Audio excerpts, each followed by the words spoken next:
Hello, I am the Ronin Pawn, and welcome to a twitch.tv/Ronin Pawn live stream on twitch.tv/Ronin Pawn. We'll say the whole C, but you'll only need the edge. Sunday. It's Wednesday. Wednesday, January 5th, 2022. Cuddlefest. Cuddlefest 2022. You've never seen so many cats. Can Bigfoot jump them? Welcome to a live stream, an unscheduled, impromptu, not supposed to be happening live stream that's happening because it's happening. Get on board the gravy train. Maybe don't. The gravy train is probably like China. It will probably just crack if you try and get on it. But you know, like, just get ready to consume gravy from the train. Stop. Quiet. You. Yeah. Welcome to Kerbal Space Program. Last time, which was less than 24 hours ago, last time we were in career mode here. We ended up designing a lawn JART return system for Kerbals from LKO, low carbon orbit. And I have all of these ideas now swimming in my head that maybe are good and maybe are bad, but I wanted to test them. And I woke up and they were there. Maybe they were there while I was trying to go to sleep too. I'm not sure. But so, yeah. Here we are on a day where we don't usually doing this because it demands to be done by my fragile psyche. Just chat needs something in it. There we go. Okay. So, yeah, welcome back to whatever the hell this is. Welcome back to chucking Kerbals at the ground like they're lawn dart javelins. Hence the term lawn JARTS. You see. Now they get it. Actually, what? Actually, did we even save the lawn JARTS? Because I got them in my sub-assemblies. Don't worry about that. Like, we got that. Give me anything with which to build a lawn JART off of, just so that I can bring it in via the sub-assemblies, because I got ideas, people. So, the premise behind the People Mover Mark I, there she is, and her snapping points aren't right now. We're in a different, like, editor. These used to go, they go in threes. But anyway, that was mostly the version of the lawn JART. We took one up and we put a Kerbal in the thing and we threw them at the atmosphere and they sit behind an ablator. Wait, no. They sit behind an ablator as they come down and they do not pop and explode from overheating. Designed exclusively for LKO return. Definitely untested for anything of higher altitudes and therefore faster speeds. But this worked very, very well, and importantly, like super duper importantly, why did you do this? What, are you talking to me? Yeah, I'm talking to you. Why did you do this? You could have just brought in one of these. You need to just take that away, put this in, put that there, make it the rune part, throw that crap away, put that on. Ha! What was I saying? Importantly, this craft is 0.431 tons, and it returns a Kerbal from LKO, which was the goal. I have ideas about how we might make it even lighter weight, and perhaps better for things like storage and whatnot. So idea number one, welcome to the stream, by the way. Are you here? Did you show up? Are you... Hi. Nobody's saying shit in chat, but it says that there's people here. You, come off of there. Do you come off of there? I guess you came off of there. Come on off of there. Why do we even need an ablator? This ablator, we've got 20 on there. It went through 4. Less than 5 of our ablator was consumed. We had a decoupler on the front of it because this is on upside down. So now it's not, right? Now it's, yeah, now it's not. It stuck to it. That didn't combust. That didn't burn up from LKO. What do we need this for?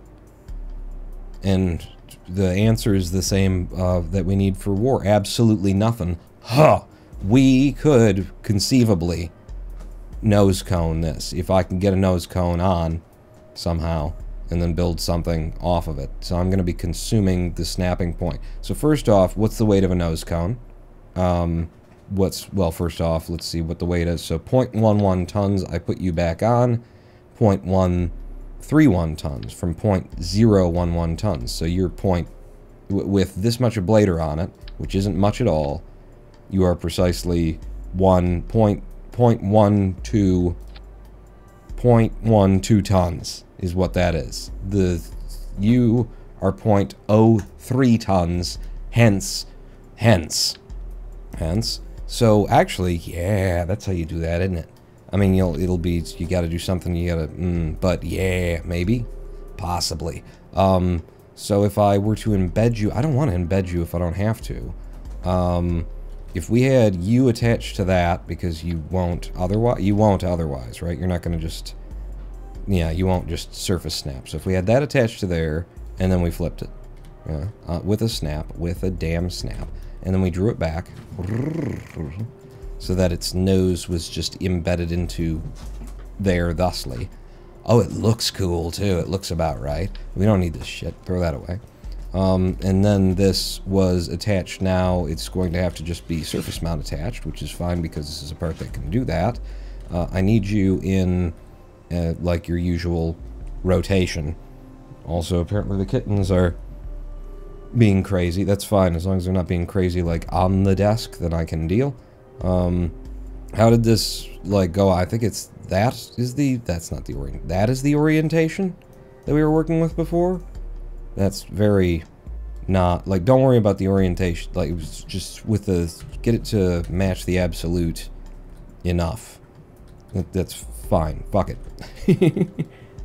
Because with an absolute snap now we can snap it to top dead center, we'll call it, on this piece.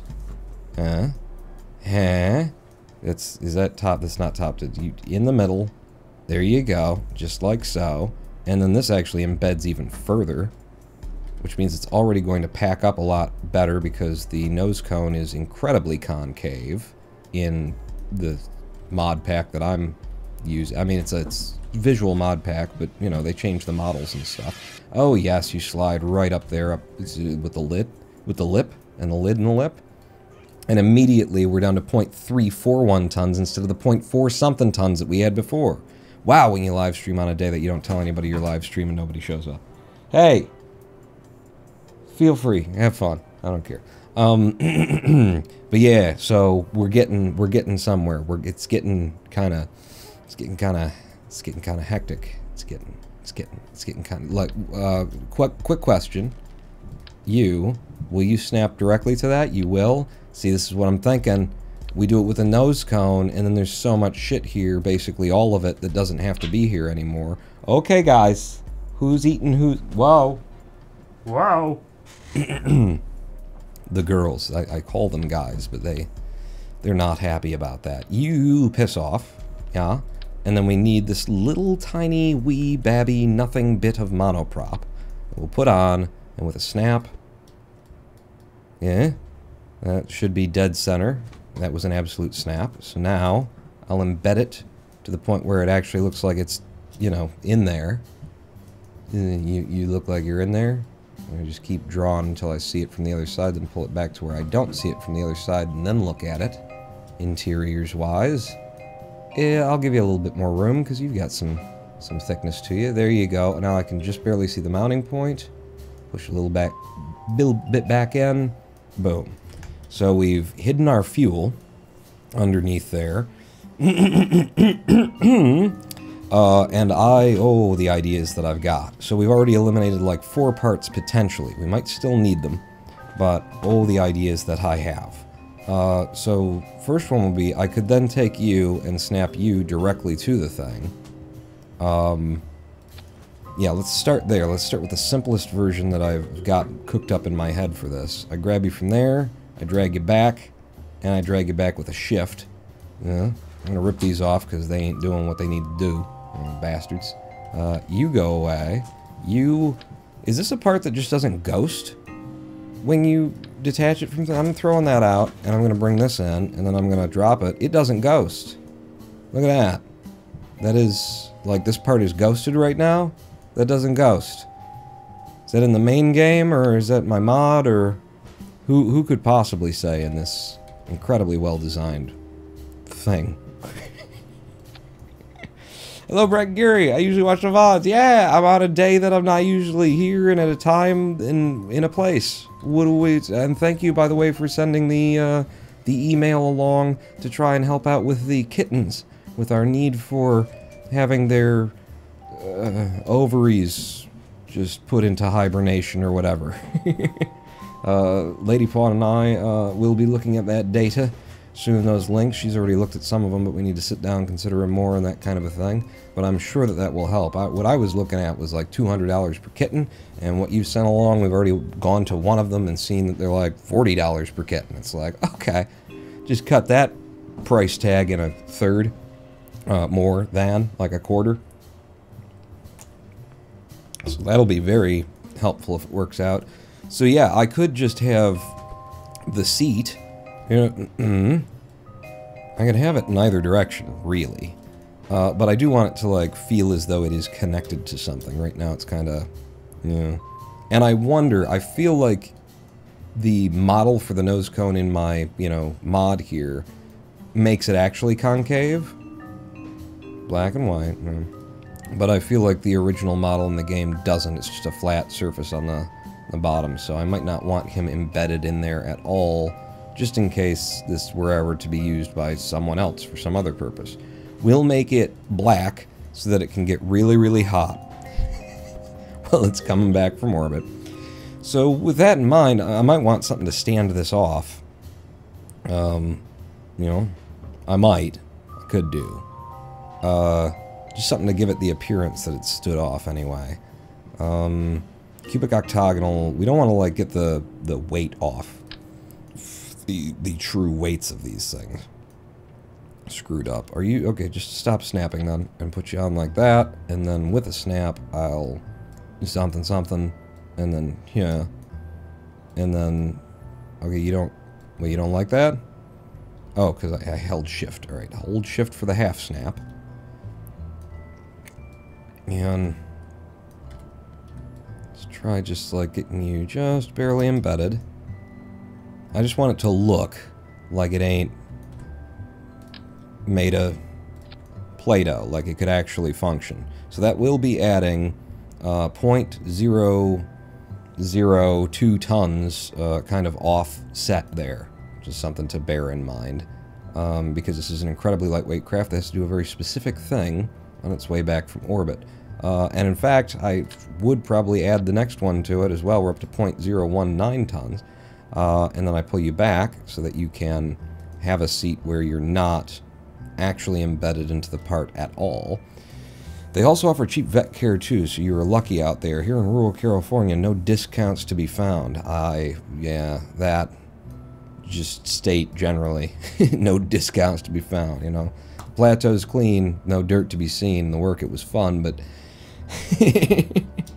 if I pull you back into, like, location with us, because this is the other thing, we had the Kerbal sitting in the other direction, and that meant that I didn't have my control direction. They just weren't right.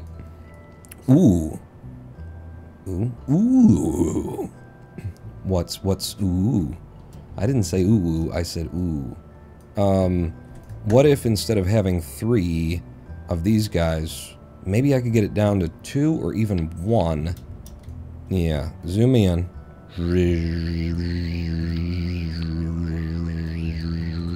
Take you out, and then we do go to the octagonal, like so. Absolute snap, absolute snap. That should be dead center. And then if you embed to the point where something, push you all the way through and then bring it back until you're probably going to look okay in there. Yeah, bring it back until I can actually see, like, the bits of it. Sure. Really, though? I mean, maybe.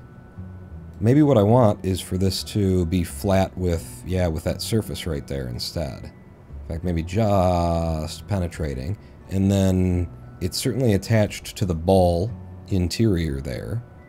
In a way that's structurally sound. Well, that's between you and your god, whether you want to believe that or not. But With that, then, I snap here, which would be to perfect center. And then if I pull back, the feeties are technically attached to something, in theory.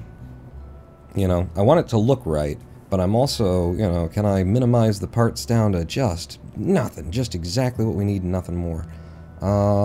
What are you? 0.04 tons instead of 0.001, so that's a huge jump all of a sudden. I'm not loving the way that this looks.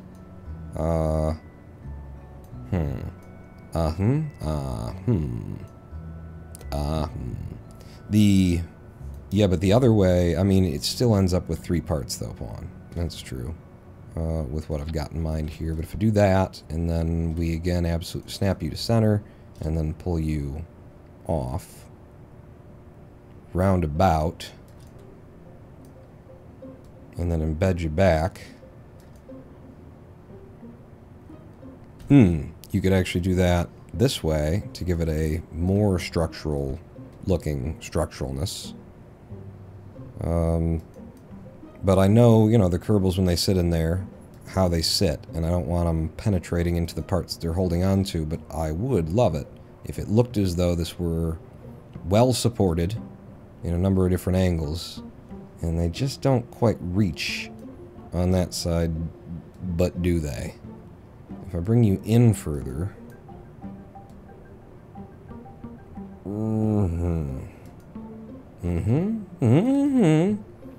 I mean, that at least gives you the image of support there, but my concern is the seat.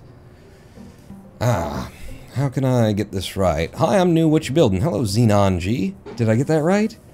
Or Xenon G. I don't know. Put an X in there. Who's got any idea? Xenon G. All right. I am building. I am updating. I got ideas in my head based off something we did earlier, which is this is a return system for Kerbals at low Kerbin orbit, LKO, where we just throw them into the atmosphere and they come down in a lawn JARTS system where they're sitting in a little bike seat external. And they just got to not, you know, explode from overheating. We've already tested one before where I used an ablator up front, and that one was about 0.42 tons, less than half a ton, which is less than the lightest weight reentry module, and any reentry module that you use, even if it's the lander can, which is the lightest, needs to have a parachute added to it, and it basically adds up to like 0.9 tons if you want to be able to use the damn thing for reentry. It's almost an entire ton. So we've already designed one that does it in 0.42 tons, and I had ideas last night about how we could get it down to even less, and how we might be able to make this so that it packs up, which I'm kind of skipping right now because I want to do it in stages. I want to see how the nose cone handles, and then go on to the next idea that I've got. I want to lower this weight as much as I possibly can. What do we need? We don't need this either, do we? Maybe. Give me this. Don't suppose I can build you off of those. We don't need that either. It's another part that can go away. So you, and you, and you we need. You can eat things. You can die. You can eat poo and die. Or shit. That's the other thing, because this is not a clean channel. You had to say that you were 17 or, you know. I did set that up. You know, I ain't gonna... I'm not your mama. I might be your daddy, though. You know what I'm saying? I got around when... I never got around. I didn't. But it sounded good when I said it. But yeah, we don't need none of that. We don't... And that's in the wrong... How are these supposed to go together? Because you had them on... That's kind of cool. That's actually kind of cool. But they won't pack up as... They might pack up better that way. Maybe? Maybe? If they were like that, then they'd have a contiguous flat surface amongst them. Should look a little bit better. Okay. You know, just because it doesn't seem like it's the right thing, don't run away from it, because you might have stumbled onto genius. You might have stumbled onto something you like even more. I'm giving it just a little bit of a custom angle because it didn't look like they were perfectly flat. And they still don't look perfectly flat, but they look better that way. And then if I hold shift and pull them back here, then I can, you know, just ignore physics as a general premise. Ooh, ooh, ooh, ooh, ooh, ooh. No, no, no, this isn't even how you do it, pawn. Okay, how do I do it then? If you can build that off of that, if I can build the thruster block off of this thruster block, then I'm going to hope, pray, assume that I can also build these fins off of this thruster block. And I can. And why do you keep doing mirror mode? It's like you think that we're in the spaceplane hangar like we are. Stop making those assumptions of correctness. I don't need that. Alright, F it. Drop it. G2. What are we at? I need an absolute snap. Get you straight up and down. And then, are you... Shit. So that's how we had them before. But what I was looking at just a second ago was doing it like that. And then spinning it around. Yeah. Just almost. Pull it back by one. And then... Yeah. It will occupy more space on one angle, but less height, you know? It'll have a little bit more width to it, but less height. So, let me just try and get this to where it looks like it's flattish. That's nice. I like that. And then, now everything is built off of that. I want you guys to go back a bit. Like a lot, actually. Oh, yeah, baby. Give me that so that we're not penetrating the nozzle of the thruster block. You out a bit more.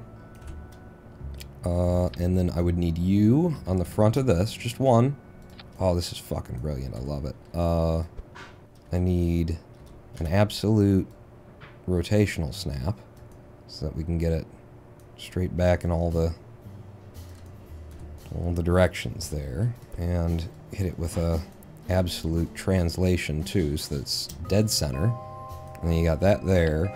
And then last little bit. Uh-huh. Like that. The snap. And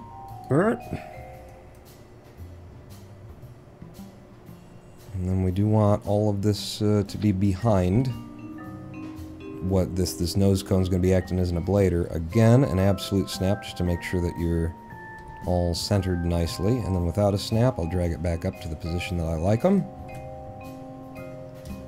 Okay. And now immediately, we're not so much worried about the Kerbal headspace anymore. Well, we are because you've done it that way. I need it to be the other way. I need the... I can't. That's going to rotate him in place. I need this to spin. I need it like that. Okay, in this design, that's what I'm going to need. And then for you, I'm going to need you to be back on the absolute rotation so that you got straight ups and downs and lefts and rights, which it appears you do now. And then from here, you grab these, whang them on, and whang them in. Alright, and just to make it look good, number one, with an absolute snap, make sure you're dead center with that, pull you back, and then let's align that with the line, because it looks nicer. Pull it up to the place where it looks absolute coolest and most structurally sound. That's nice. And then on you guys, another absolute snap. Make sure that you're centered on all of your three-sided symmetry locations. And now we have room for the Kerbal head, and this thing does not need to be as long as it used to be. Hold shift, drag it in. Oh my. Yeah, because where the Kerbal head would be, I mean, this is like the neck rest and the head is fucking huge on a Kerbal, but it could be very, very short. Show me the center of mass. Looks like it's dead center. We have no center of thrust, but our center of thrust should be perfectly center as well. Do you want to do it like that? I think maybe, I don't know, you want them to It's either right at the rear or right there. I think I prefer it like that. I think. No. A goldfish. I mean, oh shit. I do prefer it with like more of a lawn chart kind of aesthetic, but this is model 1 of day 2, tinkering with this concept, because I've got another model in my head, but that seems to work. So get me a subset, and by the way, we're down to 0.339 tons from 0.42 tons. We've lost almost a tenth of a ton in this redesign here. And that includes the weight of that, which, you know, is a little bit, not much. Get me over to my sub-assemblies, and sir, make a new one. This is going to be the People Mover Mark II. I think I want to call them the Kerbal JART. Kerbal JART Mark I. I mean, it's really the Mark II, but this is a new design, so Kerbal JART Mark I. Alright, throw all that stuff away then. And then if I were to pull out a Kerbal JART Mark I, let's make sure that the things work. The struts, that they appear in the correct place. And they do. We're a bit upside down when I flipped it in order to get here, so yeah. Yeah. I think we're good. I think we're good on that. Mr. Vatten et al. With 19 months. My dick scrapes the floor and it hurts. I want a refund. You want to look at the terms of service. Long-term member of the Big Dick Club, Mr. Vatten et al. 19 months. I don't like these fins. Now that I see them, and I do see them, I don't like them in that position. I thought it was cool.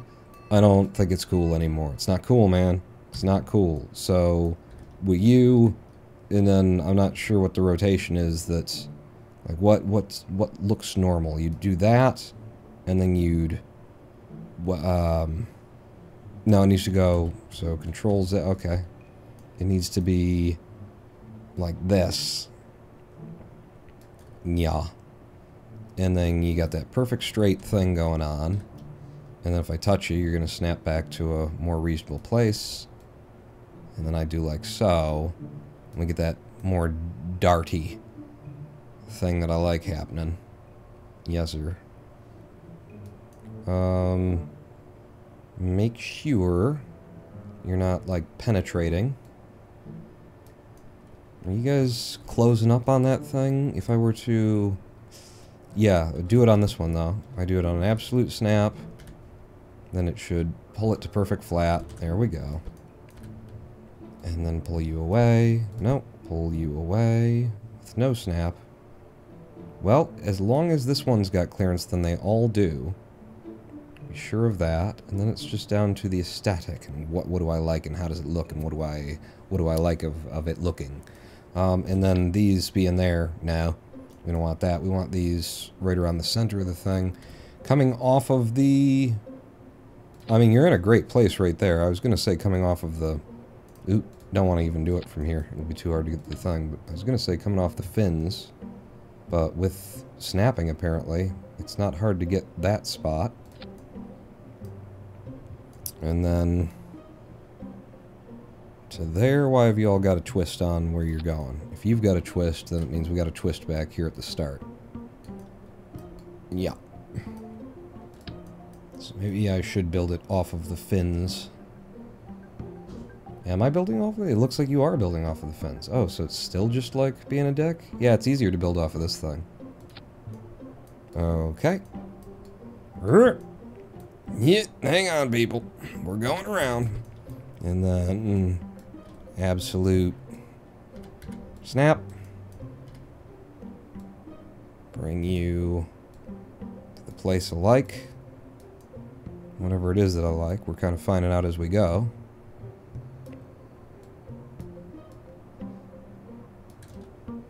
Alright. And that's all reassembled in dart form. And now let's see what it looks like when I shorten it. It looks a lot, like, better. And we could store so many of these. Like, I'm tempted to just have it, for one test, to have it at least that. Just right there. need a fuel tube to your engine, I think. No, because it's monoprop. So the game just, you know, thinks that it's going anywhere. Now, in terms of, like, roleplay, I'm still okay with it because it's such a lightweight craft. What we're doing is we're piping the RCS, obviously, we're piping it through the struts. Just a little bit of RCS in there. The other thing that we could do, Paul, and you could also... I could reduce the weight of the craft even further by going down to the tiniest little linear RCS port. But can I, like, build something off of that the way that we've built off of these? I don't know that I can. These don't attach to... Hang on, let me see. So if I were going to try and then build a fin off of you, these little fins, and then is it possible for me to build a fin off of that? No. Okay, fair enough. I didn't really want that anyway, but it would have reduced the weight even more. The other thing that we can do to reduce the weight is the actual amount of monoprop that we've got on here is excessive as well. We saw that in order to get a absolute, like, just no prograde, embed the prograde into the surface of Kerbin from LKO, we only needed like 3 monoprop, 3.5, something like that. So I could reduce the monoprop that we're carrying. I'd still want to have more than I think I need, but 0.330 tons is what it comes to when we do it like that. I like it. You know, we've got a literal 1/3 of a ton return craft here. What I don't like is the look of this seat right now. I'm not happy with how it looks like it's floating out there. You know, I tried to do something with at least making it look like the feet were connected, but it does look very floaty. And I believe the way that the Kerbals are mounted into it, his feet will penetrate into that space as well, so I'm not loving that. Would reducing your ablative surface reduce your mass? It would if I had any ablative surface. I've thrown out the ablator. We're just using an aerodynamic nose cone. But yeah, the first design was an ablator, reduced to 20 ablator, and then I realized, why am I using an ablator? We don't really need that for LKO return. The part isn't going to overheat, especially if it's a nose cone. So here we are. I mean, I could even get crazy and try and... No, Pawn. Rotate 90, says Twitching Astronaut. Yes, that's how we had it in the last design. Problem with that I am trying to resolve here is that then my control point is weird, and especially for the fact that I'm controlling this thing exclusively through RCS, my H and N, you know, go up and down instead of forward and back. My I and K go forward and back instead of... It's really confusing. I was able to fly with it, but it's very confusing. I want my control point going forward, and there's no part on this craft that I'm able to, like, right-click and say control from here, because none of them are control points. Which is the brilliant part about this. It's just like, it's a bunch of... It's like we made a plastic bubble and we're throwing a Kerbal into it to throw them back down. I think I want to test this one. Where it stands right now, that's one I want to test. So, subassembly me, and one more time... Make me copy EU, and we're going to overwrite Kerbal JART. Yep. Thank you. And good night. And we've already got a spacecraft that was created to take one of these up and test it. I could make a whole bunch of them and try and pack them into something. But no. Wait, the Kerbal JART should still be here somewhere. There it is. I knew you'd be in here. Well, I will need the subassembly, but just go new, and then open, should be Craft 21, People Mover Dart Test Mark 1. So this was the craft that we whipped together real fast to just be able to take one up and test it. And this is the old design, where indeed the seat was, as you're suggesting, where it was that way instead of the other. But I will visually, like, help it along so that it doesn't look like it's hanging out in the middle of nowhere if this design looks good, and if it ends up... I just got a whole bunch of different versions that I want to test. So let's get rid of you entirely, throw you away, and then you already had it up. Your subassemblies, Kerbal JART, and like that. And now, do you fit in a space where I could even, like, lower the amount? Almost. Almost. But not quite. If I take the truss structure away, you fit a little bit better. I would love for it to fit into that snapping space, just because it's like a point of even finer design work to make it so that it just snaps into a very, you know, default standard area for putting it under a fairing. But I can't have that, like, in your back. I can have it that close, and then it has clearance, at least on the models that I've got for this. Okay. Rebuild the fairing. Yeah, so up to, just go halfway, and then finish it out. Okay. And then you want a certain color fairing. It doesn't matter, doesn't it? It doesn't. It actually, it really doesn't matter. Okay, we'll just stick with the regular. So this craft should have enough delta V to get us into orbit and have a little bit left to be able to bring home the person who piloted it up as well. We have been playing this as career mode and not reverting when it's convenient, but maybe I will, because it would be more convenient, wouldn't it? We should have lost weight here. So if I set our altitude to 12 kilometers, we see that we've got 2,511 meters per second in the liquid fuel stage, and then from sea level, we've got 1,000 from for the SRBs. So that's going to be more than enough to get us where we're going, and have a little bit left over for coming back down from orbit when we're done. But I remember this craft being kind of wobbly, kind of not great to fly up while we were flying up. So I might go ahead, especially since we've got excess delta V, and throw some fins on it that actually have, like, control authority in aero, and three-sided symmetry, as is my wont. Should do here. Three-sided, the bottom. We've got clearance to drop everything. We're good. Have you removed the monoprop from the command pod? Sure. I hadn't. Let's see, where... Do you not store mono? You're crazy. Of course you store mono. And yet... Am I blind? The Mark II command pod has no mono prop on it? Where's the Mark II? There you are. The Mark II doesn't store mono. I never would have expected that. Okay. But okay. It doesn't really matter. It's just a test ship that we whipped together for exclusively this purpose. It's fine. Is it okay? It's fine. Where's your seat? It's under there. It's just the fairings do weird things. Okay. People movers, we'll call it the Mark II. Not much has changed. Save it, and let's walk through the staging real quick. SRB for... SRB gets us 1,000 meters per second, starting off with a TWR of 1.31. That's fine off the pad. When we switch over, we'll be at 1.79 TWR, with 2,414 meters per second. So add up the 1,000 to the 2,400. We'll have the 3,400 that we need to get to orbit. It's a little bit tighter than it was last time. But we should be okay, right? I don't want to get stranded up there. I mean, I might just end up saying balls to it and playing it. Just reverting for the convenience of it, because I want to do a lot of tests today.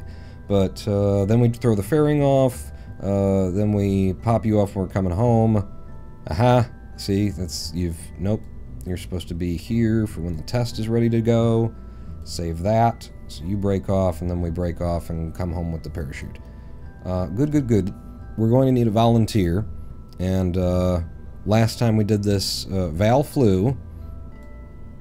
And Ronbert, who is a...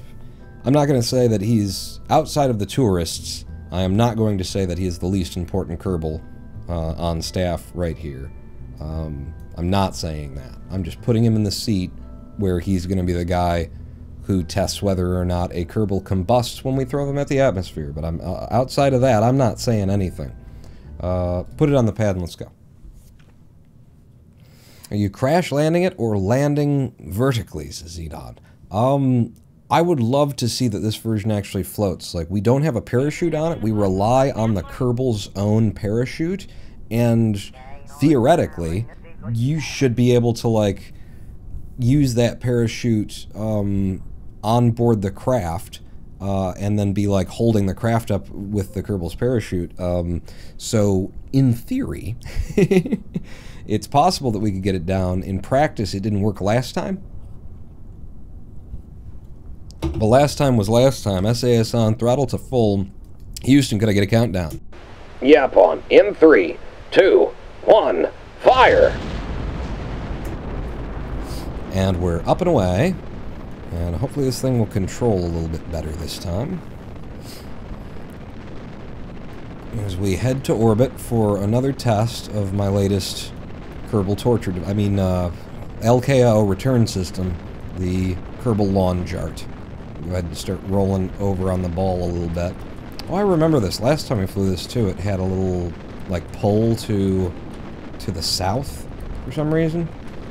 I just whipped this ship together in a hurry just to get her done, so that we could test things when I did, and that was last stream. Halfway through our solid fuel now. A lot of speed. A bit more than I really want, I think. And you're just not coming down that ball in the eastward enough, and so we're going up, and we're going up real fast, and getting ready for the solid fuel transfer. There you go, off of the solid fuel and onto liquid. We have a lot more TWR now, and I want to be turning down this ball pretty damn hard. Because we've already got an apoapsis, oops, we've already got an apoapsis at 29 kilometers, and we're only at 16. That's actually pretty good. If I'm, I like to be 10 kilometers behind my apoapsis, but if I'm not 20, then we're doing okay. And this is a lot more stable this time thanks to those fins that we put on.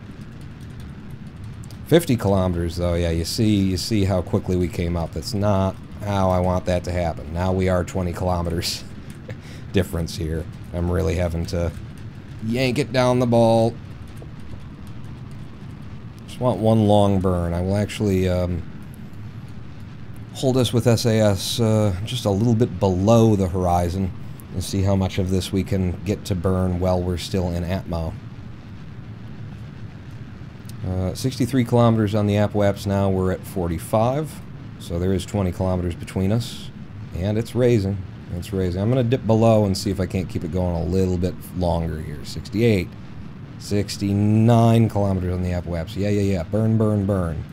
70. 1, 2, 3. 73 is where I'll kill that. Follow prograde the rest of the way up. And we have, you know, brought our periapsis up pretty well. I'm not loving the 420 meters per second with 250 kilometers on the periapsis left. But we will get more than 420 blaze. We will get a little bit more out of that when I drop the fairing anyway. It's a lot closer because I added the weight of these fins. Like a paraglider, that's what I'd like to see it behave as. And it's supposed to, but it just wasn't happening last time. Let's 4 times fizz warp to get up and out of atmosphere as Valentina, Kerman, and Ronbert just playing drums together. Just tapping. They're nervous, and they should be. Welcome to space, everybody. F5, blow the fairing. Okay. Fairing's away, we're up to 435. I mean, we got 15 meters per second delta V back. Coming up on our apoaps shortly. I'm going to go to manual. I'm not just going to follow prograde here. Warp us up to that AP.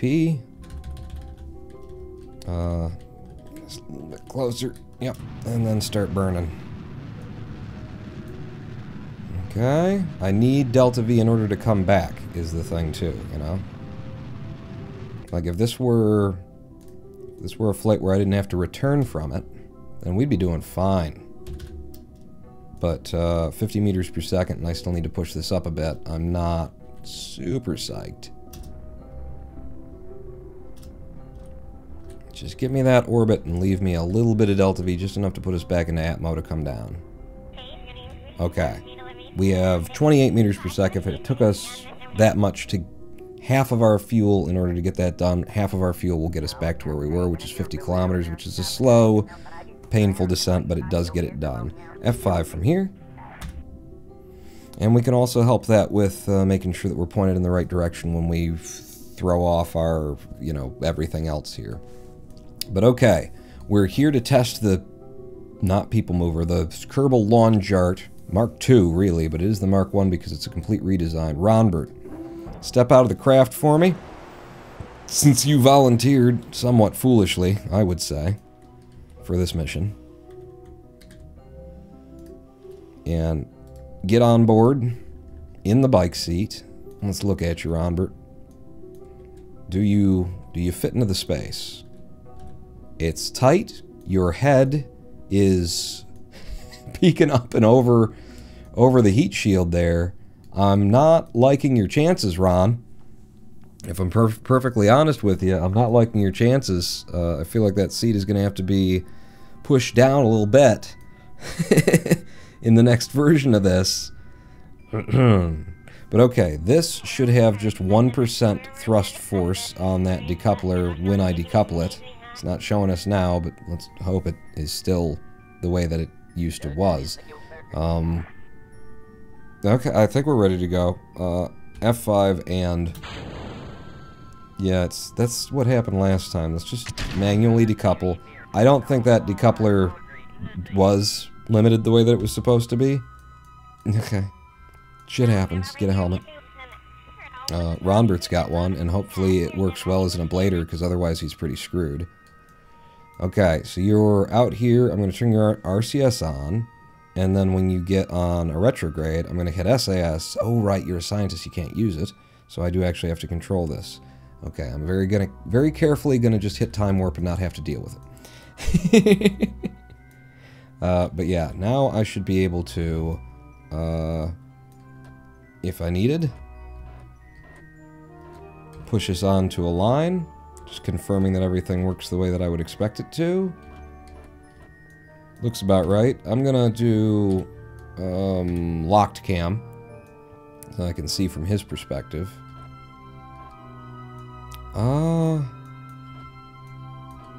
That's actually...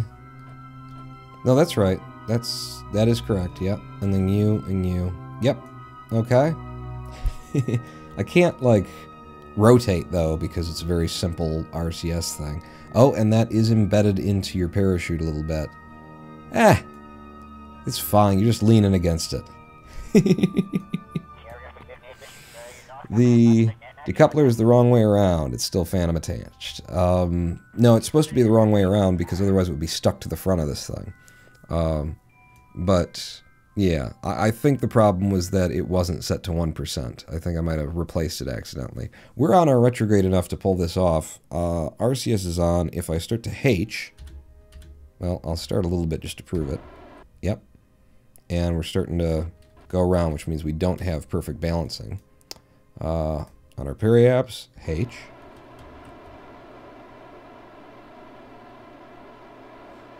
And I'm just pushing that parry down to, I'm going for a perfect burn. Or, I mean, a perfect, like, all the way to the ground kind of a thing. There we go. We're down to 1.6 left. You're still rotating, so stop that. And I do want to, like, kind of steer this, you know, as it's intended. So we've got enough monoprop remaining in order to steer. You know, just all we got to do is get into the wind with this, in theory. We get into the wind, and then the wind takes us. Alright, and I'll do a little time warp just to hold us there. Oh, you're exactly the opposite of what you need to be. You silly, silly get. Get me into free mode, because that's what's throwing me off here. Yeah. See? And more than enough monoprop even to, you know, be stupid and F things up.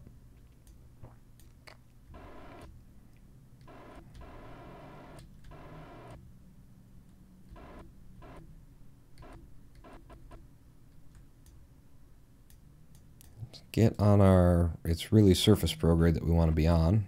Oh, we are in the atmosphere, too. I didn't even notice. Just realized that the music stopped there. Okay. Okay, good luck, Ronbert. I don't like that I can see the lights on your helmet over the top of this thing.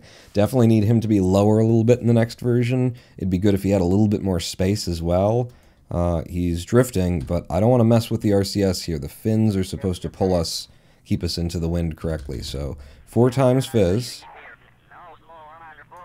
And get us into some atmosphere. It would be really nice if I had rotational controls, but I'm not going to add weight for rotational controls.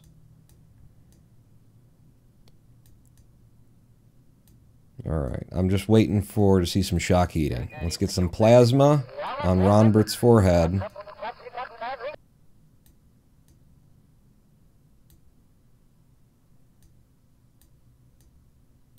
Anytime here. There we go. Alright, now down to 1 times speed. And we'll just watch, and we'll see. Let's see what kind of, like, heat tick we get on the nose cone of this thing. Because even though this is designed for LKO return, most minimal, I'm definitely interested in whether or not you could, you know, whip something at Kerbin from Minmus at, you know, 3,400 meters per second and hit the atmosphere and be able to come down in this thing. I mean, it's so lightweight that once the atmosphere grabs it, it really, you know, should slam the brakes on. It's like throwing a ping pong ball into the atmosphere. As soon as it starts to encounter the drag of atmosphere, it's huge drag because it's so lightweight. Okay, okay, you guys are actually not behind, not occluded completely. That wasn't an issue last time, so that's something to note. The fins are not occluded. They are picking up some heat. The nose cone, however, is performing admirably instead of an ablator. And Ronbert, he may be sweating a little bit, but he's showing no signs of popping. So even as he is right now, it's okay. I think I do still want him to be lowered so that it just looks like it'd be plausible. But also, main thing is that these fins, I want them, you know, occluded if we can get them occluded. And they've got a little bit more room to squeeze. Yeah. Squeeze over that. I should really pull these back a little bit and then push those in. But okay. Another successful test of this premise. And this is like the 3.4, or rather 0.33 ton version, actually, if I recall. So from here, oh good, we're coming down on land. That should work out just great. At 10 kilometers, I'm going to F5 from here. But at 10 kilometers, what I would like to be doing is having you deploy mode immediate. It is safe to deploy right now. I want you to deploy your chute. But you didn't, and that's because, like, RCS automatically snaps on, so what we figured out last time is if I take his jetpack off, then the RCS turns off, which then allows his jetpack to, or then allows the parachute to deploy. It will fully deploy at 1 kilometer. Lawn dart, indeed, Dave Smurf. And this is just Model 1. I've got a different idea, too. I mean, this is Model 2, because we did it last time. This is Model 1 of the day, where we've managed to take another 1/10 of a ton worth of weight off of this thing. Do you even need fins? Because it's kind of like a capsule, so you should just need your center of mass to be behind the heat shield. Yeah, I suppose it's worth testing. I suppose it's worth testing. Okay, we must have hit 1K. Okay, well, you're going to have to just leave the seat. Leave the seat. Leave the seat. Oh, and pull up. And pull up.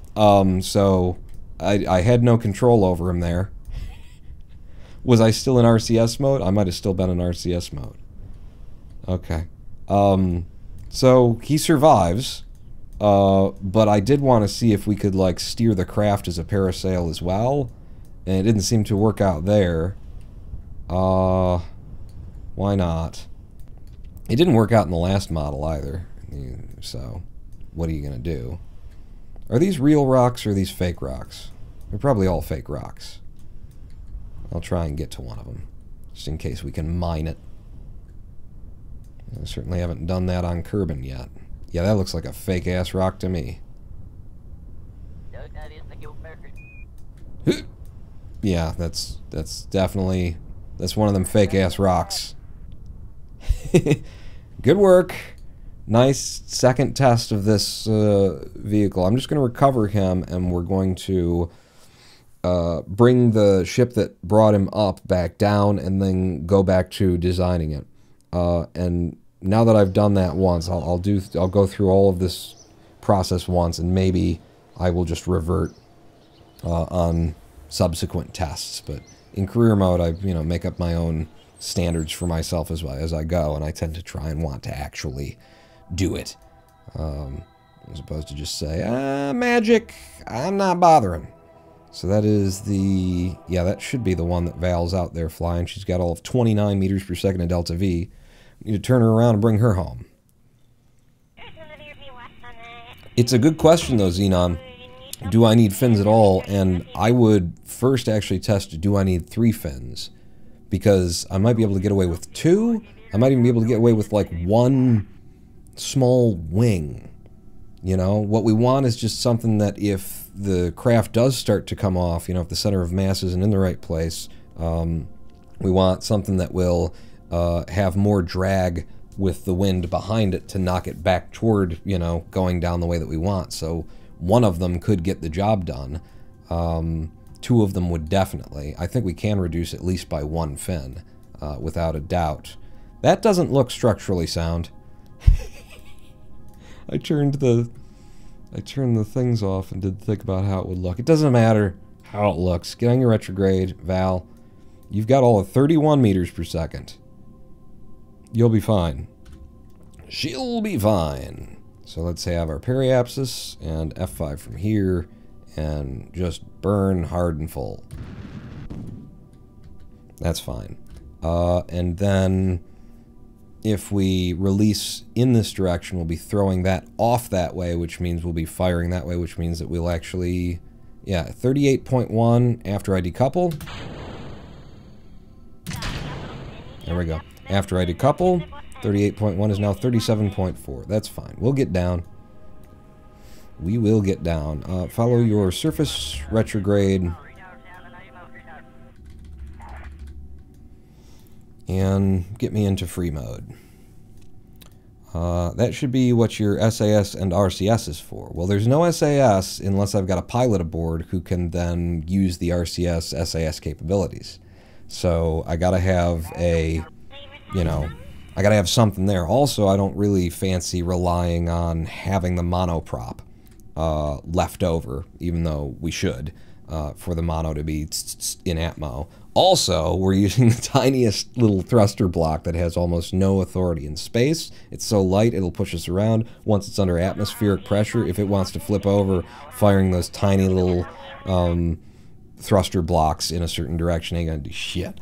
So I feel like, even though I am willfully throwing Kerbals through the atmosphere, at the surface of Kerbal, like lawn JARTS, I feel like I still have some responsibility to not be awful about it. But I really like the idea of reducing to 2 fins. I think there should be fins there. I also like the aesthetic of it. I think there should be fins there, but I can reduce to 2 fins and potentially like merge the fins through one another. Like originally I was thinking for a 2-fin setup of just having 2 on the side, diagonally. But if they look good, I could merge them through each other and get the effect of 4, all I need is 2. One way or the other to hold it. Yeah, keep coming down, Val, because, we've been here, done this before. We've definitely returned from LKO.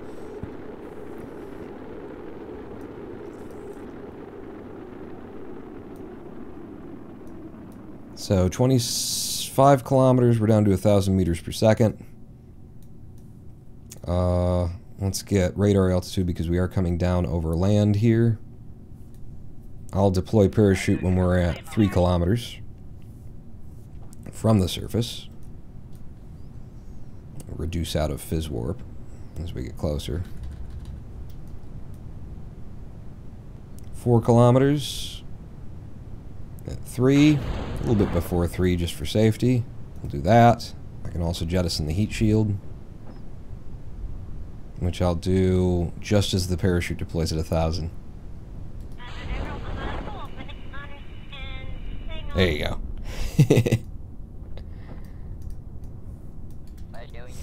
And then 4 times fizz.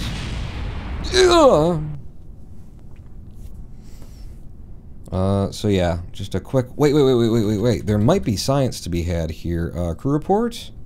Yeah, from Kerbals Deserts. Good. EVA. And, EVA report. Yes! We haven't gotten, stuff from Kerbals Deserts yet. Get back on board.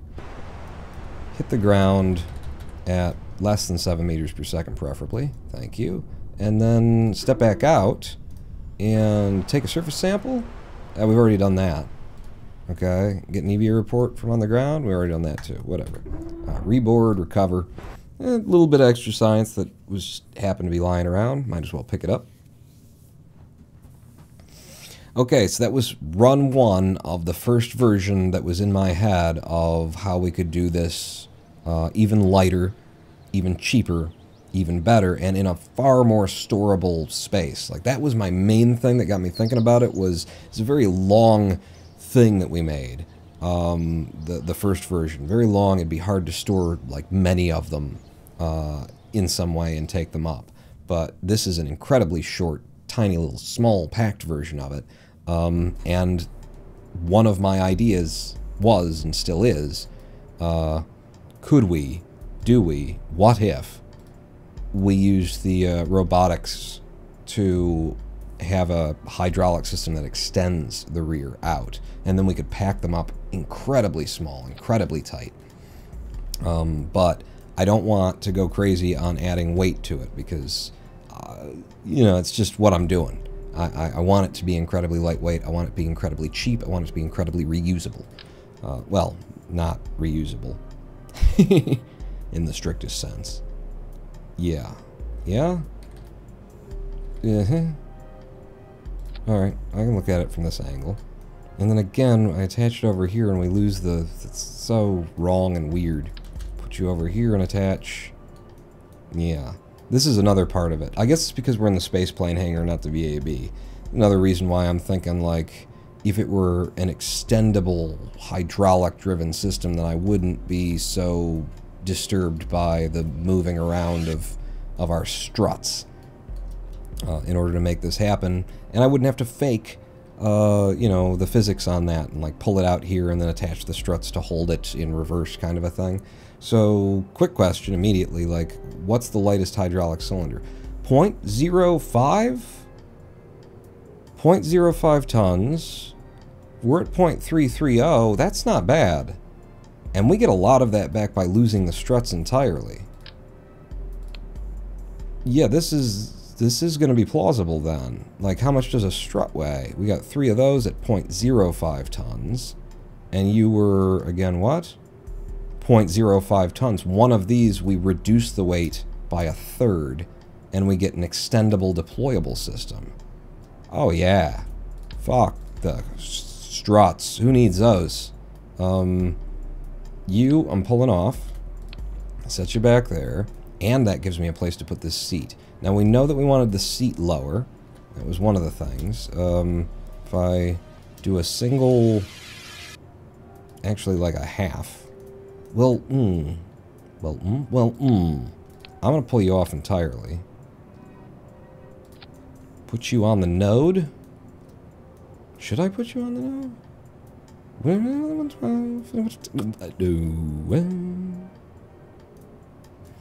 Oh, I was assuming that I'm gonna attach this down here. Come on. And drive you in. And don't want you penetrating. Want you looking like you're solidly and rigidly attached to everything. Oh, that's nice.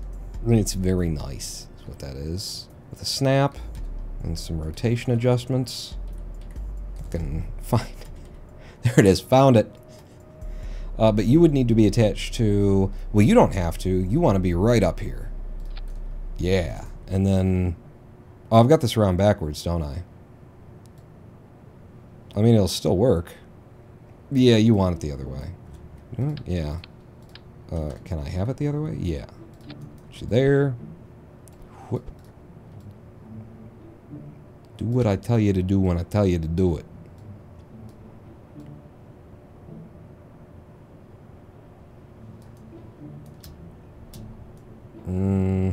You're not penetrating, but... Nuggets. Butt nuggets. I think it kind of does look best when it's just like right friggin' rigidly in the middle of that beam. And I give you around, put you on there, get a phone call.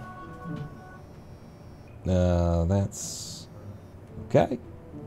It's my father. I'm gonna have to wait. But then that means that I can put you onto here.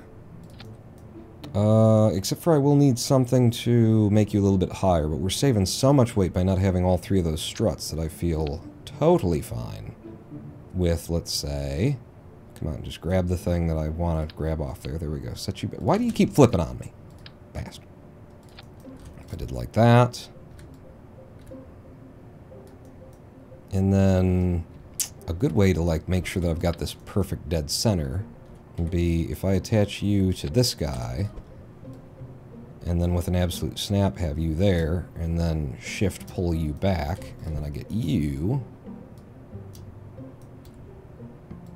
to just line up with him perfectly. Or, you know, near perfectly. Near perfect is fine. Yeah, near perfect is fine. So now get rid of you, bring you back,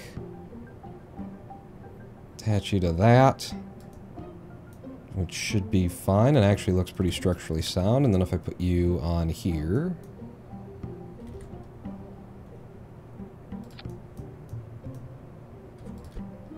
and with an absolute snap, that'll pull you to the dead center.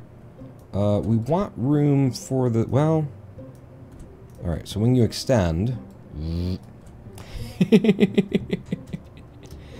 overkill. It's overkill with the smallest one. You're not just streaming yesterday, says Peekapup?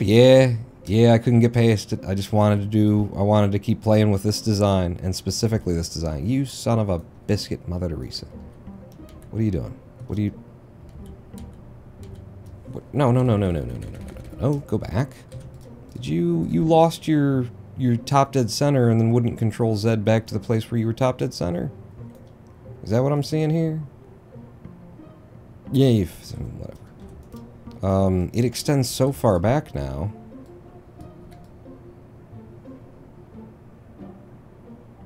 It extends so far back. Is that top dead? That is not. No. Damn it. Give me another one. You bastard. I set this up in the first place, and then Kerbal got in my way. There you go. Snapping. Absolute. To you. Pull you out. Just have you there. And then you, sir. To more or less perfect.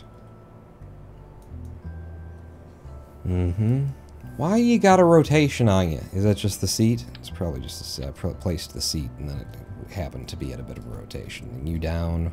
What? I turned the snap off is what I thought was happening. Pull you back a little bit. And then target extension. I don't want you merging into the Kerbal. I mean, it would deploy.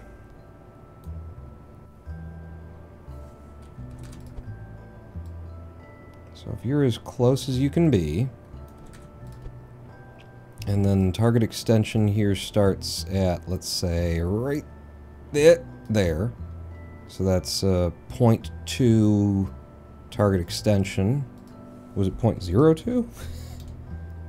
0.2 is the minimum. What? No. Target extension.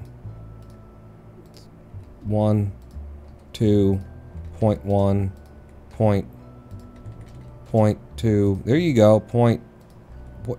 You fucking game. 0.02. You fucking god. There you go. So then target extension, it will come all the way back to there. Give me a little bit more. Make it 0.03. God damn it. And then back to you. So it collapses to that side, but then can extend. We're down to 0.233 tons right now. We've lost an extra 0.1 tons by getting rid of the 3 strut system. I wonder if you can get a Kerbal all the way to the moon on something like that. What else? Then point. You didn't want these to be... You need them occluded. They weren't completely occluded before. They've got a little bit of room to come in just a touch more. But importantly, like...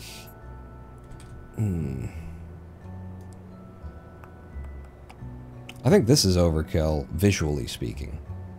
Yeah. It's too much. It's too much. We only need, like, little octagonal strut like that. I'll do like you. Pull you up. And then however it is that I feel you should be attached. I'm going to have to fix everything again.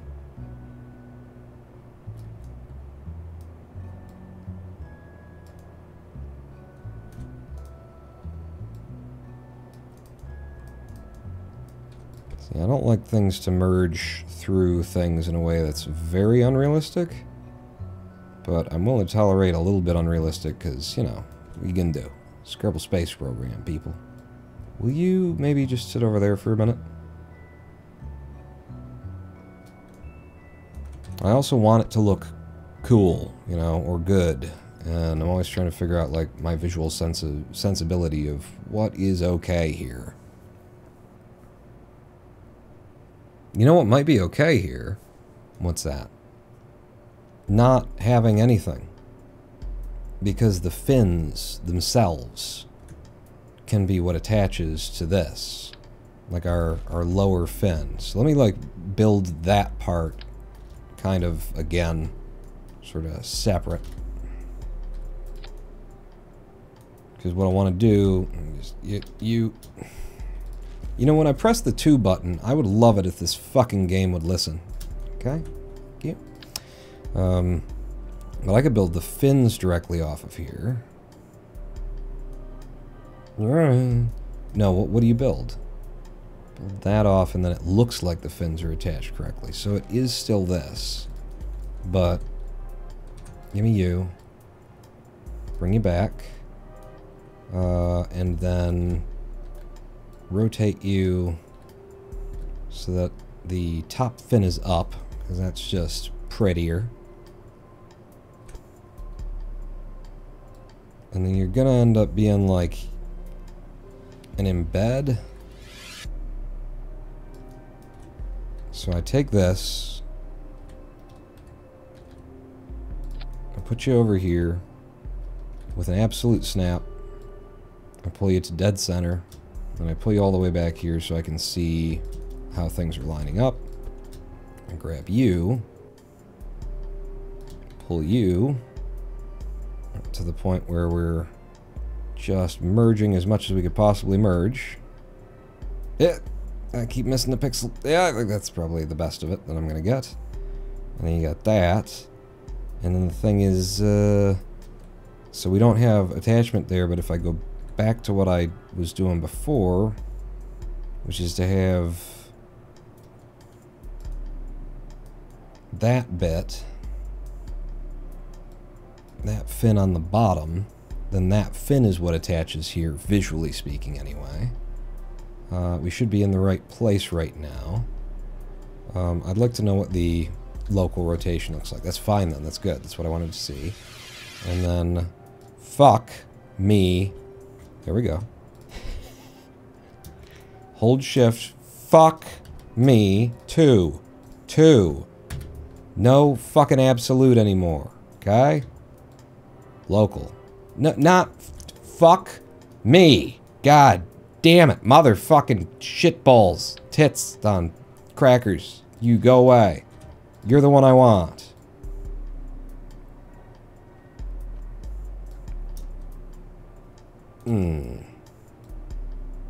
So the minimum hold that looks plausible would be like that. Target extension comes in, and we'd want it to stop just before it's like merging through one another. We have to do a little rotation on that bit. So that's 0.2. 0.2 is the extension. That'll be the minimum on this. 0.2. Wake the fuck up, game. You can't just click point. You can't just type point. So then you... Shit. No, it's you. And then with the snap and the absolute, that should be top dead center.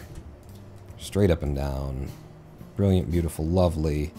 I'm going to show the actuation toggles, and I'm going to say, don't try and help us with roll. You can pitch and yaw, but it's just a waste trying to control any kind of a roll with a system like this. So there will be no roll. And you should not be yaw, pitch, anything. You should just be fore and aft. Yep. I could also say 4 by throttle on that. I think I might. I gotta make sure that I'm throttled down. That might make it funner to steer. And now when we deploy, it extends out. Our center of mass will be pulled down to one side, but we were having a off-mass issue in the first place, so that might just actually work out for us. I don't know. Even when we had everything like perfectly center, it wasn't doing it. I like that. The other thing that we talked about was reducing weight even further by not having all 3 fins. But I do want to have fins. Could we do without 3 of them? What have I got in terms of aerodynamics available to me that is incredibly lightweight? Like, this is the fin, Pawn. Anything else is going to weigh more. It's a 0.01 ton fin, so that's the guy. That's the guy, man. Don't the hydraulic arms need electric power? Ooh, good point. If I put a battery on for 0.005 tons, it's still lighter weight than it was before. And we can use that battery to help pull the weight up. It's so light it doesn't make any difference. But good point. Good point that I wasn't thinking about. Oh, it doesn't matter. It doesn't matter because this will be attached to the ship. We deploy it, and then the Kerbal gets in. Huh?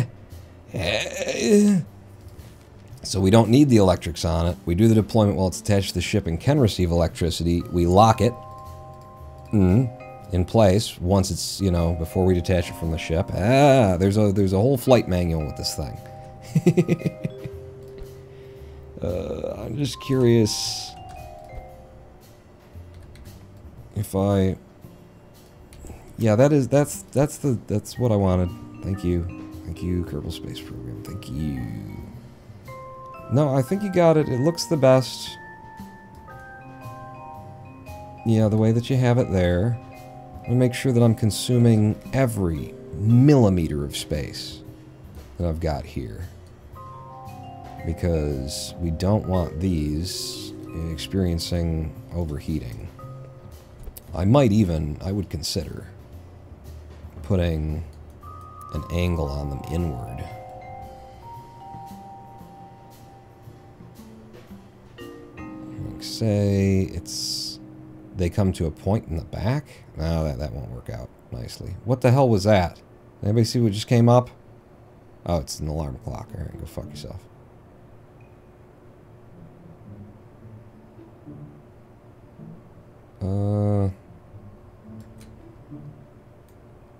So it's like that, and then I can draw them in even more.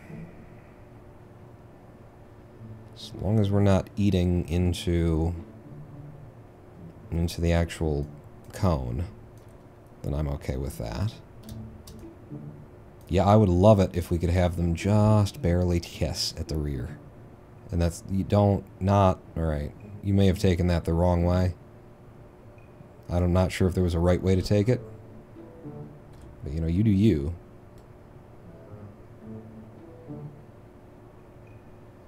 Like, how much embed will this take and not look awful? They're welded. Oh, I hate it. I hate the look of it. I fucking hate the look of it. I don't think I've ever hated the look of something as much as I hate the look of that. Great. Maybe I just throw these away and look again, since we're playing with stuff. Let's look again at the version of this. Fucking grab the goddamn fin. No, I've changed the color now. Where these fins were on in a more, like, vertical way. I can't remember how that goes. Well, that accomplishes the same thing backwards. I don't hate that look. That isn't the look that we had before, is it? Weren't we doing it that way? Yeah. Boy, I kind of like that. I mean, generally, I just like the dart thing that we got going on here. Let's do that. Do this. And then you're on the wrong place anyway, so it's just all a wash.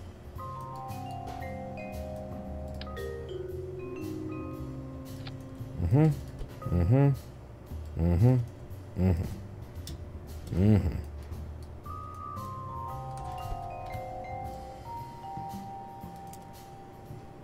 Oh, I love the look of that. Maybe a little bit too tight on here. Yeah.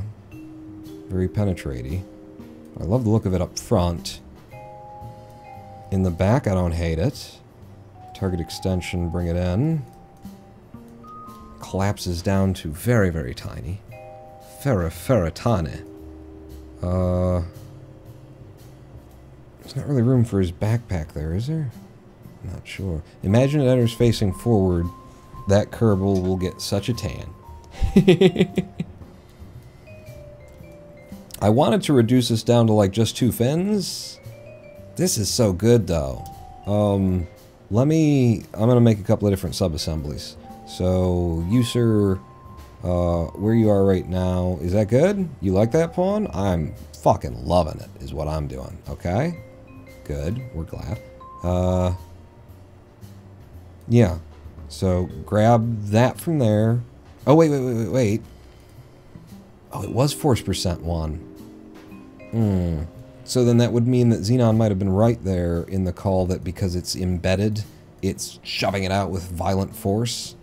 Which really sucks, because there's not another way for me to do this. There's just not another way for me to do this. It has to look like it's attached. I don't have like a smaller structural tube to build off of or something. I don't think it would matter because this is a plane, but I would test it for the sake of testing it if I had a smaller structural tube. Where the fuck do you keep them? They're kept here. No, the 12s is as small as it goes. Yeah. Alright, well then, let's at least do everything that we can for it, make it force percent 0. Enable crossfeed, disable cross... No, wait, enable crossfeed, and then you click it and would enable crossfeed. That's what you want. Yeah. And maybe I should go ahead and, like, disable staging on it, too. And then just right-click release, because that's how you'd want to do it when you actually pack them onto a ship. But that is so tiny, and it's 0.232 tons down from the 0.42 that we started at, the 0.32 that we had on the last build. We're onto this one, and this is not the smallest yet. It's the smallest yet, but it isn't the smallest. So you, into subassembly zone, whatever, and you are the Kerbal Jart Mark II. And with that saved, now I want to go down to 2 fins.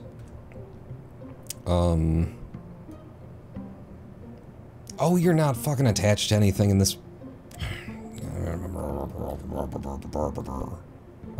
It's no big deal. I just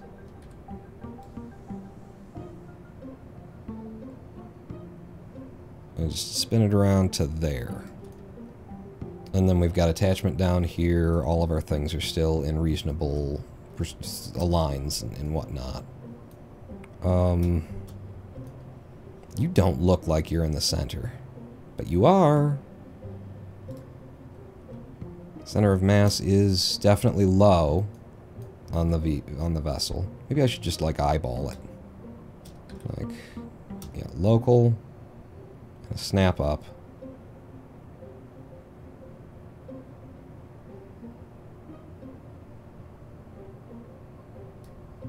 I mean, we know its center of thrust is more important here. For the RCS operation anyway, so eyeballing the center of thrust. Without an engine on there, I really do have to eyeball it.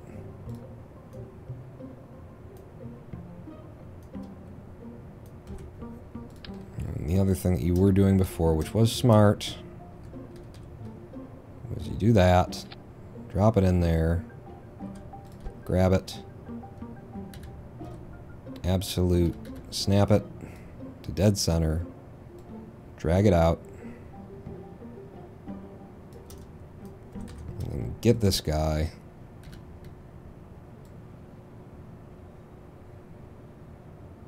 as perfectly aligned as you can. That looks like it is it.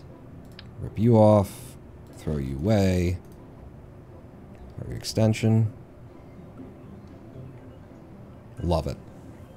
Love it. Alright, so that's the Mark II there. Then, so give me that. Kerbal JART, Mark II. Alright. Why would that be at the top? Why don't you... sort by name, I guess. Yeah, there you go. So throw that away. And now let's go down to 2 fins. Can we? Because right now this fin is operating as, you know, it's the visual attachment to the rest of the piece. So it's holding it together visually. The weight of one of these fins is... mass again. 0.01 tons. The mass of an octagonal stroke is 0.001 tons. So if we build this off of something, one of these little boys, could be that, could be the other thing. But let's try with this because it's smaller. It'll be less of a visual nuisance. Pull it up. I'm just going to leave it where it is for now, and then you onto here with a snap, point in the correct direction, like that, like that. Pull you up. Give me another one.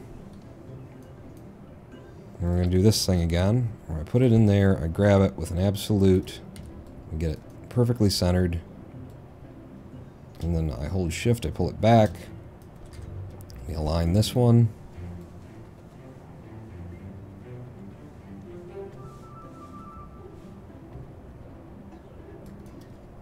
that looks like it. Then I get rid of the fake one, which should be you. And now we look at how these end up packing up. I put you there. And then I'm going to remove that from symmetry, yank it off. Yank it off. 0.223 tons for this version. And your target extension could be significantly reduced, or I could have you come in more and be something like that, and look a little bit more structurally sound. Yeah. Yeah. And then, in addition, I can move the extension limit back down to nothing, pull it in, and see that when it's packed, we don't really need any adjustment for that. You know, the idea is that we extend it, and then get the Kerbal in the seat, and then release it. You gotta lock it, all those things. And the fact that we've got weight that pulls us down on this version, the fins are a counterweight way the hell out there in order to like try and pull the center of mass back up and back, and this could work out. Definitely the center of mass is still, you know, off, but the Kerbal sitting in the seat will change that a little bit as well, and who's to say? We just got to test it to find out. Those are the two versions that I want to go with.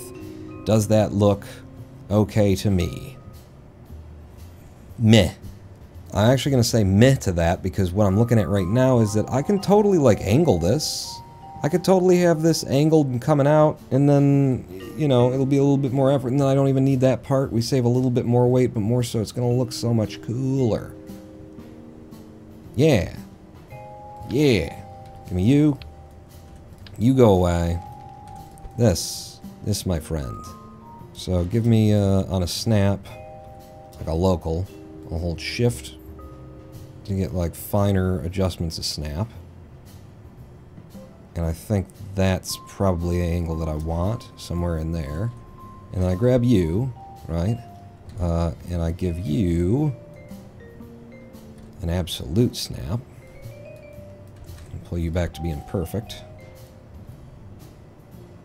Give you back a touch. No, you don't gotta go back a touch. You can be forward. And lower you even more. So you're very, you know, welded.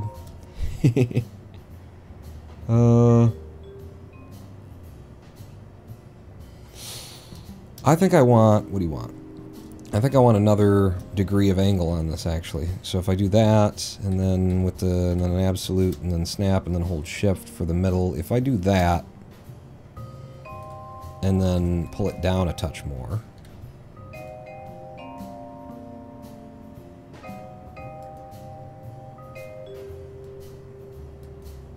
Making sure that we're not penetrating, and that we look plausible on the interior. I think I like that. Space howitzer? Maybe. I mean, I don't know how are we gonna get home with this one, you know, but absolute snap. Good. You still got clearance, you still got space, you look very structurally sturdy. Yeah, and now my problem, like, you do need to be lower. You need to be lower.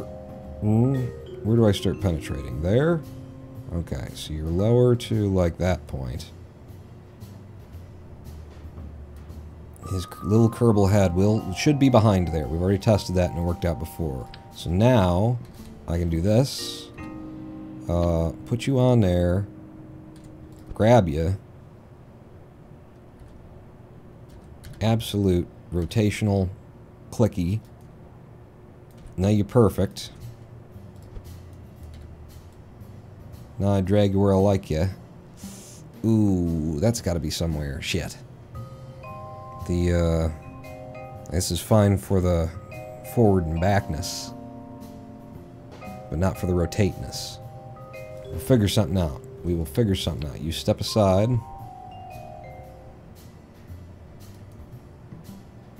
You're in like that. Center of mass is kind of still where it was before, but we've reduced by one part. I still got to put this back on somehow. And I want it for left, right, up, down. For rotation from the rear. And I do want it to just be this one part. Tricky? Tricky, tricky. Yeah, here we go.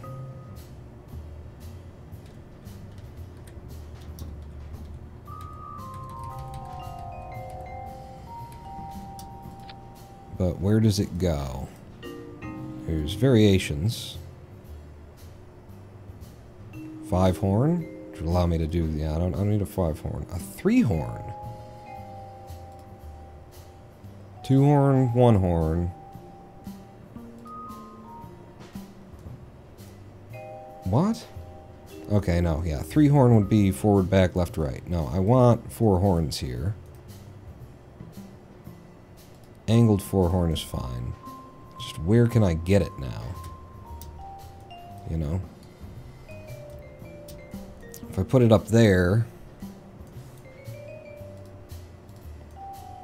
it'll be more translational than rotational, and this is supposed to be here for translation. That's what we're here for, that's what it's here for. Baby. Babe, I'm not your baby, baby. Well, do you have my baby back, Rip? My baby back.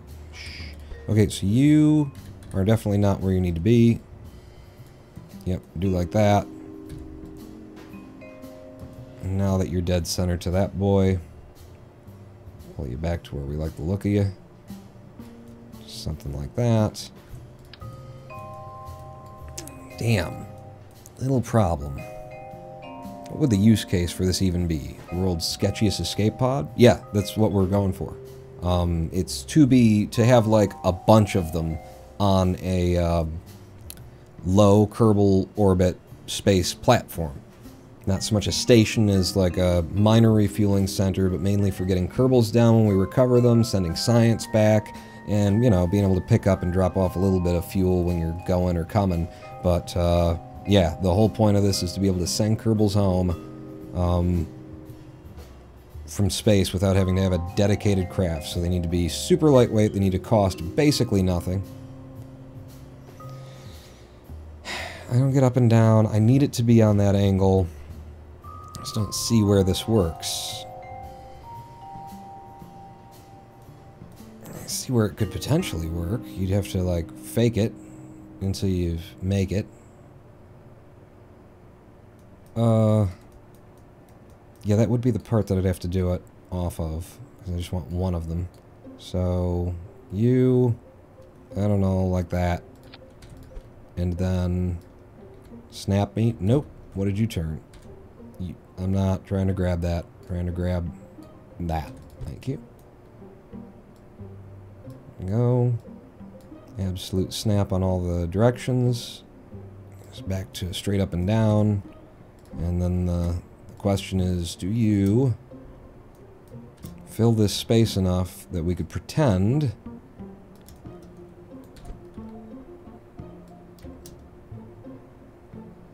that you are actually, like, held between the two fins? And no.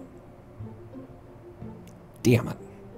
It'd be a great place for it, too, to get so much, like, power of authority over that whenever you fired it.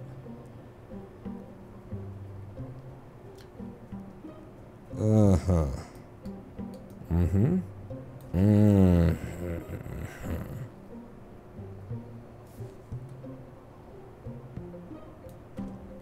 Damn, I just don't want to put another part on there.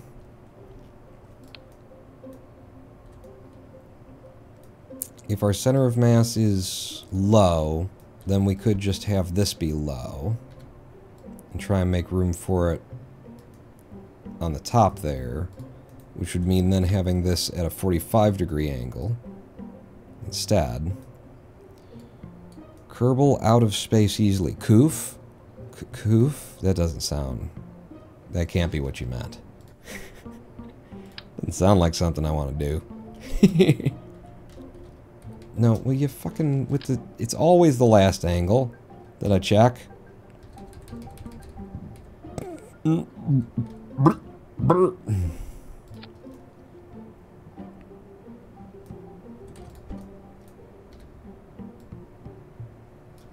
you're down there, and you're here, and then you need to be absolute up and down all the angles.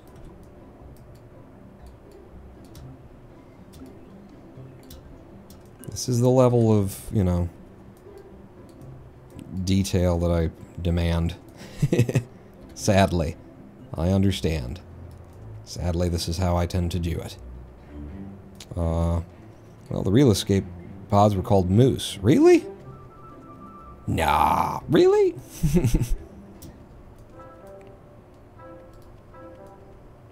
Center of mass, center of thrust would be slightly below it now. And then we've got that for the rotation would be also, like, kind of off it, and it would be like a wonky kind of a system. I don't like it.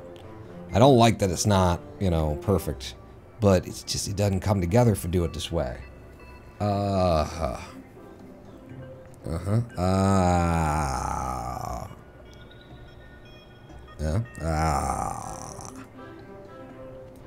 I don't want to add another part, obviously. That's the whole point.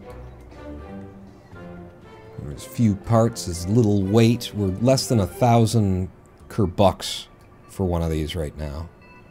And it's brilliant. But I just don't like that. I'll tell you what. We're going to take a live stream break because I need to pee. And I'll step away and I'll think about it and I'll come back. But I like where this is going. Just got to figure out what the hell to do with that tiny little, like, thruster madoodle boy. Majigger. Now. Currently. Is when we would want to do it. I mean, if the whole thing's going to explode anyway, I could just put it on the tip. Up front. And then it can burn off in the atmosphere on the way down. Let's have a live stream break. And we'll come back to it. Yep. Don't save it. You'll be here when I get back. Hopefully. Don't crash. Don't crash. Game, don't crash. Oh god, don't crash, game. Kerbal, don't crash. I like to, you know, you got to do something that's exciting if you're going to sit here and stare at like 5-part crafts for hours.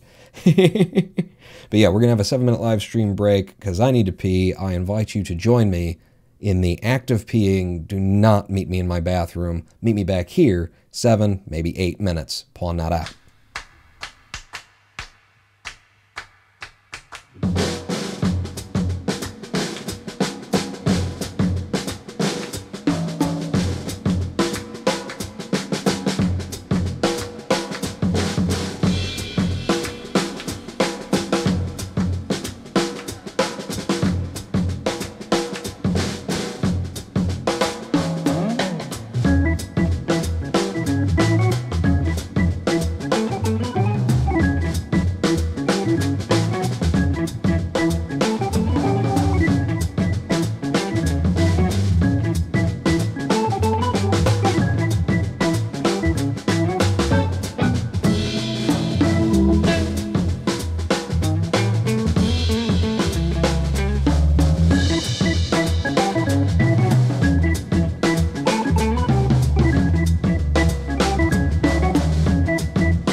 Hello, I am the Ronin Ball, and welcome back to a twitch.tv/RoninBall livestream. On twitch.tv/RoninBall, we're throwing Kerbals at the surface of Kerbin as though they are lawn JARTS. Shut up.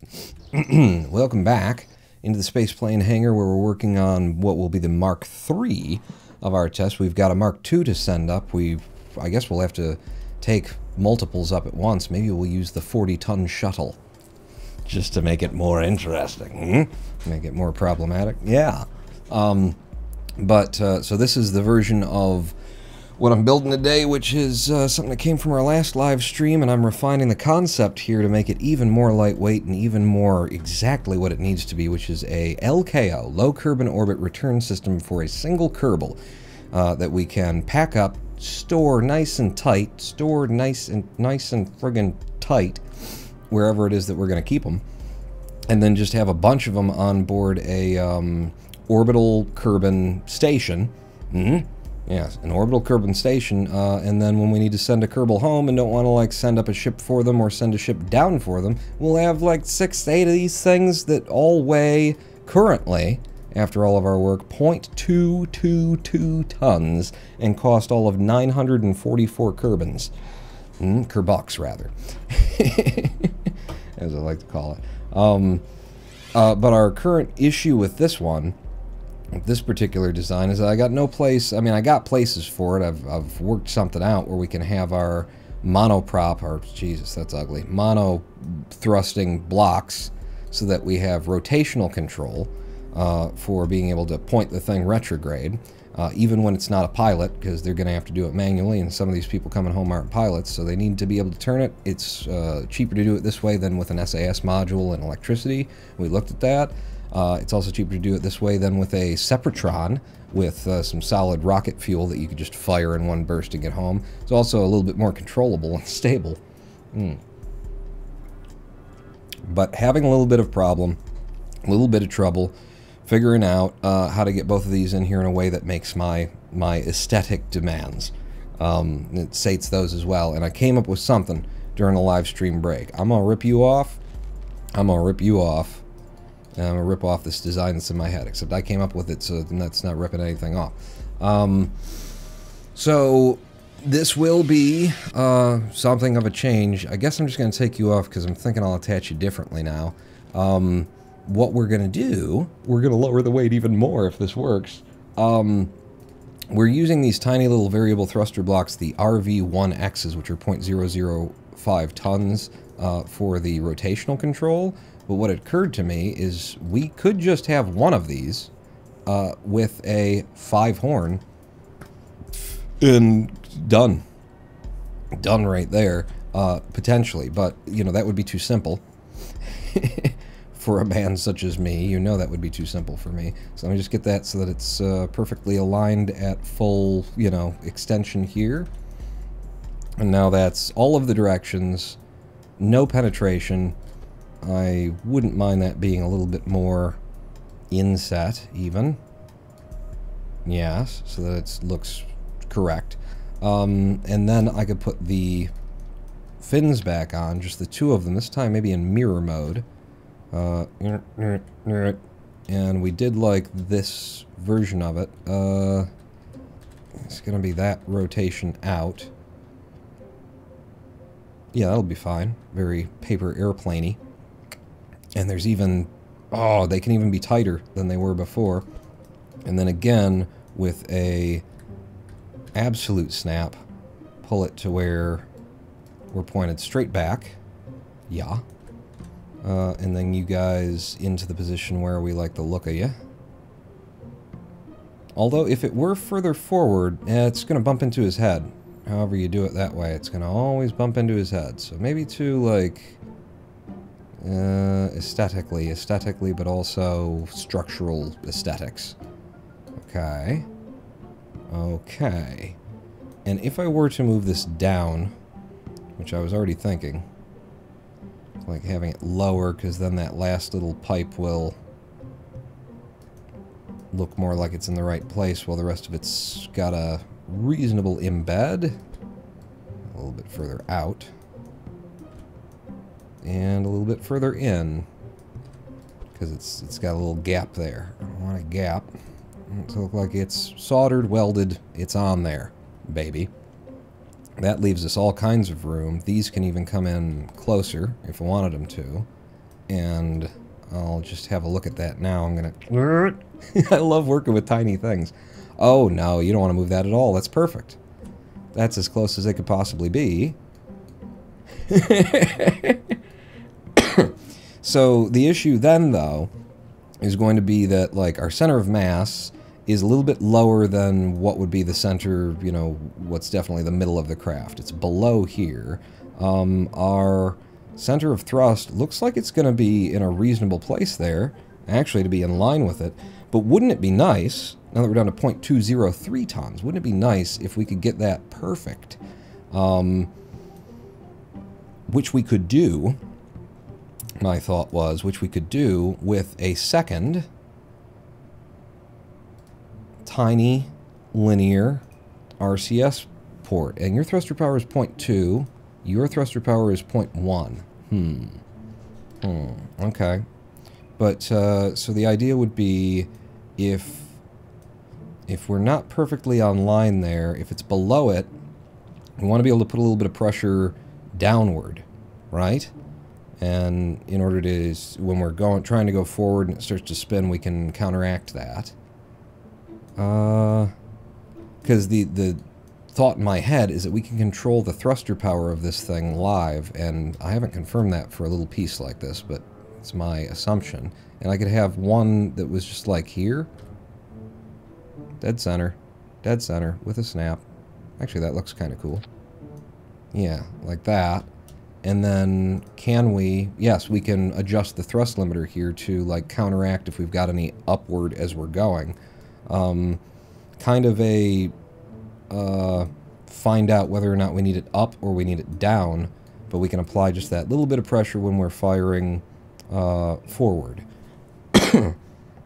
Oh, except for my, like... My thing was that I wanted it to be so that I could have it burning with the engine, you know? So that I could put it on when I hit Z, it would go, but apparently these little thruster blocks don't do that, which kind of makes it stupid to even, yeah, this is just not a thing to do then. Which brings us back down to a 0.203 ton. Oh. It makes me want... Do we have Bill? Yeah, Bill's around. I might send Bill on the next one because he's an engineer, and we could do some quick loading, quick saving, and as an engineer, he could move that thing up and down. We could get, like, a really good idea of where it needs to be in the VAB to be perfect, and then get it as perfect as we can.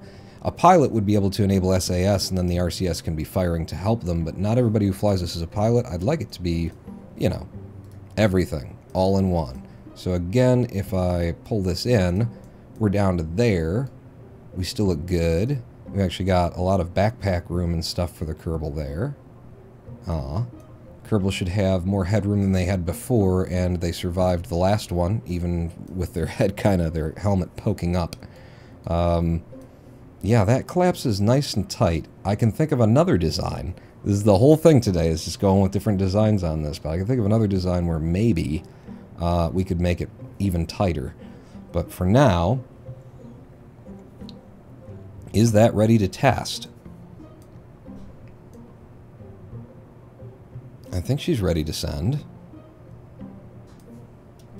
Yeah, if anybody in chat has any thoughts, get in the fire coffin and hit go. That's what yep, that's what we're going to do. I mean, that's what Bill might be the one doing in just a moment. But so then, if that is ready to go, and it's all packed up and everything, the last thing you'd want to do on it is an action group, and my question is, without an animation module on here, because I don't want to have an animation module, the robotic part already has like a how quickly it moves from one place to another kind of thing. So can I just say extend piston and put it on a custom action group? I think I would put it on 6 just so that if it's, you know, attached to other things on the ship, 6 is like the least used thing. We use 8 and 9 for comms and solar a lot. We use 0 for special stuff, 1 through 3 and 4, but 5 is for lighting, but 6 never gets used around here.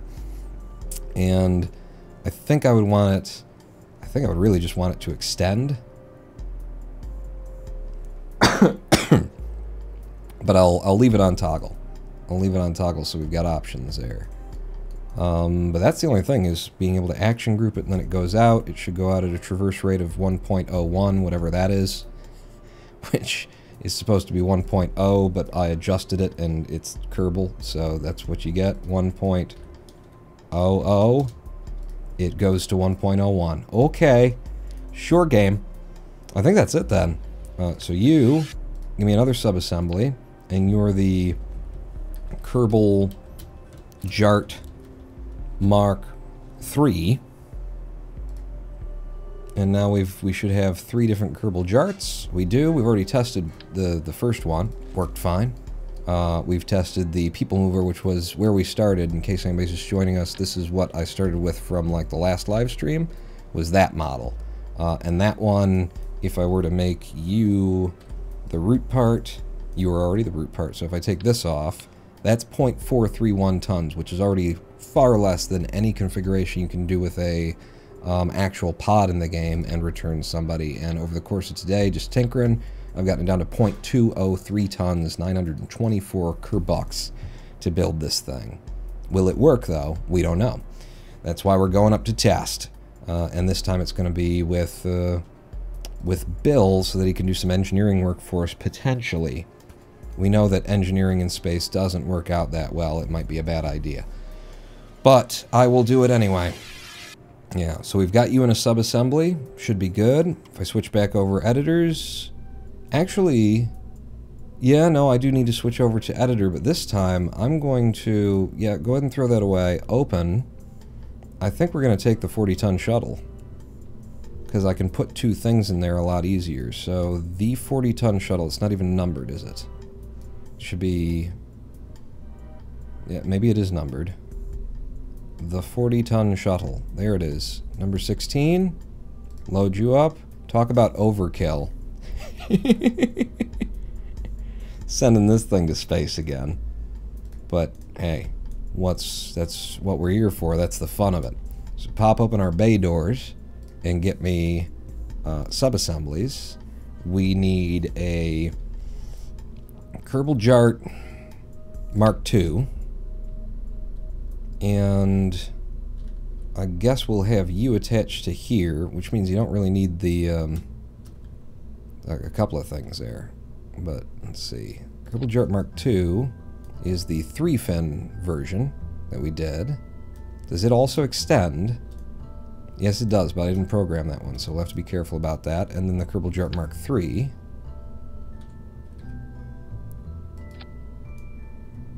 Okay. Oh, excuse me. And can we send up multiple Kerbals in this launch?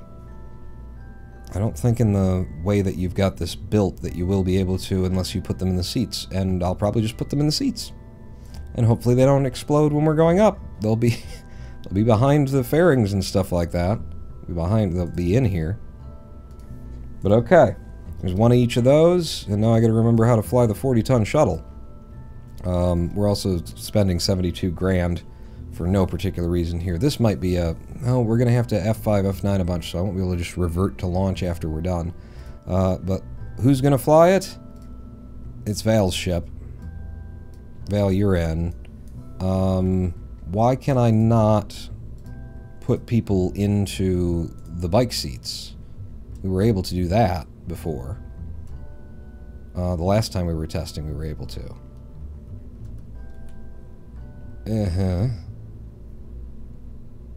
Let me just grab you off and put you back on. And then we can't put them in the bike seats. Son of a bitch. Well, it is a 40-ton shuttle. I can just stick a passenger seat in here. Reload the craft. Like save and reload with this stuff in there. Hit. Oh, and I have to save and reload. Alright, maybe we'll just have like a temp save. Temp. That's it. I'll save, and then I'll load temp. I mean, it might have worked for just autosave, but bleh. Reload the craft, check the crew, and now we've got empty seats. Good call, Jermasian. So, again, Jeb, get the hell out of there. It's Val's ship, she flies it. Apparently I'm going to have Bill and Ronbert along on here. Bill can sit in the one, I don't know which one he's in, but he can fly the one that he might be doing some engineering on. But okay, let's look at our Delta V and staging on this thing. How does this work? It's a hell of a thing to fly. I'm not seeing enough fuel. 3,267 meters per second in the top once we're free? Is that how that works? Damn, we take a lot of fuel to space on this. This is such an overkill. It's making me think I shouldn't because it's going to take me longer to figure out what I got to do in order to make it work right. 1.64 TWR. If we got 1.49 off of the pad, then we have enough. Like, whatever it was configured to load up before, if it's showing 1.64 now, then we're over-spec'd on fuel. And if I don't fire these, well, that's the thing. Now it's a 1.26. Then we're probably right about where it needs to be. I just don't want to fuck with it. So, we'll try this. Yeah, just put it out there and we'll try it. Then you just got to throw it against the cupboards. See if the spaghetti sticks. My God, my hand is just... I don't know if you guys can see it before it starts to disappear through the green screen, but my hand is just tore up from these kittens. Covered. SAS on, throttle to some. I remember it's some, not full, when I'm launching this thing. And F5 from the ground, because this might go wrong, and I'm not going to pay a heavy fee for it. We just want to test a couple of things. Houston, could I get a countdown? No.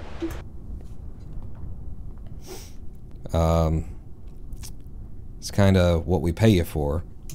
Not enough. I'm on strike. Really don't have time. I just want to get up there and test something right now. Can we do this another day? No, so you don't want to do this right now. Geez, does that mean that I have leverage in this negotiation? Val, do you want to count us down? 3, 2, 1, go. How you like that, Houston? Damn it. Kinda, yeah, figured it out there. Alright, ooh, I have to pull down to go 90 in this craft. Okay, we remember. Just like Pepperidge Farm. Houston went commie. Yes, he did, and I'm very proud of him for it, but I don't have time today. Wow, what a shaky thing. We might have turned down too much already. I'm pulling back on our vectoring, on our liquid fuel, because I remember we don't need it all once we've got a good directionality. Okay, we've pulled back entirely on that. Solid fuel is more than halfway gone now, about a third left in the tanks. I'm going to have you follow prograde. Yeah! Only 5 kilometers to be this far down on the bubble, though, letting it fall this much, but hopefully it works out. It's been a minute since I flew this incredibly big ship. Solid fuel coming to its end, going full on liquid fuel. Now, letting it stabilize, and then dropping the SRBs, because they're a very tight fall, is what they are. Okay. Now burning all them engines. I love this ship. I absolutely love it. If this goes well, first, you know, just right out of the gate, I'm going to be so happy. I'm just going to hold at this position, stop following my prograde, because we turned down the bubble kind of quick there. What are we looking at on our APWAPS? It's 22 kilometers as of now. 5 kilometers behind it. Okay. Burning through the liquid fuel in these stages first, and then we'll be throwing those off and switching over to the final fuel stage. Most of the fuel for the ascent is actually in the nose cone that's being drained right now. Once it gets up there, if you haven't seen this ship before, you're gonna be like, really? That's what you wanted? Okay. that's Mr. My Aesthetics Matter. This is what you thought was cool? Alright, if you say so. Nose is very much up right now. App-waps at 42 kilometers. I'm gonna nose this down manually. I don't want to just follow prograde. About kicking out of fuel on the bits we're gonna throw off. Whoa, whoa, whoa, whoa, whoa, whoa, whoa, we're still, alright, and then throw those off. Goodbye. Carry on. Maybe we're supposed to be in space already at this point. Seems like that's entirely probable. But from 42 kilometers, I think we'll be okay. About to have a, you know, spacey kind of space-ish thing. I'm just gonna, like, keep it burning and maybe burn, like, right dead on the horizon. And try and negate our climb at this point. There we go. A little bit higher. Yeah, and just keep burning, because that's a lot of apoapsis. Or a lot of periapsis to have to be removed, so we'll just keep the burn going. Ah, maybe not. Maybe not, because we've got... No. Yeah, keep burning.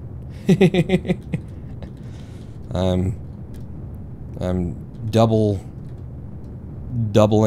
my double. Alright, that'll do. We're almost out of delta V, I guess, in here.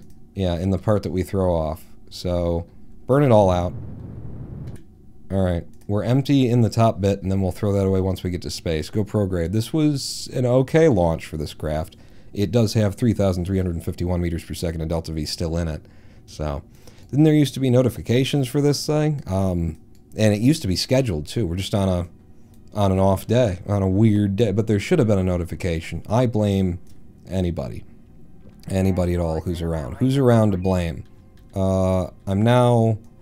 Ooh... Is all that supposed to happen at once?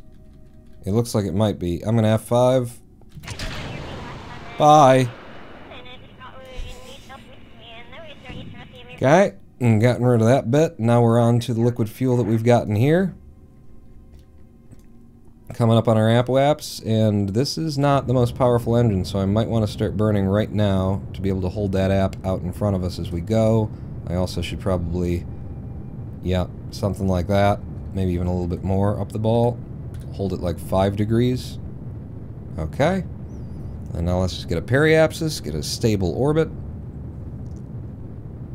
App can fall behind us a little bit at this point. It'll come back up.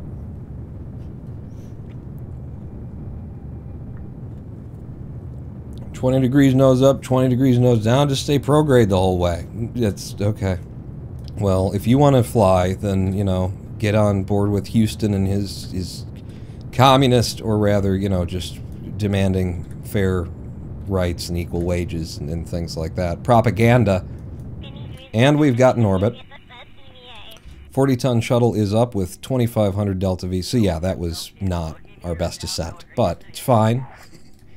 Prograde, surface, our engines generate our electricity on this. Do we have any panels that we deploy? Yes, we do. I'm going to hit 9. I'm going to hit 8. So 9 would have deployed. Yeah, comms are coming out. Solar panels are coming out. Beautiful. And give me free cam. We're just in orbit of the planet. It can be below us. Let's pop it open. And nobody died on the ascent. So, you know, step 1... For Bill and Ron, pretty good. I'm going to F5 and then I'm going to Alt F5 from here because we might want to do a lot of little things. So this is the Kerbal JART tests Mark 2 and 3. In case I accidentally lose that F5. But yeah, we're ready to go. Who's in what is my question. Who are you? You're Bill Kerman, and you are in the correct pod. Alright, well that's the Mark III that Bill's got. Ronbert's got the Mark II. So, Ronnie, my boy, I think all I have to do is right-click on you. Oh, no. You have to deploy beforehand, pawn. Okay. So how do we deploy? Well, I'm just going to zoom in here. Try and get an angle on our view. Can I aim camera at him, actually? And then we'll zoom in. Aha! Much better. So, deployment. Target extension, full deployment. And then we should lock it. Don't know if we'll need to. We've never done one with this bar before, but this bar is far lighter than 3 struts, which was the way we were doing it before. So it's an even lighter weight thingamajigger. We might have a problem with you decoupling and blasting off into that side of things, but we shall see. In fact, maybe I'll F5 from here as well. Give me a decouple. Yep. Alright, it's fine. A little bit of bumper cars that goes on in here. Good. So this is who am I right now? Ronbert Kerbin. We need you to turn on your RCS, and you need to not be just going straight down, but you are. I need you to, yep. So we don't have so much rotation from that point. That's interesting. Does that move the center of mass? Is the center of mass just like really even? Because look at that. I'm able to just hit up and we kind of go up. I want it for rotation, not for what we've got going on right here. He doesn't have SAS engaged. That's very odd. Very odd. Also, my controls are inverted of what I expect them to be. So there's that. Are you controlled from here? Yeah, they're a little bit the opposite of what I would expect. Center of mass is really weird on this thing. I think it's just so incredibly lightweight. Okay. hell of a scene that we're witnessing right here. That is entirely the wrong. Oh no, that's right. That's fine. 5.16 monoprop. Did I not drain this ball enough? Shouldn't this ball have had less than that? Maybe that's how much I wanted on it. I'm not sure. Yeah, very difficult to figure out. Control. Why are you control from you? Why are you saying that your retrograde is that way? You're facing that direction. This game. That ain't right, man. It's fine though. Wait, no, that is his retrograde, you silly boy. Like, why is his retrograde on his retrograde? That is correct, you fucking moron. I believe on this craft, I made this so that it will fire when I fire the engines. So we're just gonna get him on his retrograde and hit Z.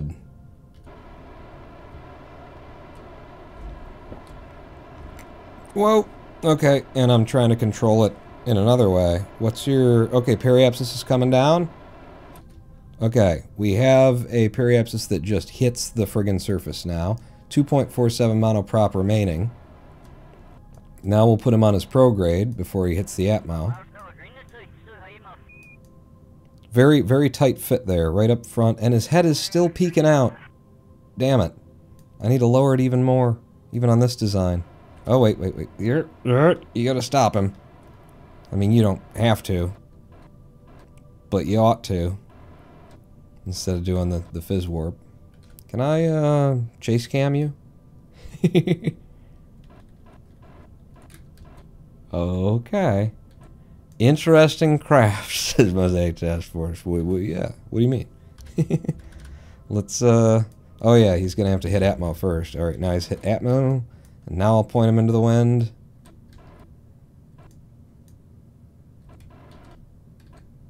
Please don't die, Ronnie. We are on surface prograde, so that's good. There you go. RCS off. You figure it out from here, son. You figure it out from here. 3-fin, deployable. 4 times fizz. Wow. Wow, wow, wow, wow. Okay, I will help you out a bit there.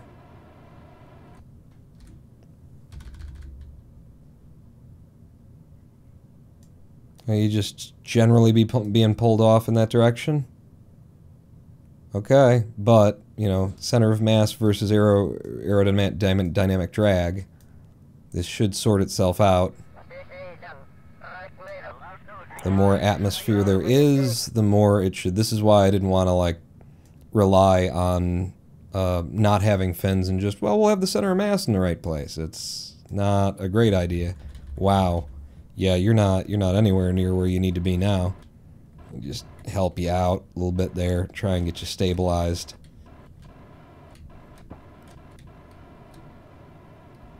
Oh, wow. Yeah, look at how much authority I have to put on that to try and hold him there, just constant, and then as soon as I turn it off, we're pulled off. Pulled off in the wind, and then these guys are really, you know, going to get the heat off of that. So, this design, not so great. Center of mass being as far off as it is. You know, I wanted to get those fins so that they are behind the... so that they are actually, what's the word? Occluded by our ablator, which is now just a nose cone. But importantly, Ronbird is fine so far. Does a fuel drain have mass? Because you could use it to drain the rest of your pop. It does. Yeah, it would. It would be more than the entire ship. I think it would be, you know, significant on a craft that's this small to have one little fuel line. But the monoprop being heavy up front for the descent is helping us. You know, the fact that it's pulling the center of mass toward this end is useful. It is something that we could test. Like, the further back we get this, the more drag is going to hit those, and then it'll keep us into the wind the way that we want to be. So I was saying we could test this by, like, pulling it in, but that would be only worse than it already is. It was a fine descent, but it's definitely not what I want to see exactly. Not really. Much lighter than the last craft, much cheaper than the last craft. And then here, I want to see if we can't get the damn thing to paraglide. Last time we didn't have a lot of time to try and figure it out. So I will start from back here. You, sir, I want you to... is it safe to deploy? It is. You're in deploy mode immediate. Then I want you to deploy your chute. Oh, and he did it this time. So I guess he didn't have RCS on in the first place. And then maybe the RCS will actually help me in controlling it once we've got a deployed chute. Turn RCS off. Turn RCS on. We'll have to see. And I think when RCS is on, then your parachute doesn't work right. Oh, hi. What have you switched me to? You switched me to death mode. Cool. Cool. Could you twist the fins so you spin and are more stable? Oh, that's entirely possible. I don't know if the Kerbals would appreciate that. I mean, I'm pretty sure they don't appreciate what I'm doing to them already. But, you know, add in just a constant kind of rotation. I don't think they're going to be able to see through their helmet to be able to pull the parachute once they hit the ground. If you go for spin stable, in theory, it could work with one fin. Damn. We're getting there, aren't we? Get it down to the absolute minimum, mug's worth.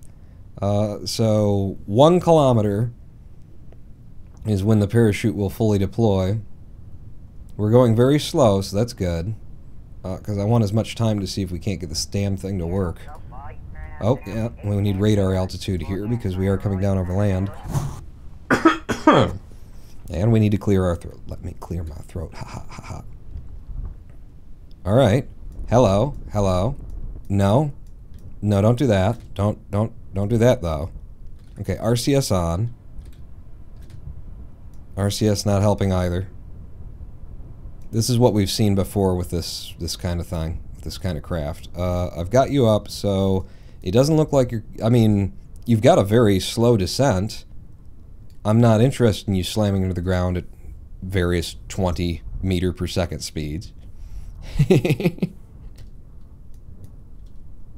If you were a pilot with SAS and RCS, I still don't think it would be okay. This is just something weird that happens when we deploy the parachute from the chair on each one of these crafts. It just does this.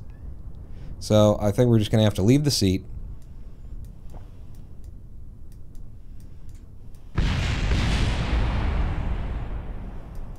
And then Ronbert returns.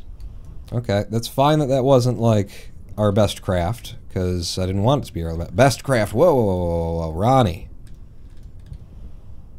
I'm just trying to get you over to the place where your craft exploded so you can look through the wreckage. What's left? Oh my god! A lot of it survived.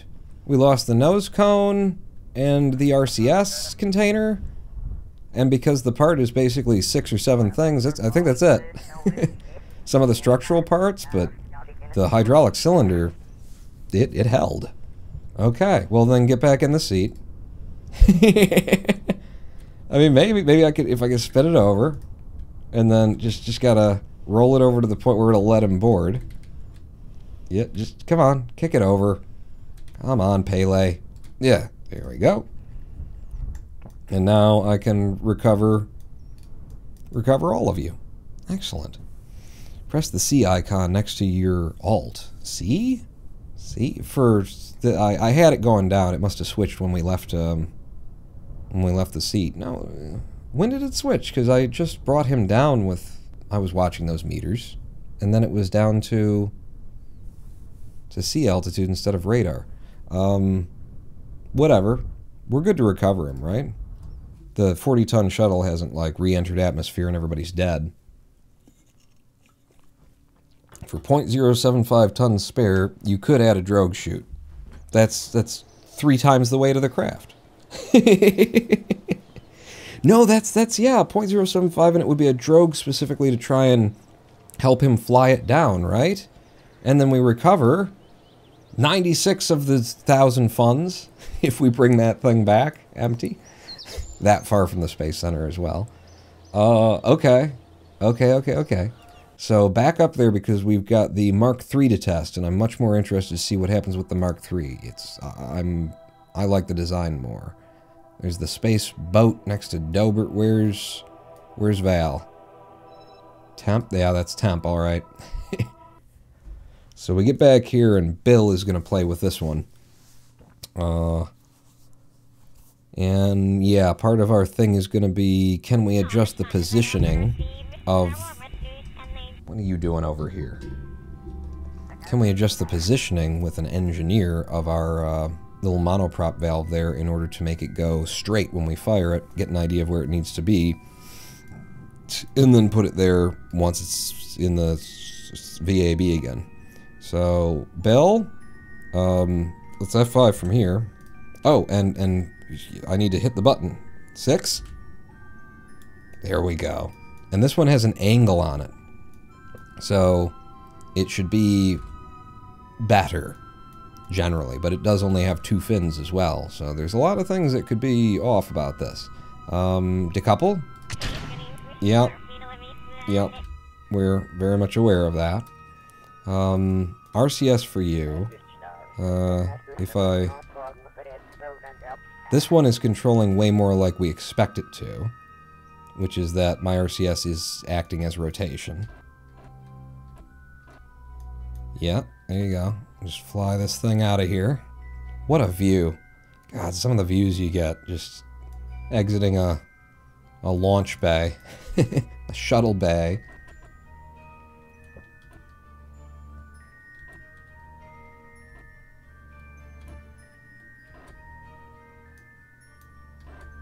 With Kerbal below you like that.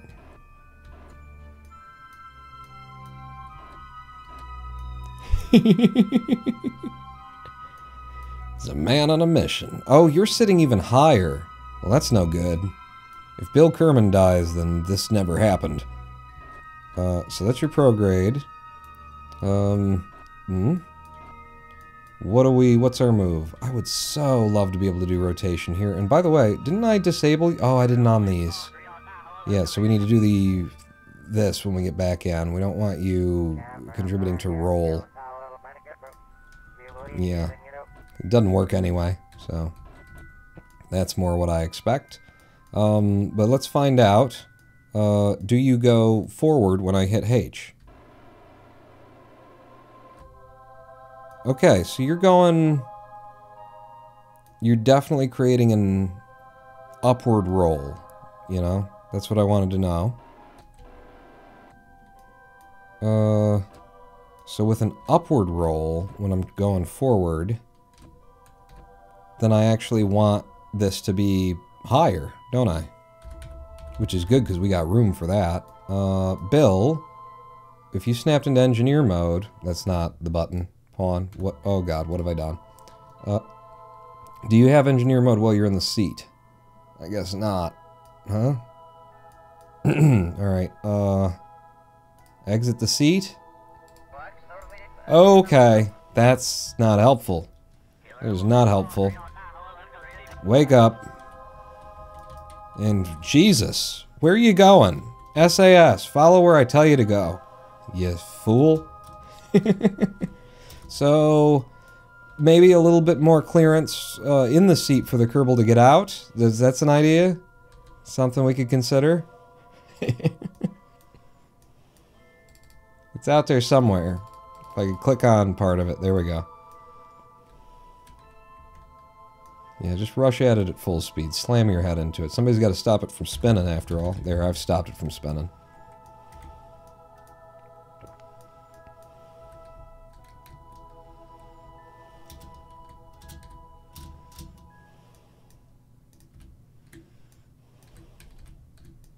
Okay, can I get, like, a stability here from you in reference to the ship? It's going to be kind of hard.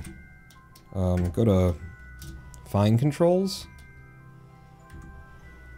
Are there such things as jetpack fine controls? Maybe not. That's probably as close as I'm going to get it. So let's go into your being an engineer mode. Is it that? Yeah, it's that. No! Fucking... I didn't just want to grab it off. I meant to translate it, and now it's like fucked forever. Isn't it?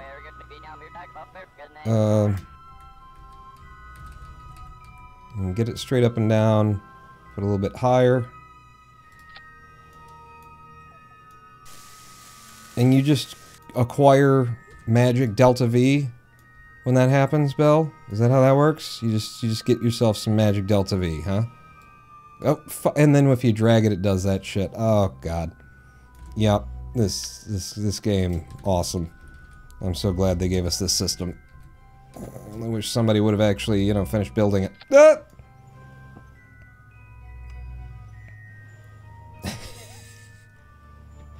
Alright, so none of that's helpful. We know that it needs to go up a little bit.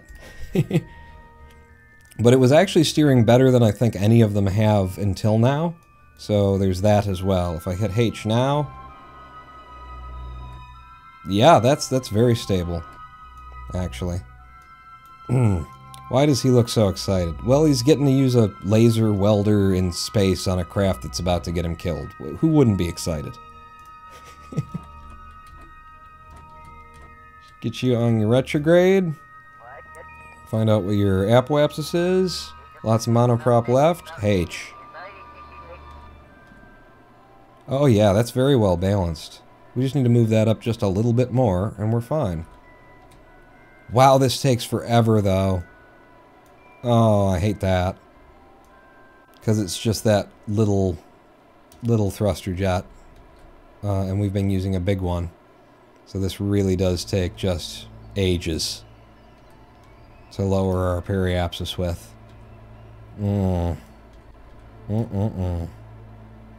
It's also probably why it's not, you know, why it's so much more stable is because it just doesn't have much thrust authority to make us unstable. Yeah, I'm not loving that. How long I have to sit here holding the button.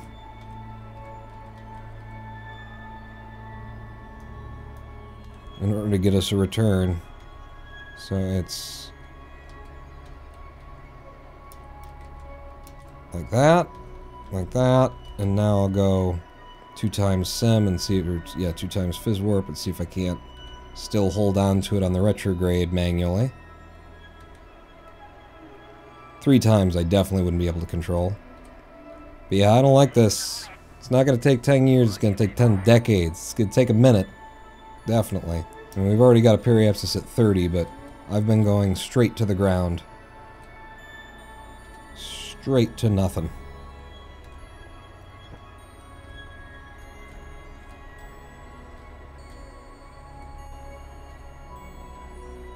Okay, yep, that's fine. I really should have put you in there myself a minute ago.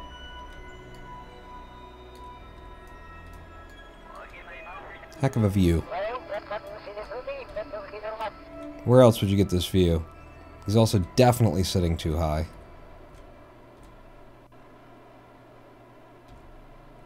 Alright, periapsis to 0 to impact as of now. Now we'll retrograde over. Wow, incredibly spry. Flips right over. That's nice. RCS off. And warp us into some Atmo. Oh, I was still in Fizz Warp, wasn't I? That's why it felt so spry. He's about to get the world hottest haircut.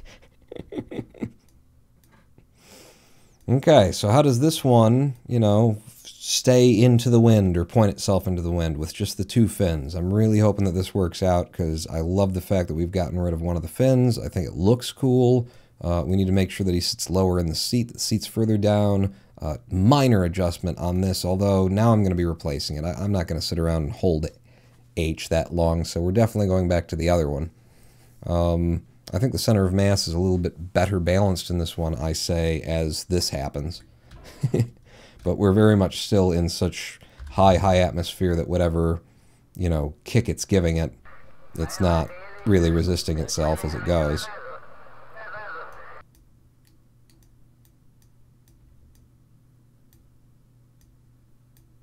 And we can do a little bit more work trying to get it, trying to get these things closer to the center of mass, or center to where they really need to be anyway. Quite a bit of flipping and flopping and flapping going on right now. Still no plasma, he says, just as things start to get hot. I can see the nose cones starting to get red, and here comes the plasma. Now that we're in plasma, one-time warp. I'll help try and like stabilize you, just push you onto your prograde for once. Get you like dead middle on your prograde and let you go. So it's pulling up.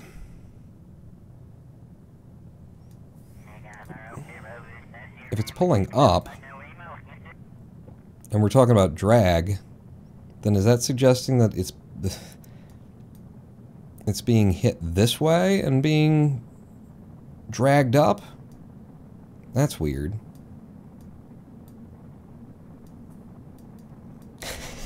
Look at his little head. I wish I could just see through his Kerbal eyes right now.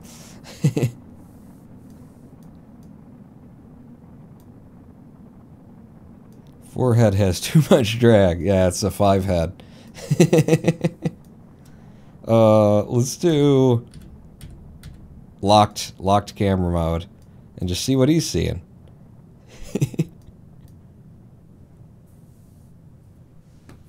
Safe, beautiful, easy flight. I didn't notice any heat ticks on our fins this time, so that's good. Both of them were occluded. That's better. This definitely fared better than the last one, too.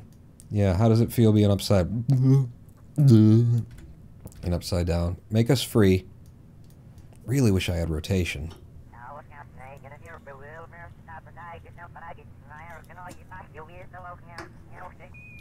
There's no way you're going to get that. Yep, you have to deal with it. But yeah, this should be the lightest version yet that we've ever thrown. It slowed down real quick. It handled pretty damn well as it was doing what it was doing while it was doing what it was doing when it was doing it. And last little thing is to see if you can't fly it as a glider, which has never worked before. We want to deploy when safe. I'll wait until we're like 10 kilometers.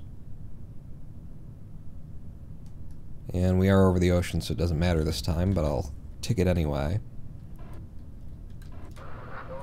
Just curious what kind of... Do I have any control there? Not really. Okay. RCS off, deploy shoot. Deploy when safe, so he's not able to do it. RCS on, RCS off. I pull that, and now the shoot is out. Let's see what happens when we hit 1,000. Is it just me, or is the stream frozen? It's you. Did you maybe pause it? No. Yeah, no. Okay, good. I'm glad that I'm not frozen. But yeah, just coming straight at the Earth, 70-something meters per second. We're actually going really slow. If I go down to this, it'd be like, yeah, we're fine. RCS. Stabilize the rotation. We're getting a little bit of a dead roll, though. If we had some wings on the thing, maybe.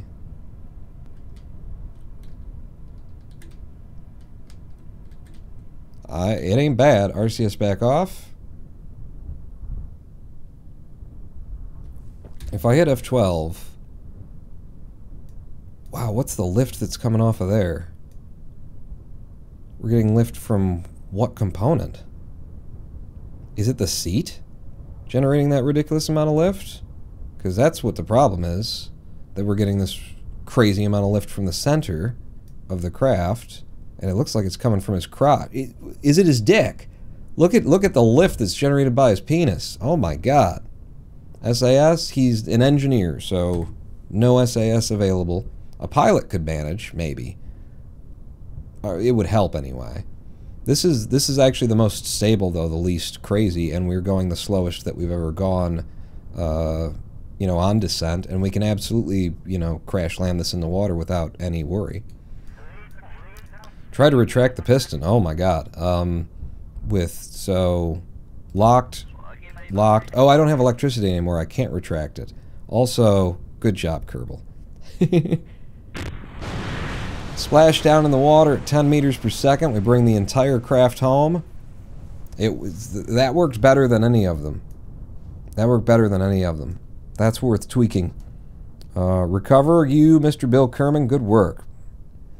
Make you spin faster if you retracted it. Yeah, that's true. If those fins weren't out there to create the drag to try and stabilize, but that's definitely wrong. God, these physics suck. Yeah. Definitely wrong that the bike seat itself, or, I mean, it's either that or it's the piston, but I don't think it was coming from the center of the piston.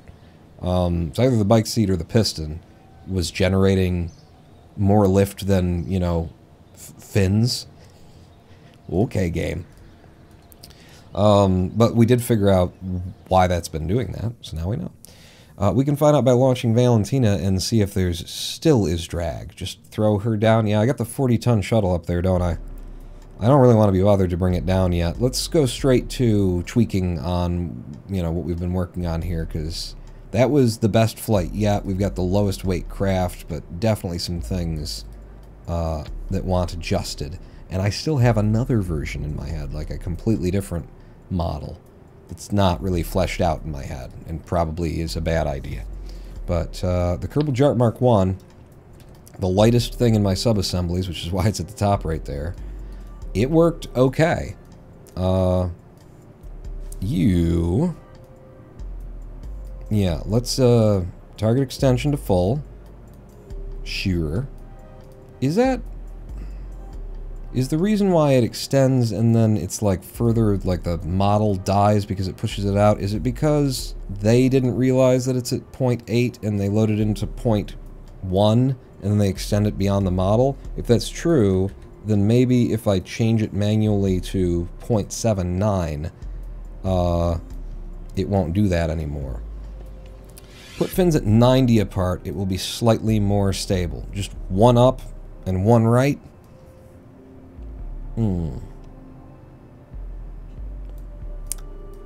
Let's see. Let's see where this takes us, because there were a few things that we knew wanted to happen. One was that this performed very well, but if it were up further, it'd be better, which may change entirely because I think I'm going to need to change the rotation on the piston itself, but getting it more toward the middle of that, it should be better. But you don't want that anyway, Pawn. I don't? No, you don't want to have to sit around and wait for that thing to fire off all on its own. It just takes too long to be holding H there. It's too much of a nuisance. Right.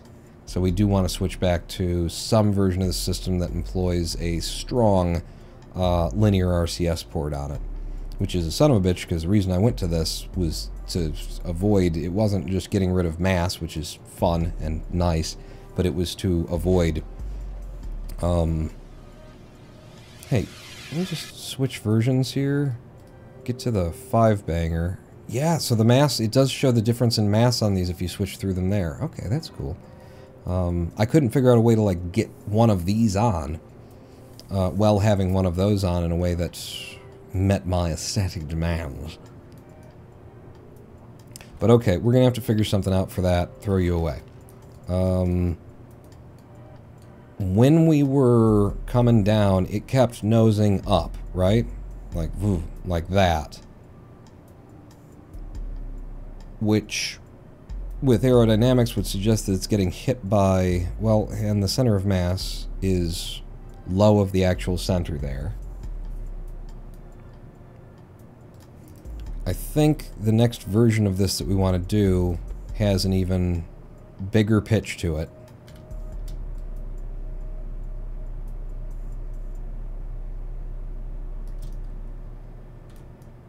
And then, because I also need the seat down, like, how far can I take this and not have it penetrating? All of that stuff, too. And then I grab you, and with an absolute snap, make you perfectly straight, grab you, bring you in. We did want to give him a little bit more room if we could, too, so that he doesn't, like, explode out of the craft when he tries to exit in space like he did. So giving him a little bit more headroom when I pull this in. You still got lots of room in that direction as well. Okay. The fins would also need to be re-angled. Whoa! I mean, that was suggested. Not that exactly. It wouldn't help us on return, but it might help us fly a little bit better. I don't think so, now that we've seen what's causing that. Okay, so that's perfectly straight back, right? Yeah, it is. Okay. Let's grab you. Bring you down a bit. Bring you down a lot. And if you're gonna be like that, then yeah, I can bring it in like a lot tighter. Ooh, this is looking... I'm loving the visual there. The only thing is, like, when we do the collapse, yeah.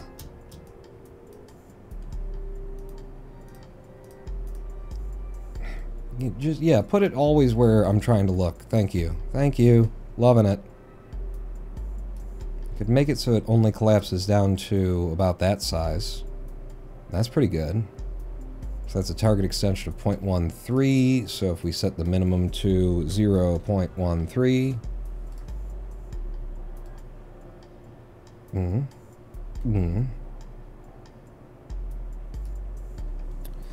But, like, I'm very confused. I'm very confused by what we saw, because it's pulling up, but the fins were, like, low. You know, is the problem that really they need to be here because that's more center? Is that what we need? Is just to basically leave it closed for descent, or is it because the center of mass is low? I mean, that's where it gets tricky, because, you know, centers are like the lift versus the mass. We're talking about drag hitting them, and it's got to balance out for the mass being lower than forward. And I thought descent vehicles were supposed to have a working toilet. Why? So you could shit yourself on the way down? Wouldn't the smallest return craft be a bike seat, tiny heat shield, gyro, and tiny solid rocket booster? Nope. The solid rocket booster costs more than RCS systems. The SAS unit, if you say gyro, and that's what you're saying, then it needs electricity, which means you're talking about an SAS unit and a battery. Like, I went through the testing to get to this. And also you would have even more troubles than we already have with like leaving a ship and getting out of it if all you had was the SAS to point you in the direction and then had to fire a, you know, rocket behind you. It may be the simplest, but it would not function as well. Or the lowest part count. It wouldn't be the lightest. 0.197 tons because you took off the thing. Right. And we want to go back to this for our forward. So, you to there. Are you with an absolute? You're an absolute, but you don't look straight up and down. Now you look straight up and down.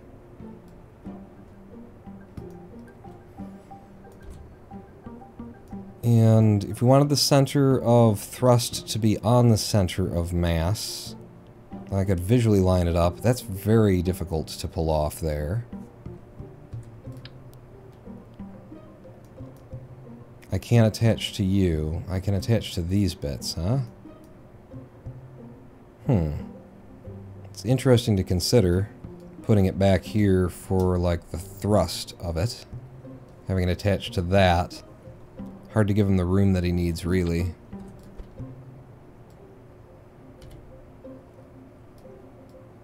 Hit all the angles.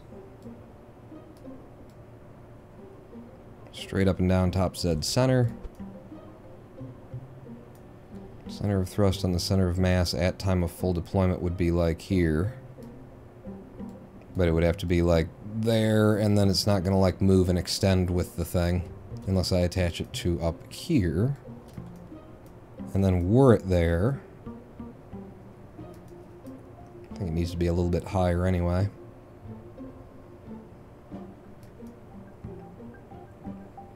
I mean, I'm actually kind of okay with that as a concept. I think it looks plausible, you know, I think it looks like it's a reasonable connection point for it. And then that would leave me the room to be able to have my rotational bit.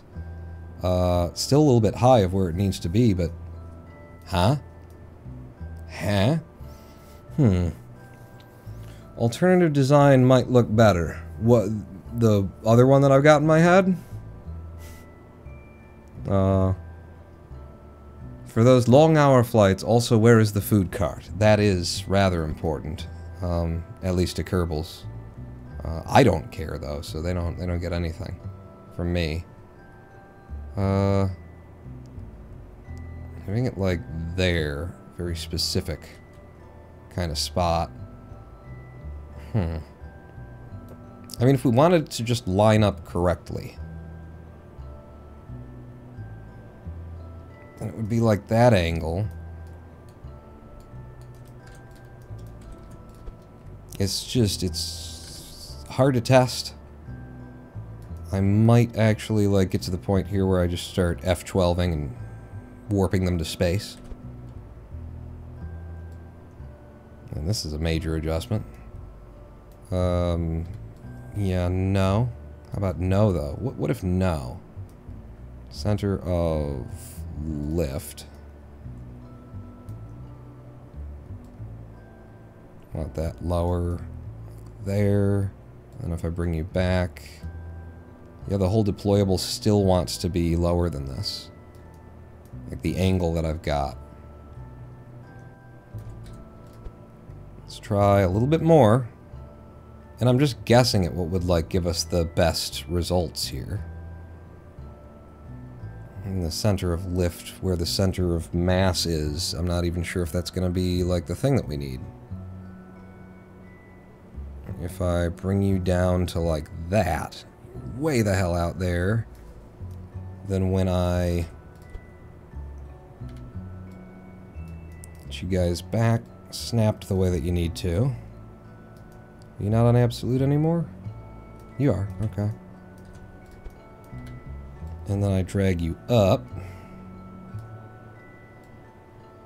And then bring you in. And then move you back down.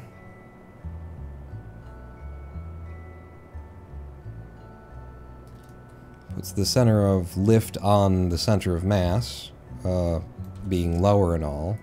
And then this guy, the absolute,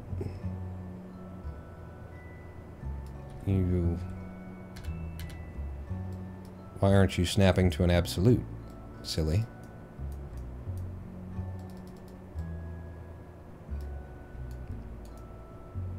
He's not snapping to an absolute. Oh, maybe he's got a weird rotation in other directions. So it's making it look like, hey, fuck you. There's an idea. What if fuck you? Anybody consider that? There's too many things. I can't see what I'm doing now. Drop you in there. You. Absolute rotation. Make sure the absolute rotation is absolutely rotated in an absolute manner. And then center of lift seems still slightly above center of mass. I lower you back down a little bit more. And you look good. And then center of thrust, we won't get an overlay for it because it's RCS, but I can kind of just line it up with that. Looks like it needs to be a touch higher, actually. That looks good. So now we need to, like, make it look good. Looks right. Doesn't look good. But it looks correct. Technically correct. The best kind of correct.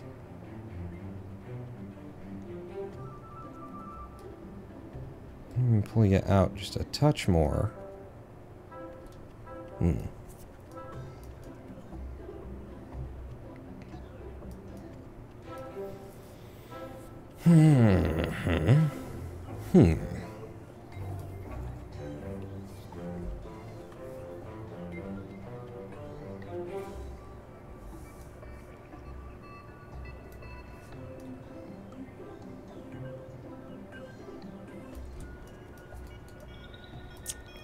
The last thing that would need to go back on is our little thruster block.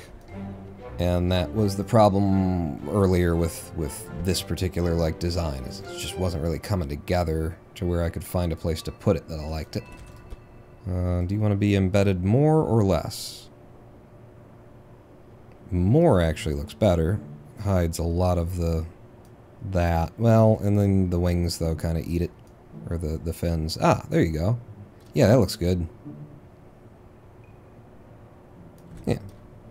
But we want this little variable thruster block here, and now we can go back to the 4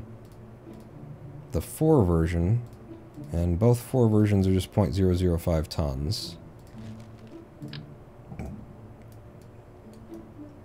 And the problem was finding a place where it would go that didn't hurt my brain. But maybe I can just have you on here. What are you attached to? No, I'm trying to get you attached to the ball, man. To the ball.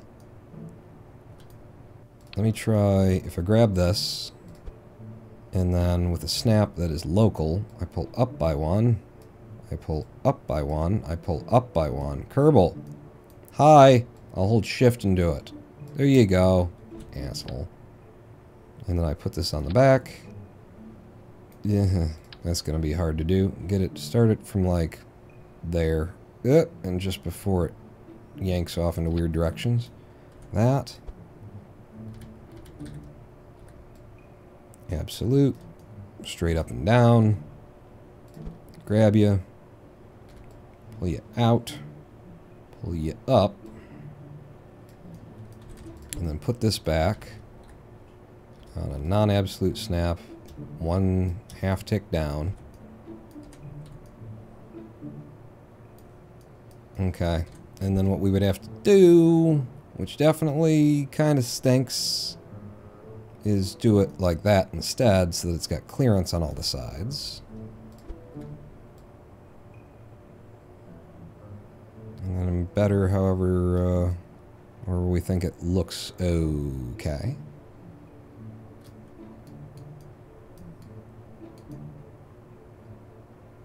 It's not bad. And then when we're trying to go up, we'll be going, and then when we're trying to go somewhere else, we'll be going, you know. I'm going to do, no, there's not going to be a version of that. It's always going to be on that angle. Right. Correct. I know. You don't have to tell me, except for that you apparently do. That's got clearance for all of them to fire in all the directions that they would need to. It's back there. It would feasibly do the job. If I go to the actuation toggles and tell it, don't try and roll, but you can yaw me, you can pitch me, you can not fore-aft me, but you can port starboard, and dorsal ventral me as needs be. And then you, sir, are 4 by throttle, and you're not yaw, you're not pitch. I might leave roll on because it might allow me to get some roll in a certain... No, roll's off. It's just fore-aft and 4 by throttle for you. And then I should just be able to hit go. And it go. 3 single tiny thrusters might work for control, says Hermano. I was thinking of like 3 individual, you know, pointy ones just to give me more forward thrust, but after I saw how weak those things were, I kind of just want that back so I can hit it and get it, you know, hit it and go. Thruster power 2.0 on one of these, thruster power on one of these 0.2, so it would take 10 of them to equal it, 5 of them to half it. I think this is a simple design. I think it works pretty good, but I'm not 1000% on the position of kind of anything right now.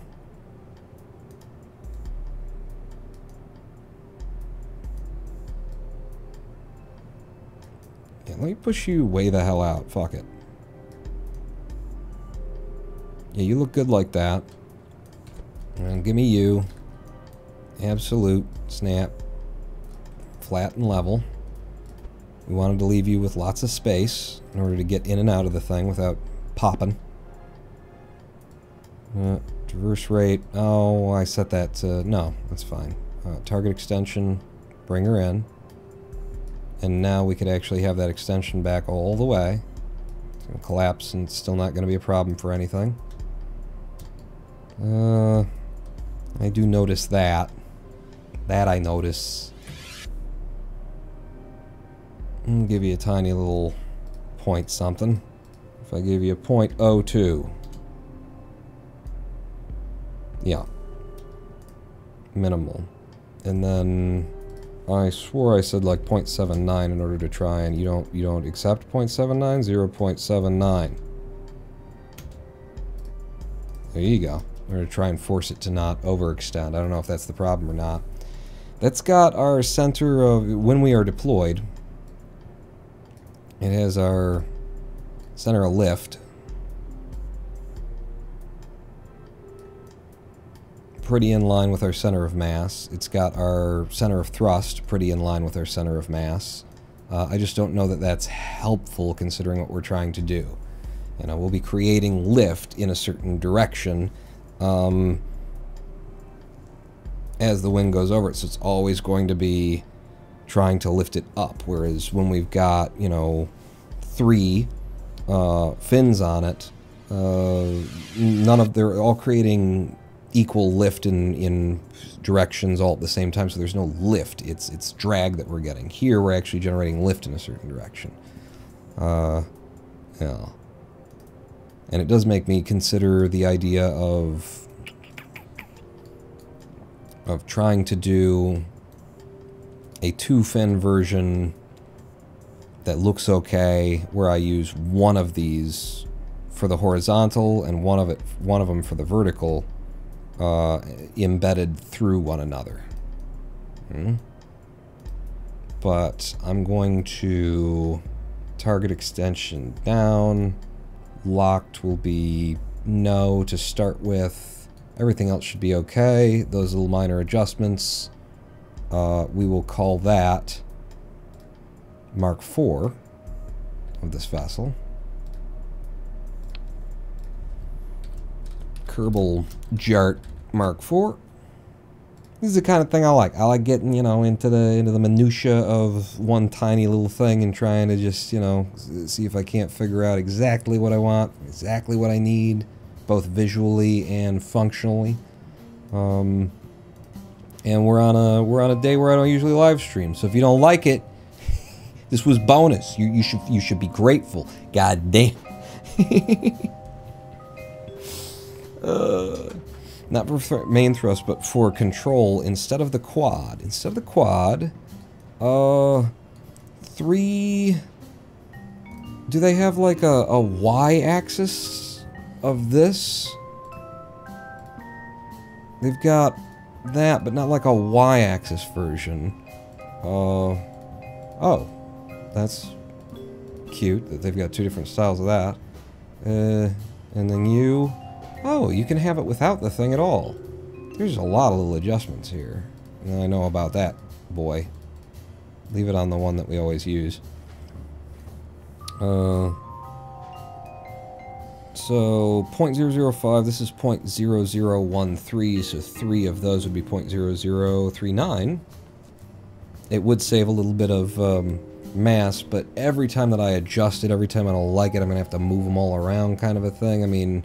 If it's a radial symmetry, yeah, is that what you're saying? That would make that a lot easier, wouldn't it? I'm pretty sure I can build... I can always control that. I'm pretty sure I can build right off of this.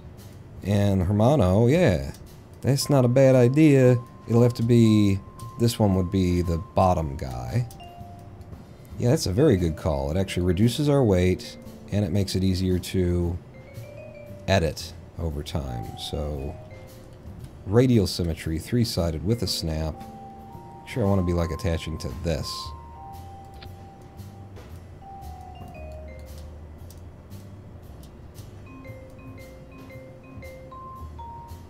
And you look like you've got the right, you know, plausible angle there.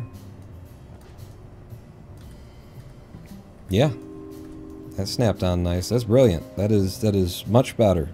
That is a good solution. If we're going to be doing it on angles anyway, we might as well do that. Although, then, what do I got? If I try and go left or right, there's a bit of a problem, isn't it? If I try and go left or right, then I'm always going to be going that way.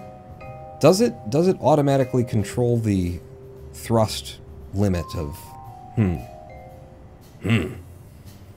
We'll try it. We'll run with it. That's a lot more convenient to work with, and this isn't, like, designed to be very well flyable. It's just supposed to get you home. For Christ's sake, it's just supposed to get you home.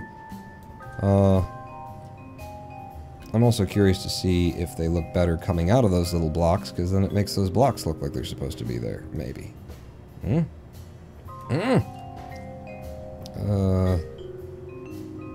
up.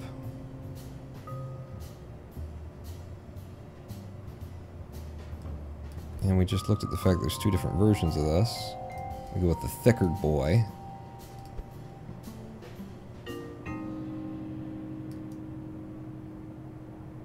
The bottom one attached. At that. Symmetry mode. Embedded reasonably, yeah. And you guys can move forward a little bit, which will help the bottom one look better too.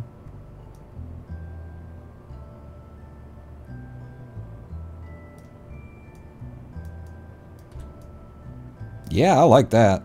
It looks snazzy. It looks very snazzy now. That's nice. That's a nice visual. Ah, I hope it works. Yeah. Looks good. Our Kerbal is... Are you lower in the seat now, though? Like, you're low, but baby, get low, low, low, low, low, low, low. I've been having trouble all day with your not low enoughness. So I'm going to embed hard.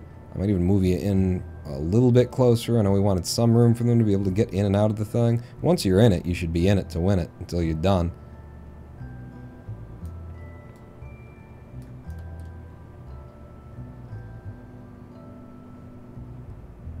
I usually like to see that little bar coming through because it gives it more of a structural thing, but it's As much as we're trying to make sure... Are you even centered, man?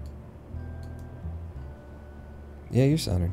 As much as we're just trying to get every little ounce of low that we can get from him. That'd make me happy, to have it like that.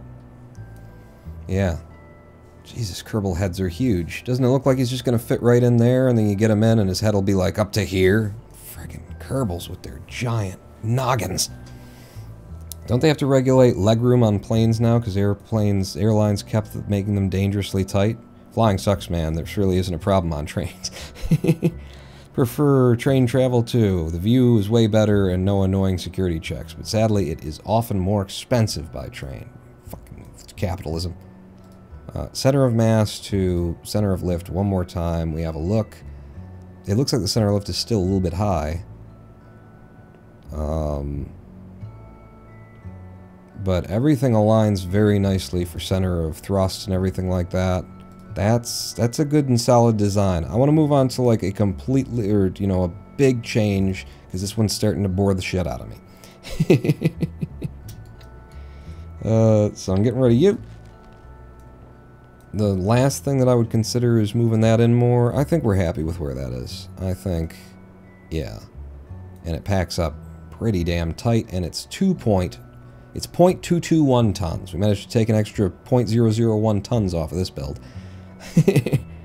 Back into the sub-assemblies and make me a copy. Oh, wait. You guys. Actuation. Don't worry about yaw. You can pitch and roll me. Can you roll me? I don't know if you'll be able to roll me. Or no, yeah, it's roll that you can't do. It's yaw and pitch that I wanted on there. Yaw, pitch, no fore aft. Yeah. And then you are already set. Should be already set. Sir. Sir, not the hydraulic cylinder. Sir. To fore aft and 4 by throttle. That's how we want that to go. So this is going to be the Kerbal JART Mark IV that we already did. We're just going to update over the top of it. Delete. Boom. Now let's move to a... let's just look at a different design that I haven't thought out enough to make it, you know, viable in my head. It might just be a bad idea. Let's at least look at the possibility of it. The hinge. The hinge is a 0.14 ton part instead of a 0.052. So that's immediately a no. We're not going to use the hinge. Never mind. We've got another hinge one. Oh, okay. And it's the lightest thing in the game? And it's the lightest thing in the game. Okay. That's what we're talking about. So, the idea of having something that folds up to nothing, like it's all going to fit in like a space that's that small and then folds out with one, maybe even 2 hinges at the weight of this. It's 0.00 or 0.02, you're 0.052. 2 of these would be lighter than 1 of these. Huh? That's the thing that's something with your mother, right? So, I'm taking you off, taking you off, taking you off, throwing you away. This doesn't, none of this needs to be here. But it kind of don't look right without it, you know? That's the thing. It don't look like you could build something off of anything in here unless you got that down there. So one of you built off of the bottom of that with a snap.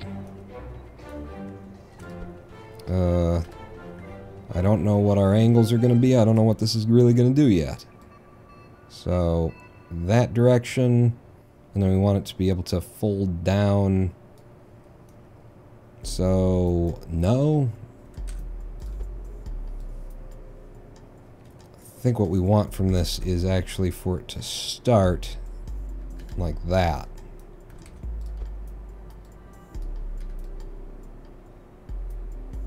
But we do want it to be nice and low, so that the seat will be nice and low. Which might mean going up to 4 of these. Hell, we're saving weight by going to this hinge instead of that thing already. These are 0.001 tons, so they'll add up to a 0.002 to have more of them, so it's like having 2 hinges instead of 1. Or maybe you just do 3.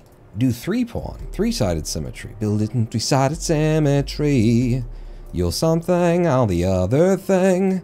Ronin pawn. You get out of my way. I'm going to do three-sided symmetry, starting with this guy at the bottom. That's where I want it. Yeah, and then, yeah, like that.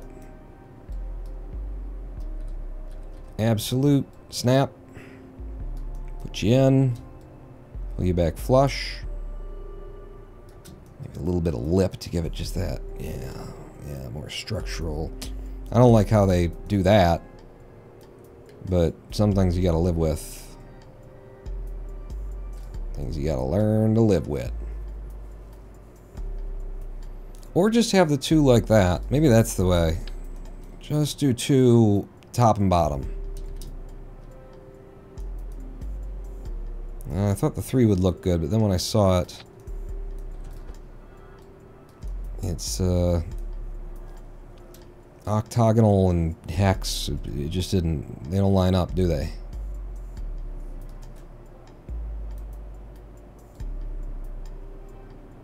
Do it like that, then I've got those things to build off of. What? Why you at weird angle, bruh? Okay. Ooh. Good snap. Good immediate snap. Could you just use the small struts for drag? Small struts for drag. What else would create drag that's small, or that's the same weight? Propeller blades. There's a number of blades that are 0.01. A ducted fan blade creates some drag in the back. Like a single part in back that's aerodynamic. Could we just have like a smaller nose back there? Well, but you want the drag off of it. Yeah, but that would be fine. Could we just go down to like having the smaller nose cone trailing behind it?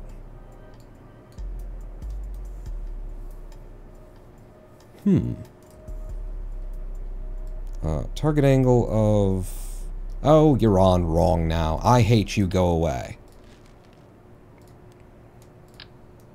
This, one of you, right there. And that is the deployment that we want to start with. Yeah, pretty sure, yeah. You know what, let's just absolute snap that to wherever it likes to be and go from there. So then we need something to build out with and then on. Which was why this guy was so useful, to get some length out of it, you know? Everybody likes some length. But it would go out like that, and then whatever it is, it has to fold up. And how would you do that with the Kerbal chair? Yeah, you wouldn't very easily be able to do that, would you? Would you, pawn? I like how cheap the hinge is, I'll tell you that. How light it is. But then you need a flat surface anyway, and low-weight flat surfaces don't exist in the game, outside of, like, blades and stuff, and I don't like building off of these because you look at them and you're like, yeah, I can see what that is, and it's ugly, it sucks, I hate it, no. Because they all got a twist on them, you know? But you can build off of them, and they do give some structural support. You're .015, you're .01. There's the ducted fan blade as well. I might as well buy in just so I can see what it looks like. Ugh. It just seems more cheaty. But doesn't it?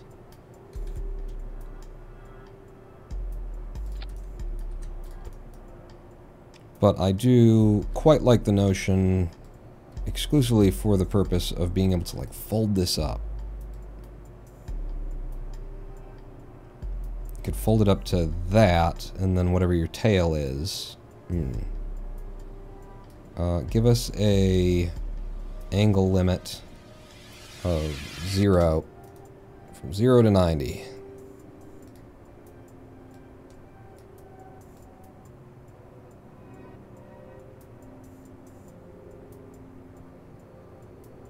How about grip pads? I've used grip pads a lot and stuff. What do they weigh? I don't think they're actually light in comparison to, like, the materials that we've been using on the craft. Yeah, they're actually pretty friggin' heavy. Oh, 0.078 is a lot of weight when you're talking about something that's coming in at 0.222 in the last model.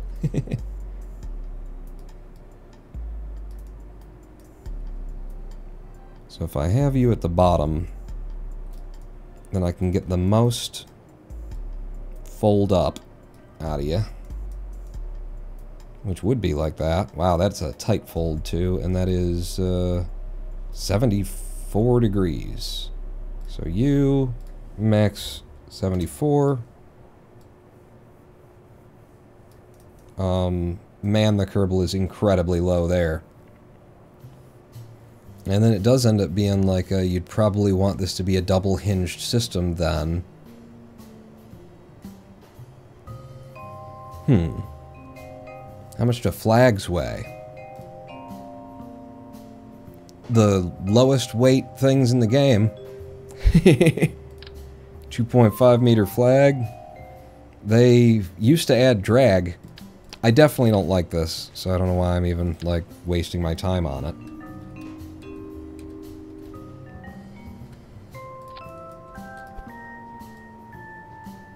They used to create additional drag.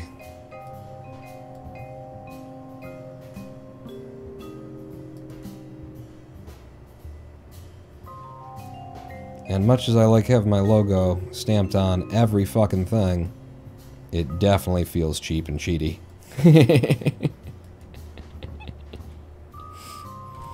Flags have arrow? I think they do, and I think they make problems, but I guess, yeah, the flag could be used, if it creates drag, then it could be out back instead of having one of these, huh?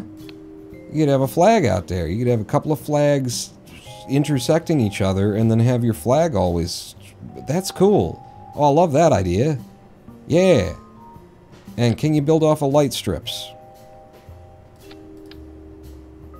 Not that kind of thing. What about you? Not that kind of thing either. A light strip would have been a good flat extender. But yeah, that's a good call.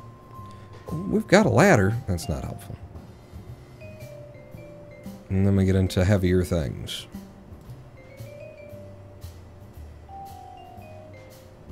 0.005 Communitron, 0.015 this guy. To get an extension, and you're getting comms.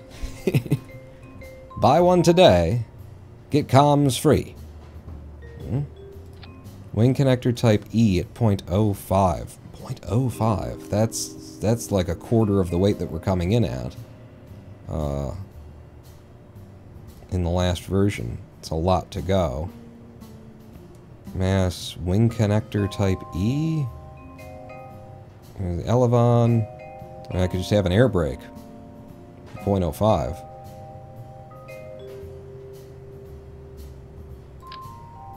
Oh, that's friggin' huge, too. For 0.05, I could just have an air brake.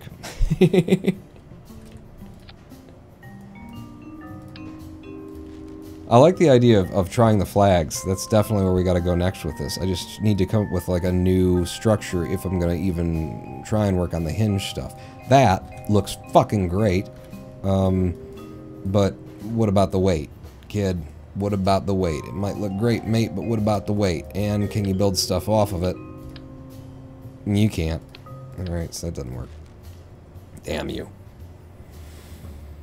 I mean, you just gotta go back to the tried and true. Everybody, you know, knows what it's gotta be, when it's gotta be, what it's gotta be. If you've got a concern for, as you clearly do, for the weight, and you want to be able to fold it up, pack it up, and send it in, then fucking this, friend.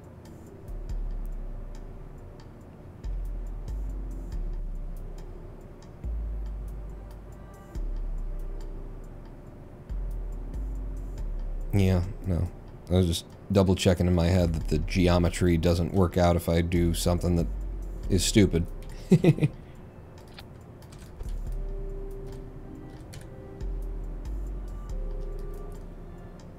Why do you have an angle on you? Aren't you a new one? No. Give me a new one. You're stained by my previous designs. I never look back. Except when I watch the VODs every time I stream. But other than that, I never look back. I only watch the VODs when I think that they were good. So, not that often. Welcome Raiders, Fonerick. Party of 9. Party of 9, Fonerick. Fonerick, party of 9.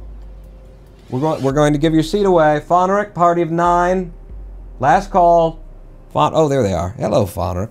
From Russia, Kerbal lovers. Okay, well, whew, I'm starting to burn out on what we've been. You know what we needed? We need a live stream break, like a friggin' hour ago. That's why I'm feeling burnt out. Damn it! And we didn't take it. And now there are raiders.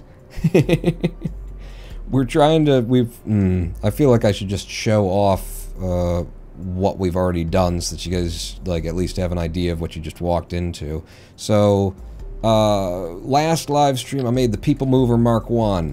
This is a lawn jart that you strap a Kerbal into and throw them at Kerbin atmosphere and they come back without needing a pod. And it worked. It worked fine, it worked brilliantly. But you know, that's a lot of weight. That's a lot of parts. So today, I wanted to come back to the design. I says to myself, we don't need an ablator. We're coming back from LKOs, low Kerbin orbit. We don't need to, you know, we use up like 4 ablator and, you know, what about just a nose cone? Nose cone doesn't even kick off any heat checks when you're coming back from 72 kilometers above Kerbin. And this worked and built this version of it. And then I started thinking about lightweight, because these struts, they weigh a lot. So then we got to the Kerbal Jart Mark II, which is now upside down. Kerbal Jart Mark II, which uses that, which you would think that's got to be heavier than 3 struts. It's lighter. It's lighter than 3 struts. 3, yes. But I wasn't satisfied with that. And three fins? Do we really need 3 fins? When you get right down to it, 3 fins sounds like a lot. What if we had 2 fins? What if it was just 2 fins? And a deployable thing like that. This version. Well, this is the Mark III. We just did a mod on that to the Mark IV. That one, all of these returned fine. We have had no deaths throwing Kerbals at the atmosphere today. This is the last one after some adjustments, trying to get the center of thrust and center of mass onto the center of aerodynamic, like all of the things aligned, and also have something that will pack up tightly in, you know, and be able to be taken to orbit without like consuming a lot of space in a bay or something like that. We haven't tested this one yet. It seems a little off. Like the other one looked cooler and flew okay, but I'm trying to figure out where it's supposed to be. So that's the latest one. This one weighs 0.221 tons. 0.221 tons. You know what a pod, what the lowest weight pod, the Mark I lander can? 0.566 tons. Doesn't have a parachute, which neither does this, but we can get down because we can just jump out of this. Needs like, it doesn't have its own means of propulsion, which we've got with the monoprop there. It does it have SAS on it? It does have a reaction wheel. All right. But like there's all this stuff that you got to attach to a lander can if you're going to bring it down with a Kerbal inside of it. This system is less than half the weight, costs me, when I don't have multiples on there, it's less than 1,000 Kerbals, packs up tight. That's my goal. That's what I decided was my life for the next 3 hours, and now we've been here for 3.5, and I needed a live stream break, and I didn't take one, and that's why I'm feeling a little bit burned out. But I want to keep doing this because I love it. I love what's going on here. We're trying to come up with like a version of this now instead of using the hydraulics that uses the hinges, which are the lightest weight robotic part, and that could fold it up even tighter in a bay when you're going to like bring it out. It looks like a 47-degree angle maximum. So now it would fold up to there and come down, something like that. So I'm trying to build yet another version of it. I mean, it's each version of this build is like 11, 12 parts and weighs almost nothing. But I really love the notion of it. I love the idea of getting like 8 of these things strapped to a center column, putting them on a space station around Kerbal, and then whenever you got somebody who needs to come home, you don't want to like go up there and pick them up. You don't want to send a craft up. You don't want to have to launch something, bring it back down. You don't want to bring something down that's up there. Just hop in one of these 900 Kerbals crafts that weighs nothing and come on down. That's what I've been doing. 2 fins. Why not just 1 fin, says Pika Pup. That's another thing we talked about was 1 fin. We just talked about flags. If flags still have aerodynamic drag, which they really... they shouldn't, because they're used as decals on the side of spacecraft, and then they have aerodynamic drag and they cause spacecraft to tumble because you put your decal on there. It's really horrible. But if they do still have it, we can abuse that, or rather use that, not abuse it, to create the lightest weight fin to create some drag while we're hitting atmosphere that will keep us in, you know, as a dart, as a JART, a javelin, heading back down through the atmosphere. That's what we've been doing today. I really need a live stream break before we like push on from this point, though. I need to step away. I need to think about our next move. Think about like how this goes together, because it's looking like you'd want 2 hinges, which is still lighter weight than the hydraulic. So it's still good to do it that way, you know. It's going to increase the cost, I think. But, can't you just drop a Kerbal from space, no vehicle needed? I don't know. Can you? I mean, don't they usually pop from trying to come down from 72 kilometers, and they need, like, the RCS, they just... the plasma? Could, it's free. Even if that's true and you can, I would still be doing this because it's such a fucking cool thing, you know? It's the middle ground between throwing a Kerbal at the atmosphere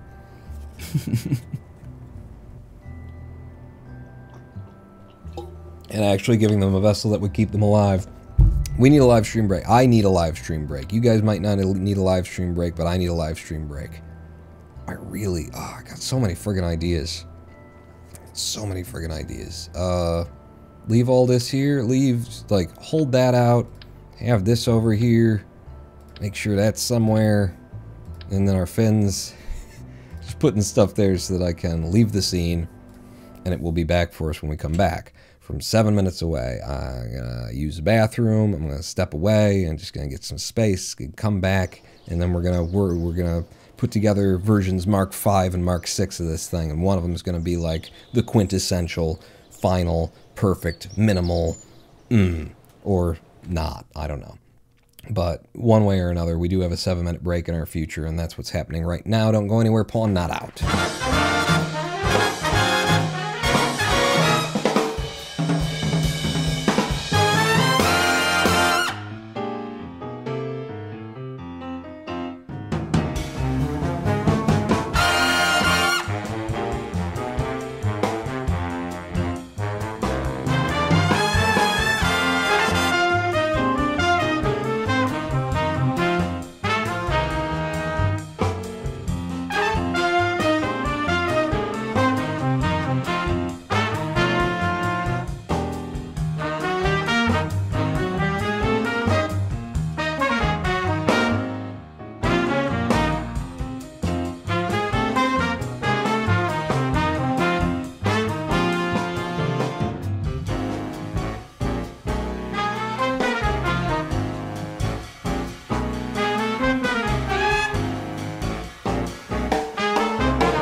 Hello, I am the Ronin Bone, and welcome back to a twitch.tv/Ronin Bone live stream here on twitch.tv/Ronin. Thank you. Thank you. Yeah. Victor Barranco on trombone. Nope. It's Ronin Pawn. Every time. Sergeant Every Major. time with this song. No. Welcome back to the live stream. We are wasting everyone's time doing something that's awesome to me. Making little Kerbal lawn jarts to send people home in. Pay no attention to what you see on the screen before you. This was one in process, and I'm throwing it away. Because stepping away, having the live stream break, getting the urine out of the urine collection sack, it's worked out for me. Oh, Piggy Bow 42, you rated while I was doing the thing in the... Did you just come in? Did I miss it? Because I just looked over now. Did you come in during the break? It doesn't matter. We're here now. Welcome in, everyone. So what are we doing? We're making Kerbal lawn jarts, and I don't like this one. I'm throwing it away. The hinges, even though they would be lighter, they're just going to complicate this minor issue that we have. All of them have worked. All of them have worked. This is the one that we did last. It's upside down. Pay it. No, why would you be upside with the... If I just change it to the... I pressed 4, you bastard. What? Can I not? Oh, you're in the wrong mode. 4. Wake up, game. It took all of my controls away. There we go. If I just switched the root... It was the root part. It's just this game, isn't it? Grab the whole damn thing. And then it flips it. You friggin' game, you. Friggin' game. And you're not the root part. You lied to me. Root... You are the root part, and yet when I grab on you, you just come right off, and that's the root part. Oh, Kerbal. Oh, Kerbal. Listen, this is one of them anyway that we made. I want to build off of I think the other one. I think the other one's better. Well, I've just brought you in, haven't I? That's the problem. It's all confused. It doesn't know what its life is about because I've just brought it in without anything to attach it to. Structural, it's still a flaw in the game, but you know, I know why anyway. Give me one of these to build it off of, and then subassembly me with the Kerbal Jart Mark III. I think the 3 looked best. It worked damn well. But, like, here's where I am with this now. I'm just trying to simplify and get to where we want to be with this thing. And I'm thinking in terms of simplifying and getting to where we want to be, I think we get rid of the fins entirely. I'm going to have to rebuild our little RCS thing back there. That shouldn't take but a second. But importantly, I think we can get away with this with a nose cone. With just a simple old average ordinary nose cone on the back of it to create some drag from the rear. Or flip it over. We are on an absolute snap right now, so that should be just straight up and down, and it's not. Absolute snap, you bastard. And then pull you in, and then we can align it and all that kind of thing. But like, if we just had a nose cone back there, it's another source of aerodynamic drag at the rear that's going to be perfectly central. You know, the fins aren't going to be creating their own lift the way that the two fin system is. And much as I like the look of the fins back there, I think this is one that we should test. During the break you came in? Damn it. I missed my break at the right time.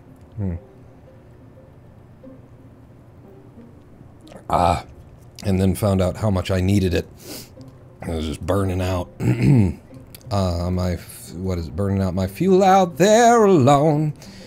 But I remember in this version, we did have some problems. One of them was, number one, Kerbal head was still too high. So we needed to lower our extensible boom a little bit more. Yeah, I'll go ahead and do that. We changed the angle on it as well, but I didn't want to get too far into the angle change. By moving it back like that, you've lost some of the... He needed foot room, and he needed head room. He didn't really need it. He was actually quite fine. All of them have been fine. I can't believe that they've all worked. We haven't seen a single Kerbal pop in Atmo while he's, you know, overheating, which I would expect. I think everyone should expect that. And, you know, he doesn't need foot room. He ought to have a little footroom. There you go. It's just their heads are so friggin' huge. Yeah, I'm not actually liking the look of this now that I see it like that. Maybe more like that? It looks better. But importantly, like, it's a center of mass issue. So the center of mass is below, you know, the center of the craft there. What we want...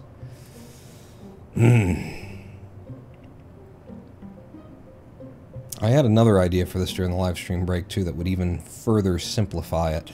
But it would also make it take more space in a cockpit when you're dragging it up. It's already collapsing very nicely, but it would give us even more space if I did it the other way. You know what I gotta tell you at this point? I gotta tell you that I think the best version, we've already made it. I think we've already made it.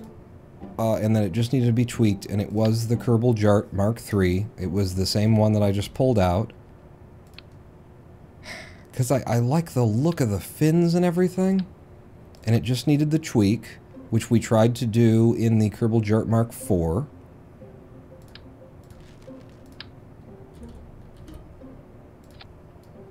I might just have to take the Kerbal JART Mark IV up. Is this the one that we got, like, centers of everything aligned? Yeah. Centers of thrust, of mass, of all of the things in the hopes that would work. But we're always going to be creating lift, hit, upward, so long as we've got these two fins like this. Which means, as we're hitting atmosphere, they're going to be constantly, like, pulling us up from the rear. I think we just need to take this one up. I think we need to take it up, and it's just one. So let's have a new craft. Don't save this one. Go over to the editor. I guess Jeb's going to fly this one because I've left Val in space from the last test. But we're going to send it up in that little, not another 40-ton shuttle. The thing that we were testing these with before. The People Mover Dart Test Mark 1, because this fits one of them, and that's the old version. So we just take you out, throw you away, head over to subassemblies, grab the JART Mark IV. Which way shall we have you?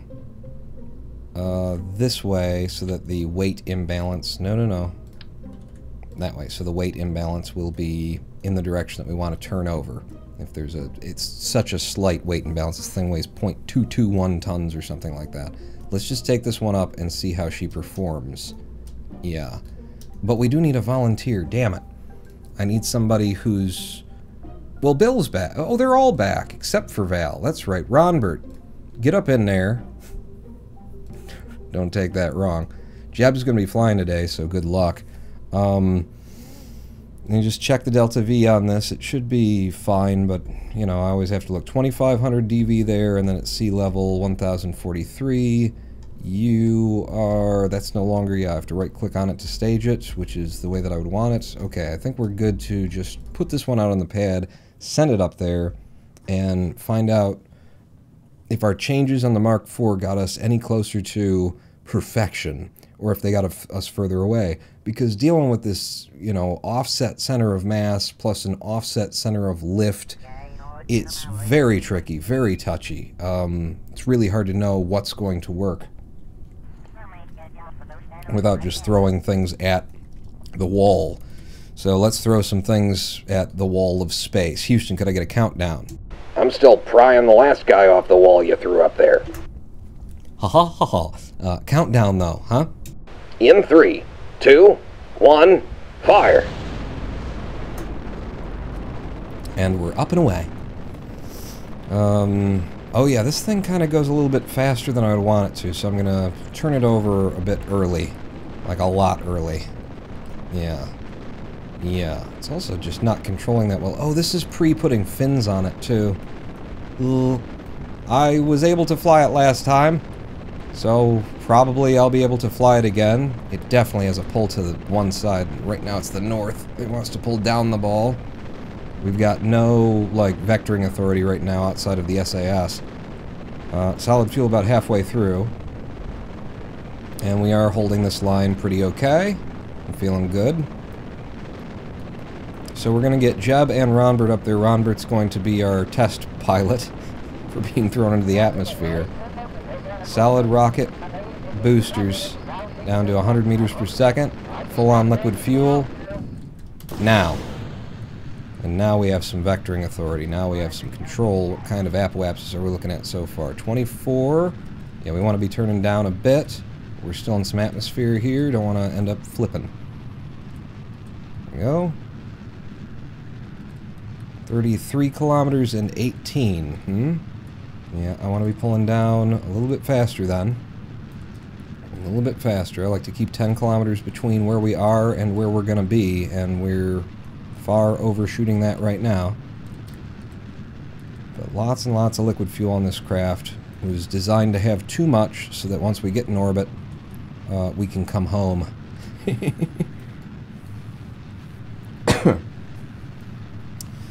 Good speed now, 1,100 meters per second, 1,500 meters per second of delta V left in the craft. Apoapsis at 50 kilometers. We are currently at 38 kilometers ourselves. I'm going to turn down even harder here so that we can get most of this done in one burn. 58 on the apoapsis and rising about 1 kilometer per second, going down even lower. Very good speed now. Periapsis is coming up like crazy. We're in space and stopping at 73.7, following prograde for the rest of the way up to minimize drag. Okay, good ascent, lots of delta V left, very clean little easy orbital craft, except for when the SRBs are running. You gotta really keep an eye on it. Let's go ahead and 4 times fizz warp up to space so we can blow this fairing and get this guy, you know, into his lawn chart. And chuck him back at the surface. See if he doesn't pop. Which he hasn't yet. I mean, if he had, he wouldn't be here. That's just how this universe works, sadly.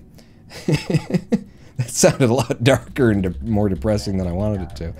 F5 from here, fairings away. Up to 677 meters per second of delta V now, and yeah, we're ready to deploy this one for a test as soon as we get this orbit. Coming up on our apoapsis shortly. Little bit of, I'll go to stability assist, a little bit of time warp to get me up to the AP. Very powerful engine on this, so we can kind of go right past the AP if we want to. We'll pull it right back to us the moment I start burning.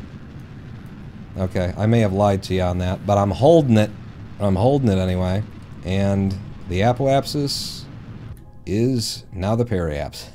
72.3 and 73.6. 72.2, 73.6. Good circularization, and we're ready for another test. Let's go to free cam.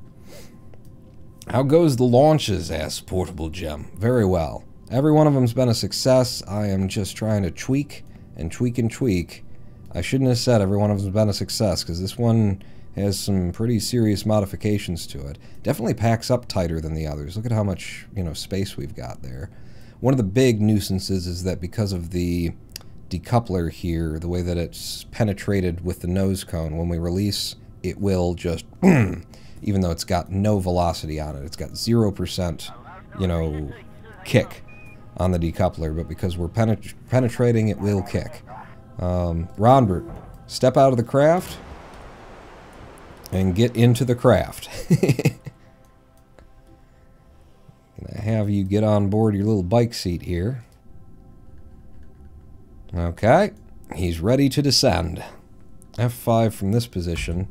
Oh, that's a thing. In this craft, we need to pre-deploy because we don't have any electric on it, and it's not really got the space for that if physics were real. Shit, I didn't think of that. I didn't think of that. So it doesn't have its own electric power, and that's the only way that we... This is going to be interesting. It's designed to be, you know, more of a attached to the side of a thing than be under a fairing going up kind of a deal. But let's see what happens. Alright, well, now I've got to decouple from here. Yep. Little stuck, I'd say. We'll just jiggle him. There we go. We popped him out. He's fully deployed. He's locked. He's got a lot of rotation that I want to deal with, and he's looking at his retrograde right now. So a little bit of time warp to just cheese the game. But we want to test all of the features, so we've gone down to just 3 linear, tiny little RCS ports on this. So let's see how this works when we want to rotate. Well, when we want to pitch. Pitch works okay. It works better because this one is directly on angle. It works better in that direction than the other two. If I want to go left or right, yeah, I worried that that would be a problem. And it is. With a 3 yoke, whatever you'd call this. It's totally controllable. And it doesn't need to fly that well because it really is just designed to be something that you can point on a retrograde and then go.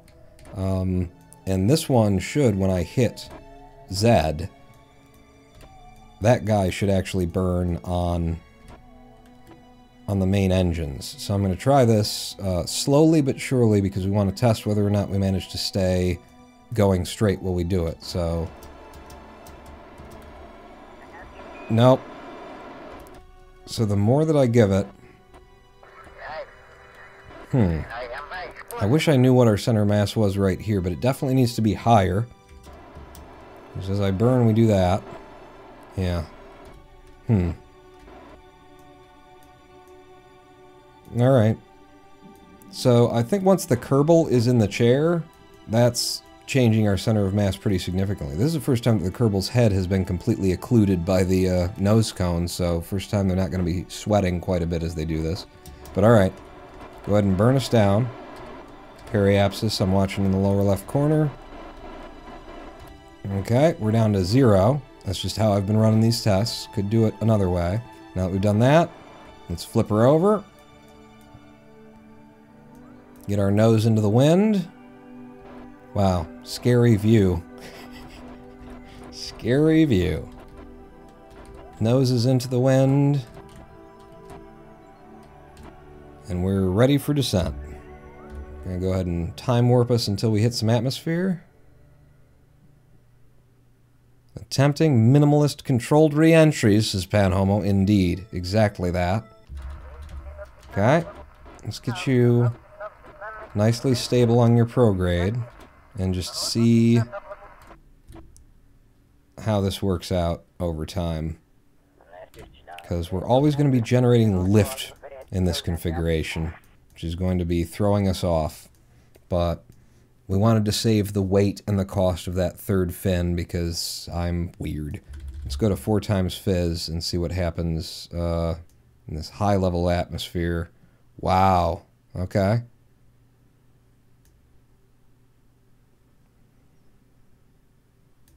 You know, that's kind of, it's the opposite of what you'd think would be happening, but I guess our center of mass, just looking at this, so our center of mass is like down here, and so if it were down there, then we'd be pulled. I mean, it's mainly about atmospheric drag, but center of mass it's got its play in the thing, and I would assume that our center of mass is somewhere like along this line, as opposed to, you know, right at the tip. It'd be more over here. What direction are you heading, man? You are completely off the prograde right now. I mean, I guess if you've got enough atmosphere, then you'll stabilize, yeah?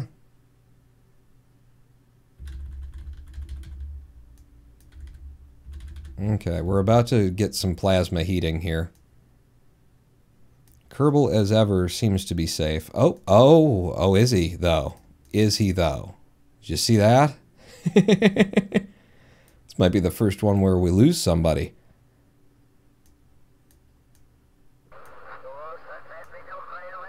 I mean, I can get on the RCS and help control it, but that would be against the, you know, point of the tests.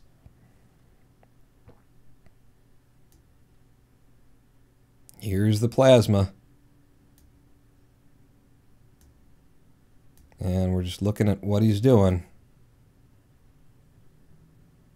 I think I'd be better judging this if we were in a locked or chase cam.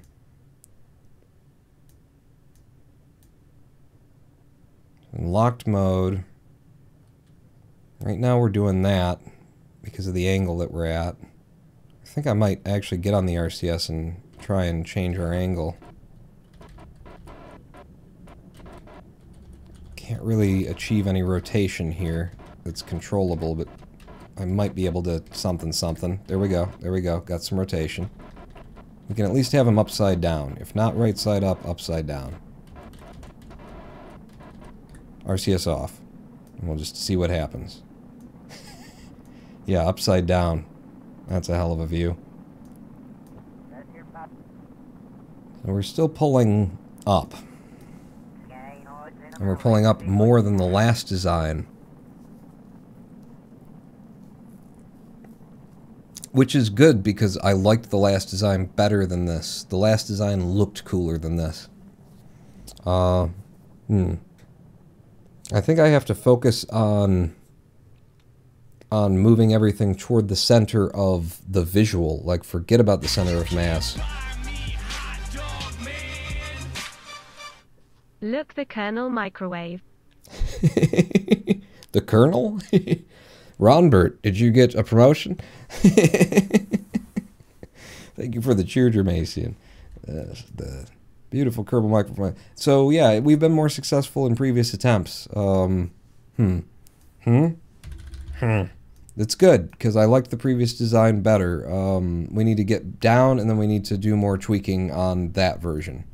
And actually, I'm kind of sick of doing that, so let's just go back to the VAB. I already got enough crafts up here, you know? Let's just roll time back a little bit. Go to new, head back to the spaceplane hangar, get me another something to attach this to, which will, of course, be our lovely octagonal strut. And then pull out the last design. The Kerbal JART Mark III. I mean, much as I love how minimal. What was the Mark II? Yeah, it had no angle to the deployment. That was the thing. Much as I love how minimal.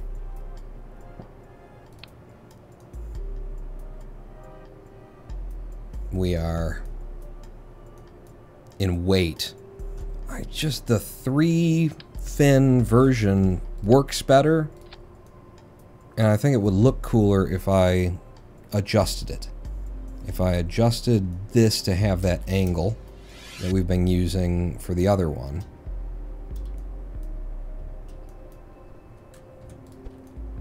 This is, you know, part of the design process, right? You go off on a bunch of tangents thinking, well, maybe this would be the better way to do it. Maybe that'd be the better way to do it. And then what do you end up? You're right back where you started. You damn fool. Pull you down. I need lots of headroom for the Kerbal's giant noggin. Are you penetrating there? Yeah, I thought you might be. So, let's just drag you back. Sure you still look solid and rigid in there. And you do. You look very like you do.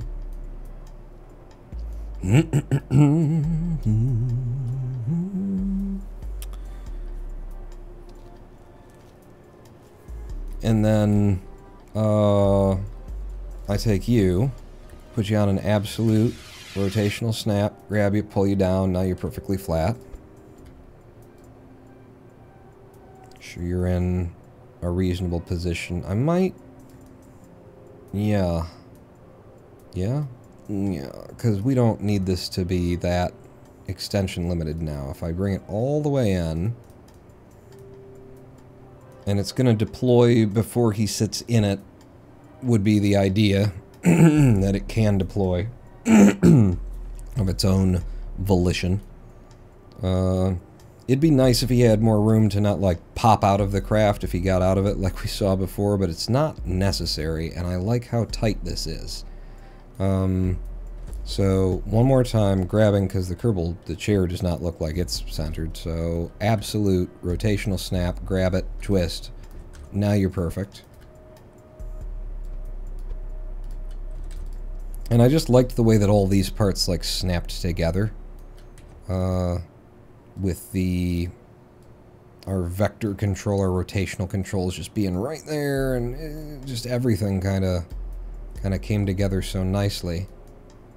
Want you as low as I can have you.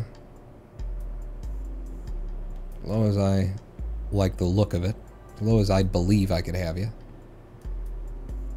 As tight as I could believe is, yeah. Screw it, I'm going full tight. Full tight! And then when I deploy you, though, target extension, you're way the hell out there, you're way too high.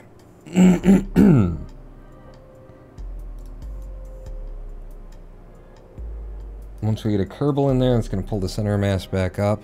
You're way too high. So, back to you, and with no snap. Don't forget to add a bunch of unnecessary lights, strobing. Featuring disco effects, yeah.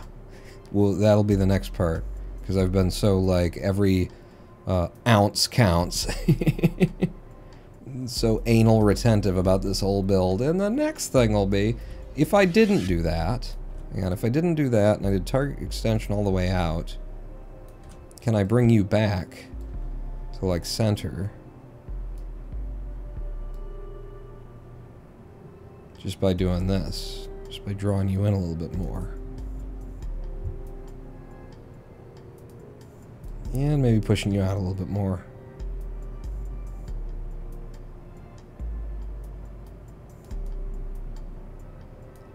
It's got to look good too, like even the way that the parts kind of eat into one another. I want it all to look good. It's a very important part of every design. Well, not every design. Most of the designs I take this kind of time on and start up an extra live stream during the week for. Target extension, bring it back in. Now there's even more room. And we don't have any more give this way, huh? Because I want it to be like as tight as I can pack it, but I also don't want there to be any chance that Kerbal decides that the pieces are actually not occluded, and oh, that's overheating, even though but it's not there. What do you mean it's not occluded? It's not actually where you say it is. Alright, so there's center of mass, target extension. I think the center of mass is broken because it didn't move at all. There we go. You gotta refresh it in Kerbal. Often. It pulls it back up, but really I'm looking for center of the visual, because it's drag that we're going to be dealing with here. Oh good, well yeah, there should be no center of lift, that's right. That is exactly correct. And for where you are and where the center of the craft is, I mean I can artificially line it up, but we kind of got to eyeball it and say from there to there. Well, we don't have to eyeball it, you could take this and put it on there. Well, it's gotta, fuck that. Fuck that? Fuck that. Give me the whole damn thing. No, you've got a weird angle on you. You'll patch it, pawn. I put you on there. I do this. I get rid of all this shit because I can't see. Snapping, absolute. We get it straight on. Snapping, translation. Now it's dead middle of the whole craft. Pull it back. Realize I've put it on backwards. Flip it over. Another absolute dead center translation. That is correct. You're still not in an alignment where it'll all line up, though, you fool. Will that all line up? Will that all line up? That should all line up. Grab it. Pull it back. And we can see exactly where it should be.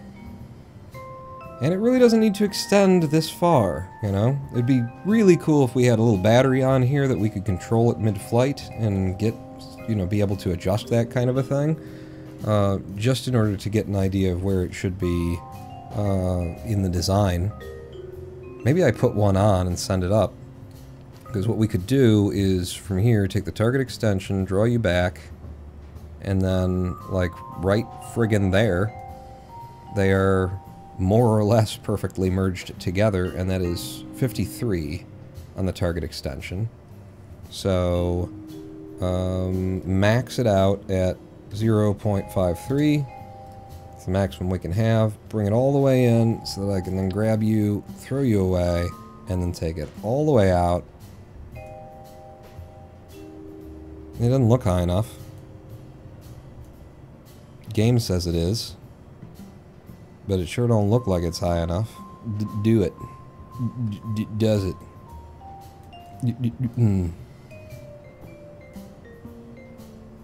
I also don't think there's any reason now,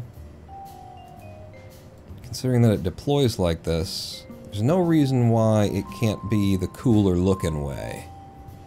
Which is to say, if I rip these guys off, and I put them on three-sided symmetry like we had them, but the top one, you know, we get a dorsal fin.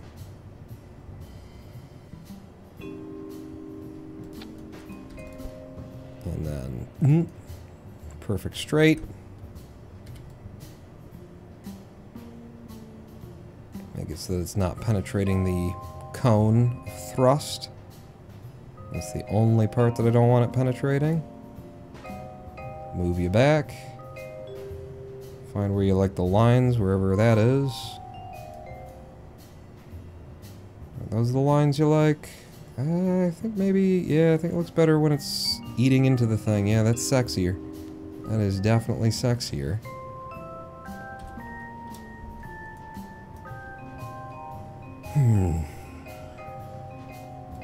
One more time with this, because I just don't trust what my eyes are telling me. I want you to want me. I need you to need me. That. Absolute. Snap. Snap. Perfect translate. Spin around. Perfect translate. Fucked up the rotation. There you go. I'll grab you. Artificially back.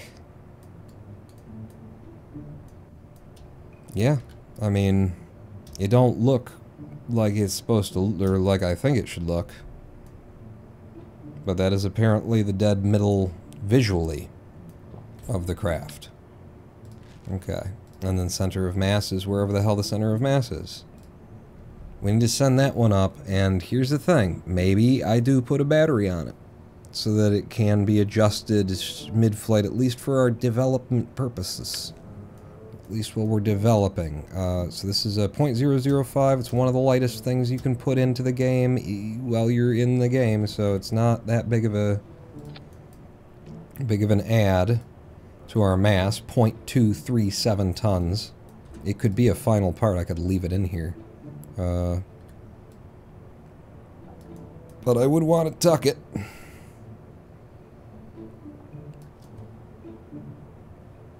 And then with I needed to do an absolute snap to make sure it's dead center. And then, like that. It's under the cage, it's in the cage, it's a little bit eating into the fuel supply. Maybe like that instead. Looks pretty cool. I don't hate it. Right under the seat is a good spot. It could be, but then I want it to be center. I'm not sure if this is going to be in there permanently, one way or another. I don't want it throwing off the center of mass.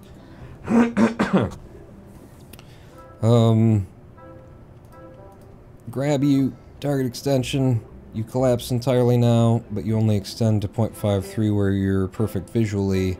I'll tell you what, for the sake of these tests too, remember 0.53 for me, somebody write it down, but I'm not going to limit this.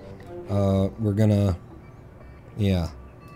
be able to change it on the fly. We've got enough battery juice to do that. Hopefully.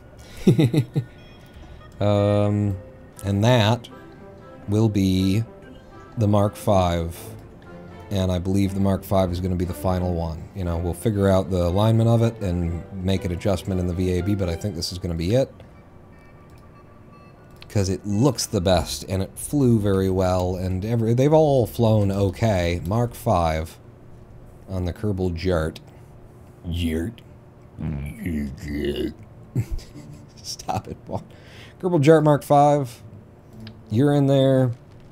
Throw everything that we've just done away. Did I do all the actuation toggles for you? All I did was turn roll off. I left fore aft on.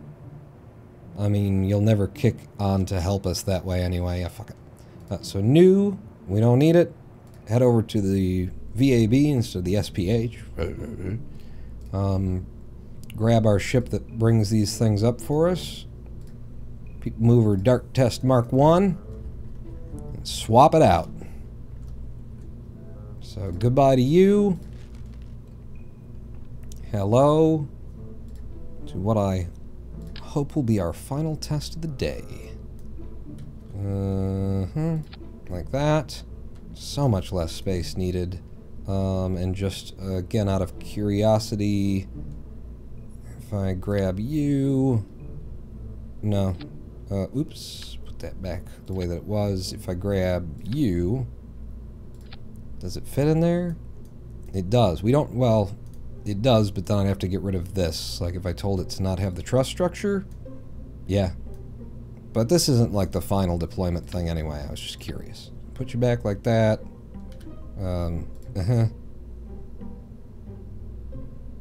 Wherever you'll let me that it doesn't look like shit. Oh, you don't have a it doesn't look like shit mode, do you, Kerbal? Oh, okay. I'll have to mod that in then. There you go. And we know that this ship should have enough Delta V. Jeb, you're flying. Ron, you're dying.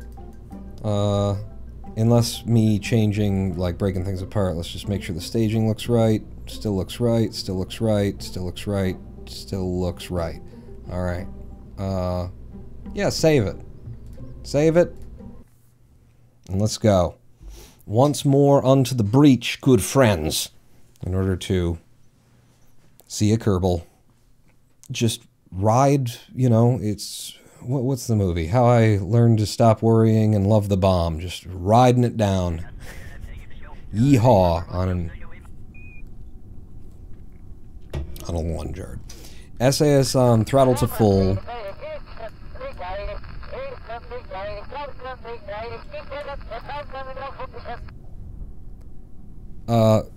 Like 7-layer burrito.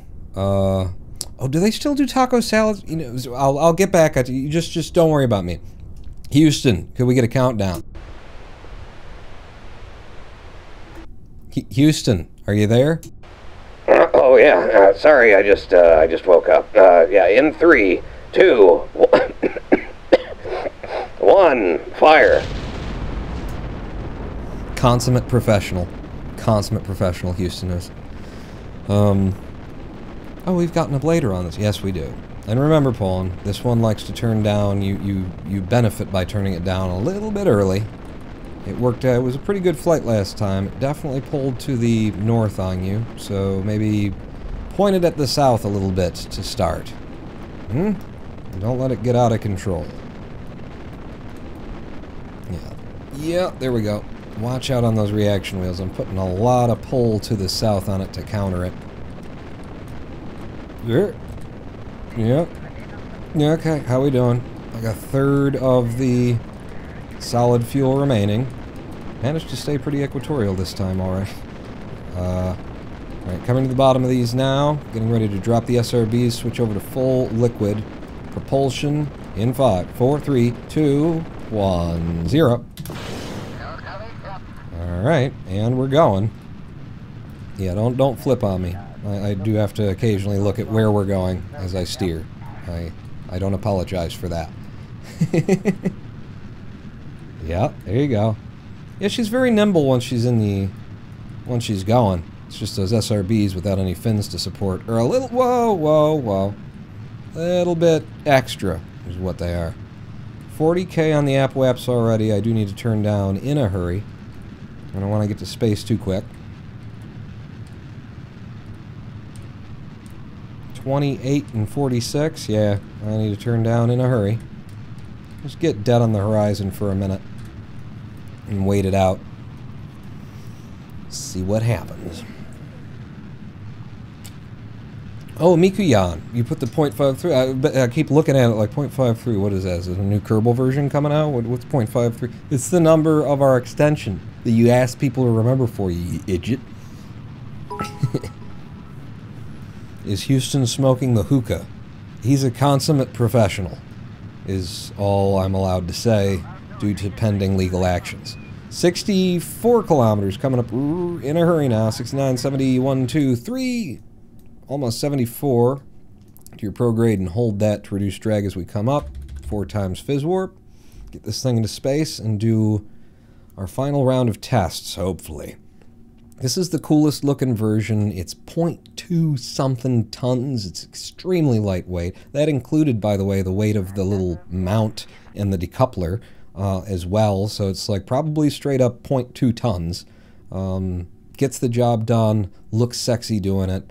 Let's see if we can't like tweak it to be perfect by figuring out the exact deployment angle that we want on it. And I might even leave the battery on, because it's convenient. F5 and deploying fairings in 3, 2, 1, go. Fairing is away. Payload looks secure. Alright, and then out to the abwabs. I like talking very officially as though that matters at all. Give me stability assist. Hold right there. That's perfect. Fire on the app. Pull us down a little bit so the app doesn't run away. It ran away. It's fine though, because where it ran to is just there. There we go. We've got ourselves a nice circularization, 73.2 and 74.1. Brilliant. And for our final test of the... I'm really hoping. I really believe it's going to be Ronbert. Well, I'm going to F5 until I do anything, before I do anything. Ronbert, step out. Pop off the craft. Get into your little bike seat. He's very familiar with this now. He was on his off days. He's a scientist by profession, but what he's really into is... What's that kind of skydiving where you start from like 30,000 feet and you need a helmet? That's what he does, apparently. Which is why he was willing to do this when we forced him to, or else we would have fired him. F5, in a good position. I don't have to deploy anything this time. We're still going to rocket out of this decoupler because of penetration, but we won't be stuck in between anything. Decouple.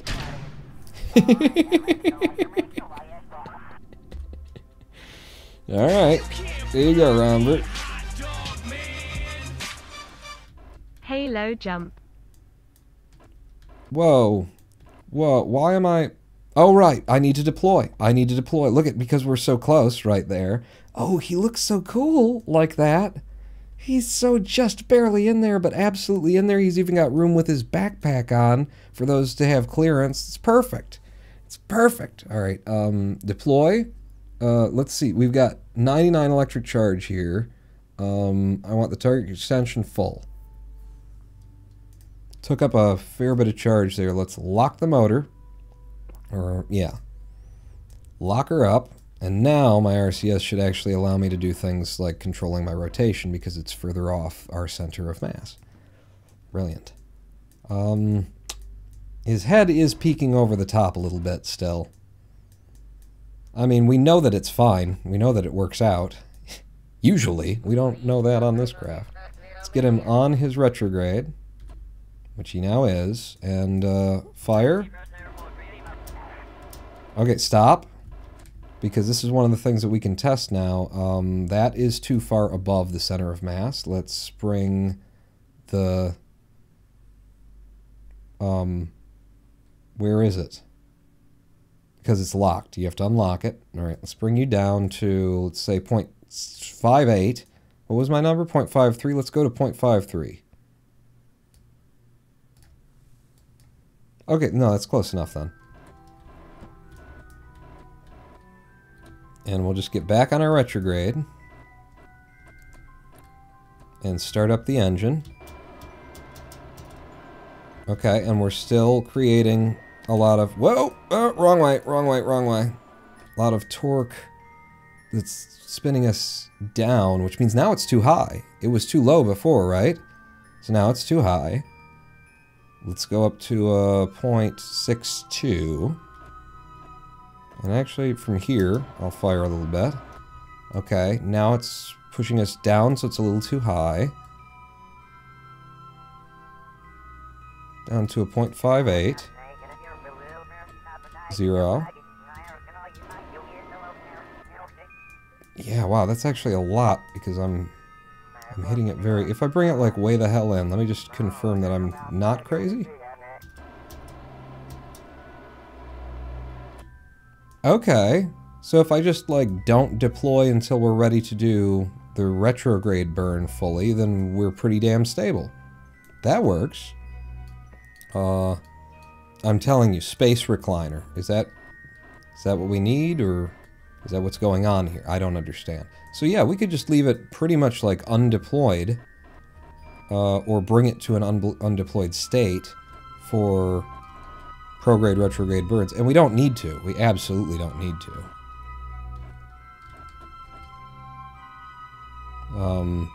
Because we just need to get retrograde, but that's fine. So from this 0.14 target extension, I'm going to burn full, and then deploy a little bit more, and then retract a little bit. Okay, no. Getting a little bit crazy there. It's somewhere out there, is what it looks like. Yeah, that's pretty much perfect right there at 0.18. Periapsis is definitely taken care of. And we want some monoprop in order to spin around. 0.18 or 0.2 is the place to burn from if we wanted to go perfectly straight, which is not an issue for us. Spin around, face our prograde, recline the seat back to keep the Kerbal's hands and face inside the ride. Oh! Here's my problem with that. The reason why the Kerbal is sitting in the direction they are right now is because they're the point of control. And I used to have them to where they were laying at 90 degrees to the thing, and then I don't have a point of control that is going in the right direction. It screws with the RCS, very difficult to control. I can't, like, control from here. I can't control from here. There's no point that I can, like, click on this build to say control from here instead. So he has to be facing perfect 90 forward just so that it's a convenient thing to fly instead of having to twist your brain around and say, if I press K, I'm going to go forward instead of up? That kind of a thing. Okay, we are in Atmo now, and let's have my target extension ready to go. Set it over there and pin it. And we'll just see how the craft responds.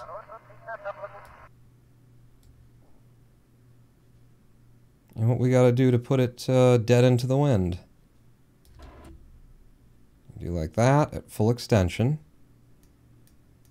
If any of the extensions will actually help us. Because we don't know that. Just trying to get him stable. He's definitely pulling off to one side with that extension. Bring it in a little bit and restabilize. Bring it all the way in. Bring it all the way out. Might be that we just don't have enough to go far enough up. But we'll see. We're in very, very high atmo right now. There's not much drag to actually even work with.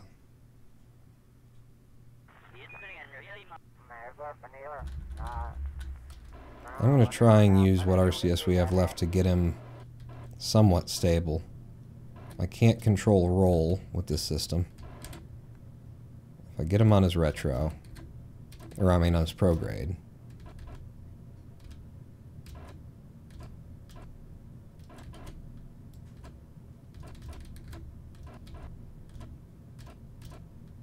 Yeah, the more I pull it in, the further out it's going, so it's like, actually we need it to be a little bit higher than this, if anything. That's what it seems like.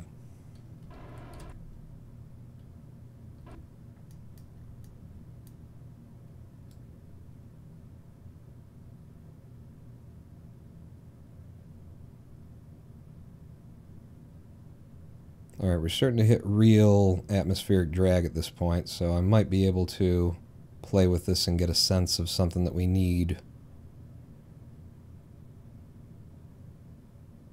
I think it needs to have more ability to go further up, further out. If I pull it in halfway,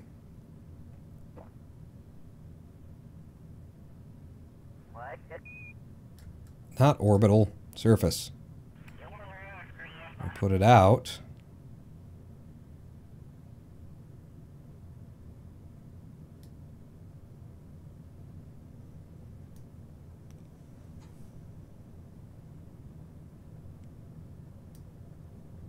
I mean, that's kind of the closest that we've gotten to a perfect roll since we went to this angled system. The more I pull it in, the further off we get, which makes sense. You know, we're just trying to, like, create the drag back there that will always force it back to where it needs to be. It seems to me, based off of that test, that we would actually want this thing to go higher. The angle would be, we're upside down right now, so lower, but the angle would need to be further to push it past the center of mass and past the center of aerodynamic drag of sort of the visual thing in order for us to get it even better. But this works just fine, looks friggin' cool. My one complaint is not having, like, rotational control.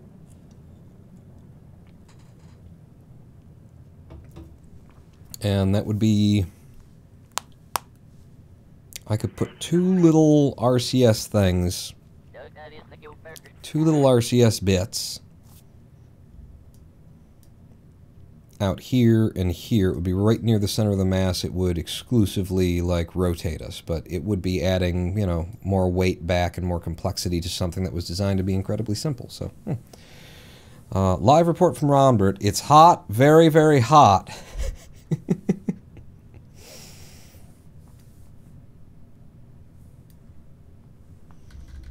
But, you know, another successful test, I would be curious to, like, push this guy's up to, push him up higher, push him up further, and see how fast we can whip him at the atmosphere. But every single one of these has worked just fine for our purposes. The last one was the worst in that we actually saw the Kerbal get heat ticks where we hadn't seen that sort of a thing before. I do want the hydraulic cylinder up, actually, still. Give me Mr. Kerman over here as well. Deploy your chute. Yeah, go ahead and now. No? Now, I said. And then we'll 4 times fizz warp. 12-wise, see those aerodynamic forces at 1K above the surface. His parachute will deploy, and then he's going to flip and freak out.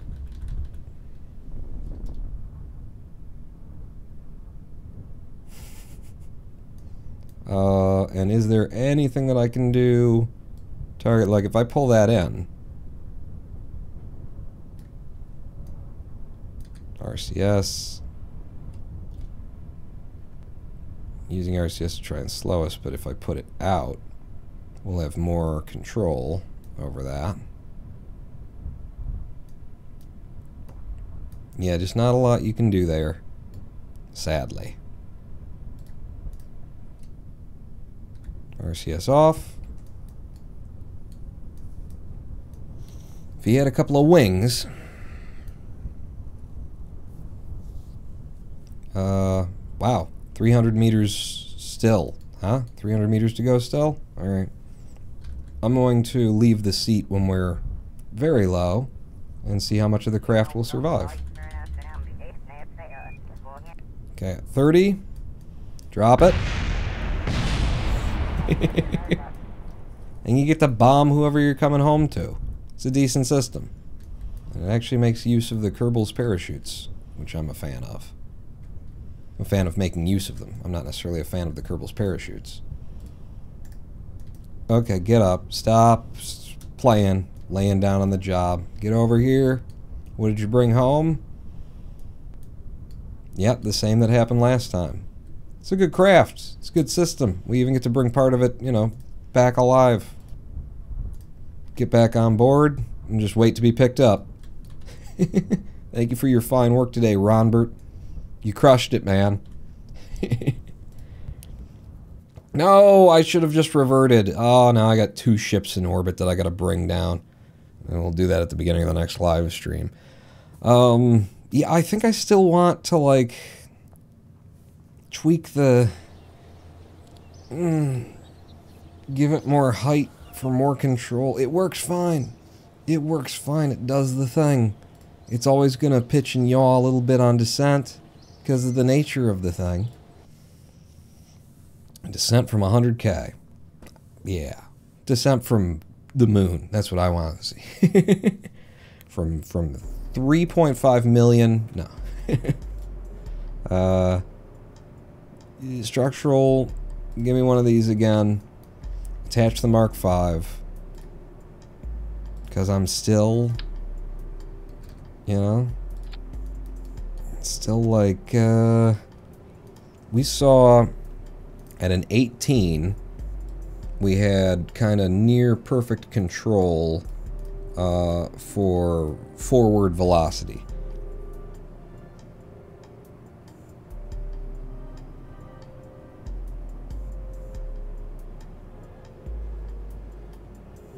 I'm half tempted right now to do 6 of the little guys around the edges right here, because then we'd always go forward, right? We'd throw that off, we'd do 6 of the little guys. You're a 0.02 ton, you are 0.0013. So 6 times you would be 6, and then 6 times 3 is 18, it'd be 0.0018. We'd reduce weight, we'd have half the amount of speed when we fired on H, but we wouldn't have to worry about that at all anymore. Huh? Huh? Boy, I am so tempted to do that, that I might just be doing that. Radial, I could put 8 of them on there, is what I was saying, right? Didn't I say something about 8? Put 8 of those guys on. It's a lot more components. Might raise the costs. You ever played Doom? Asked Lava Lamp. Yeah. When I was a kid, absolutely. You know, on my DOS computer, I used to. How old are you? Wait a second. Whose live stream have I come into here? Don't do it. Yeah. Give me a snap. Should put you on the dead center of the tippy top. And then I got all of them to generate forward velocity. You weigh less. You cost 15 bucks a piece. This only costs 25, so it does raise the cost of the ship to do it this way. I could pull it back down to 6, but 8 of these is like half of the thrust, right?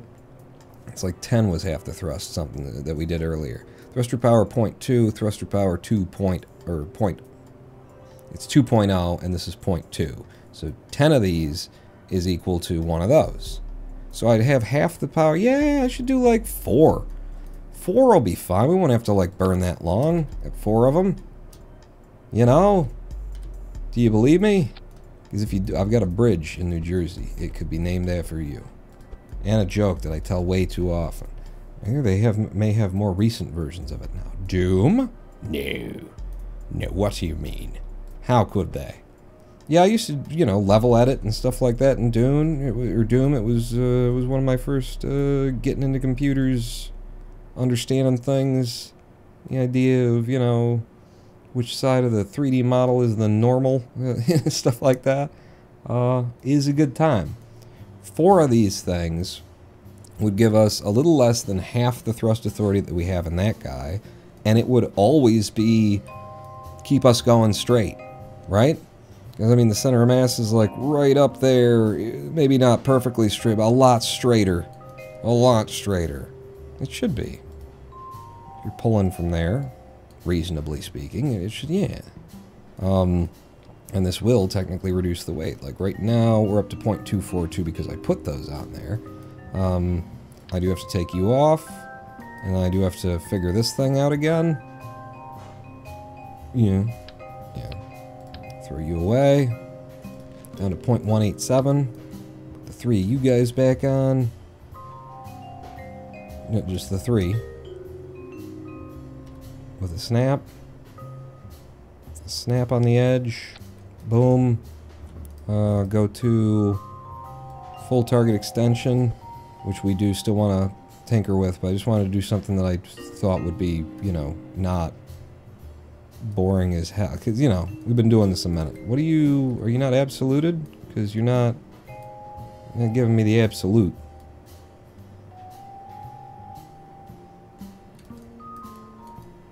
Have I gone crazy? Or is it the game? Why you behave like this, bro? 3 of you, absolute rotation. I click on you. Straight up and down.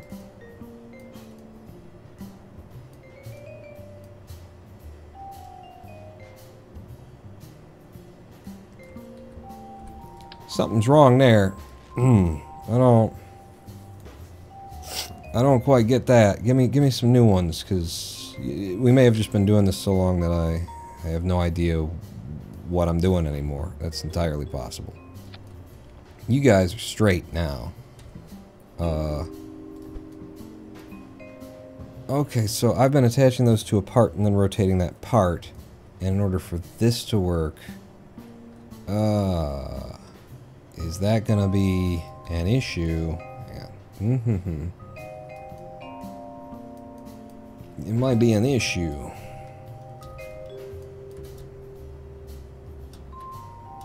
Just one of you, and that would actually work. And I could get exactly half thrust if I did it the other way, you know? For the perfect balance can be messed with because of the weight. Yeah. Yeah. What? I thought it's impolite to ask these a girl's age. That's entirely correct. You... I need you to absolute snap so that you'd be straight up and down in this deployment. Are you? Really hard to see because you're a very small part. 3, you don't look it. There you go, hon.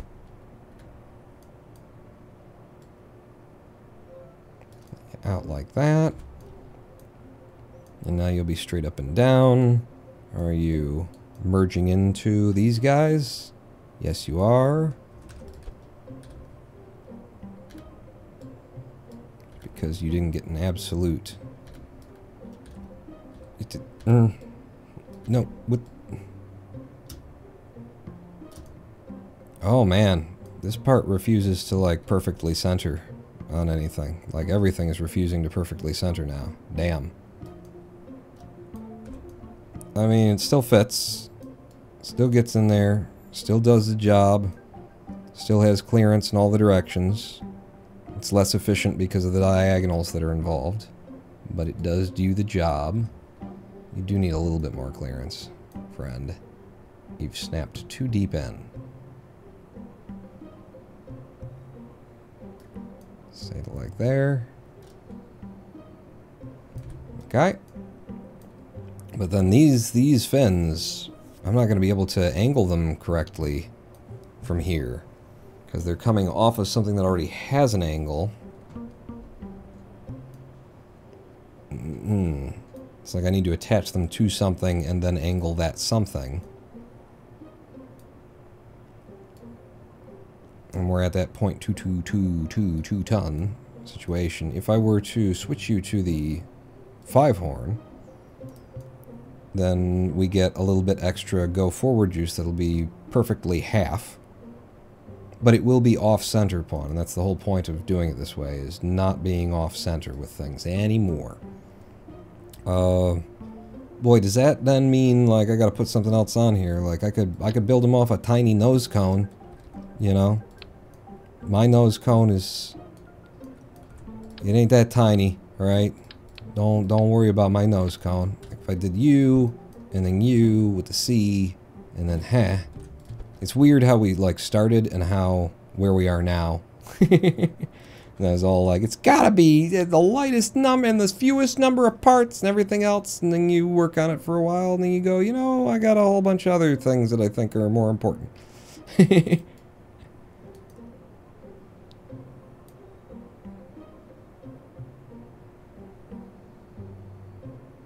Yeah, I know it's going to be like that. I'm just trying to find like a place where it's reasonable to then have to work with absolute rotations and stuff. Get it back to where it needs to be. So absolute rotation, you have to go up a bit. I need you to rotate like that. I need the green to something. And then you get so close that you can see it and you can't work with it anymore.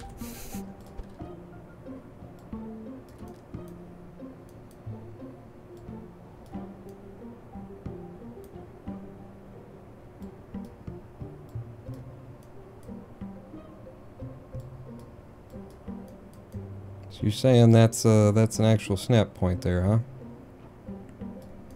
Well, that's what I'm looking for. Yeah, I think that's straight on and in all the directions. It's very not. It's very, very not. It's what it isn't. Oh, how it isn't. Make this easier on yourself, Pawn. How? We'll take this. Yeah. Flip it upside down. Okay. And then put it back in place. Which apparently you're going to have to define for yourself. And then you'll at least just have a flat surface to work with. Off of which the bigger or the more important thing was, are these going to work now? So I do three-sided symmetry. Flip you around. Really? Just all of the different directions and none of them do. There you go. There's the one. And then you. Like that. Oh, god damn it. I can't, you know, fucking 3D and Kerbal, they don't do that well. You. Yeah, no, wait, but there you go.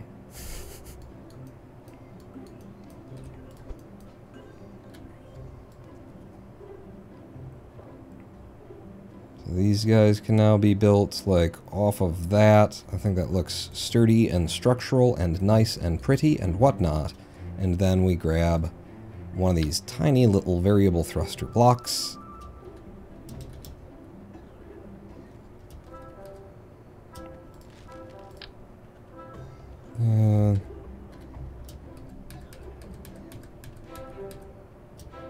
That's probably it. You. Absolutes, that you're dead centered to that.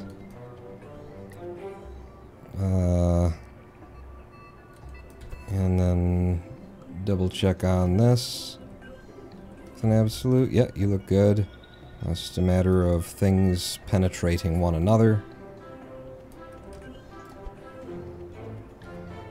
Move you down, so you just barely managed to slip between everything. All your cones are free. Nothing's occluded. God forbid you have occluded cones. Pawn, constantly slipping in and out of an Italian accent for an hour. Really? I haven't noticed that. Is that something that I do? I could believe it. We also had a version of this where, yeah, maybe I should go to the other system. This is 0.005. So 3 of these is less weight than that. And it gives us less perfect control. But I think it's like a better build and makes more sense and is less of all of the things that I just already did. What if I did it like up here? Imagine, well, then they're just going to burn off, aren't they? What if I did it back here? Imagine. At the furthest backest part, we were able to control our things, all of our different directions. And we could go up to the fat version.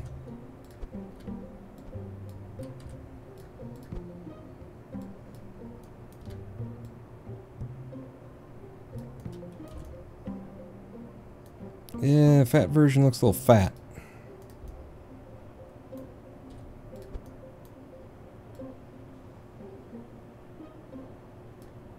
Let's see what it looks like when I tuck them right at the end. I don't like drawing the eye's attention to Kerbal's modeling.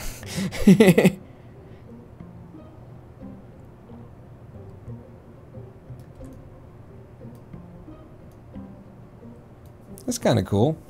Ronan Paul, what made you decide to become a monk? I ran out of money. No. I met my Zen master. As simple as that. I mean, I was looking. I was trying to find something, trying to make some sense of everything. And then I met my Zen master under specific circumstances. And, you know, walked into the Zen center under some really weird, wow, what serendipity kind of things. And he spoke. I heard the sound of his voice, heard that he didn't have a gaping hole inside him like I and everyone I'd ever known did, trying to figure out what the hell, is there a reason why we're here, what the point of it is, you know, whatever it is, there's something. Whatever you want to call that hole, he didn't have it. And I decided I wasn't going to leave that guy until I'd made my best effort to figure out what he knew, what he'd done to get rid of that hole. So I stayed with him for 3 years, and then he said, "You need to get the hell out of here." And I went, "All right." I mean, either my training was complete, and he sent me off to something, etc.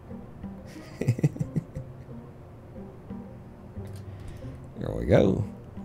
So I've made that now higher, which means when we deploy, we've got like more ability to F with this in flight. You know, it starts there and then goes to there, and I just need to get the rotation on U back to absolute, like that. Everything else should just be fine, and we're back to the 0.222 tons that we had quite a bit ago. And now this one, we should be able to move it like well above the center of mass and do a whole bunch of different things with the drag while we're coming down to see if there is a perfect place to leave it where it's going to be most dead center. And I think we want one more test of this, is what I'm getting around to. So it's a 3-year course. You got a bachelor's in Zen now? Yeah, I decided not to go in for my associates in Buddhism. My associates in understanding the universe and the nature of self. Just a lot of extra courses. Just, you know, I didn't think that I was going to be able to find good work anyway in this field. Good work in the Zen student field. Well, there is a lot of room now for the chair to be further back, but again, we're trying to keep his head low enough to get underneath everything. And now that I'm thinking about that, just to keep his head from getting blown. You know what I mean. Or you don't. But, like, they shouldn't be blowing on his head, is what I'm saying. The 4 of these guys. I could go to the 3 of these guys. I could go to the 3 of these guys. You want the drive.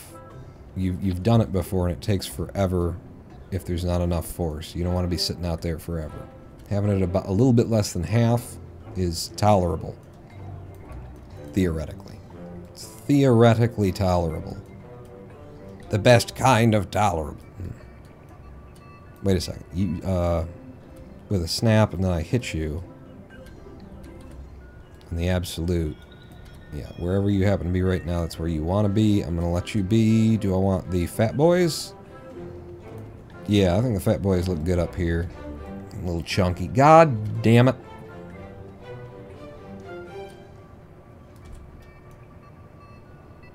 Yes, sir. Yes, sir. Yes, sir. 0.222 tons. And one more run. One more run to space with this thing. I've done a weird out here that we've not tried before. But one more run to space with this thing. Show the actuation toggles. Don't try and roll. Don't try and fore aft. you can try and do everything else for us, and you guys don't try and... You won't be able to give me any roll one way or the other, and that was one of my complaints, was not having roll control. These guys... You're a .038 to do that. And then if I had 2 of those and then 2 of the others and something, and you're .0025.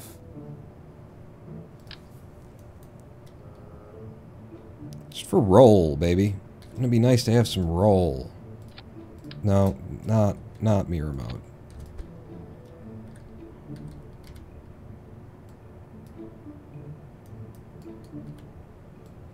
Bring you in. What does that bring us up to? .227. Yeah, roll is important. Roll is pretty damned important to me. It's been something I've been fighting on for the whole damn time here. So, .0025 and you're .0013, which means you're actually cheaper. And then if I went up to the one that's got 3, but with one that goes back, that's .0038. And this would be .0039 if there were the 3 of those together. So it kind of makes sense. Thruster power is 0.1. Thruster power of these is 0.2, though. Yeah. So don't rely on that.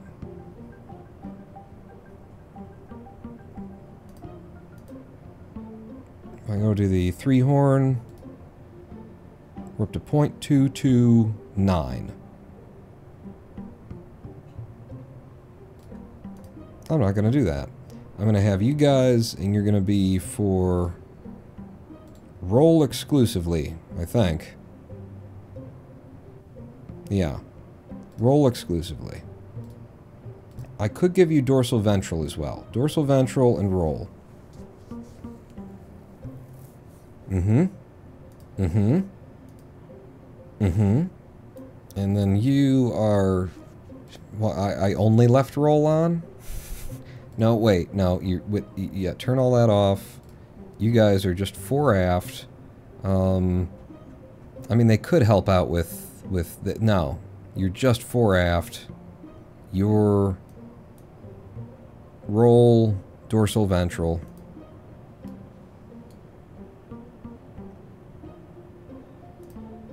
And then you guys are yaw pitch, port starboard, and dorsal ventral.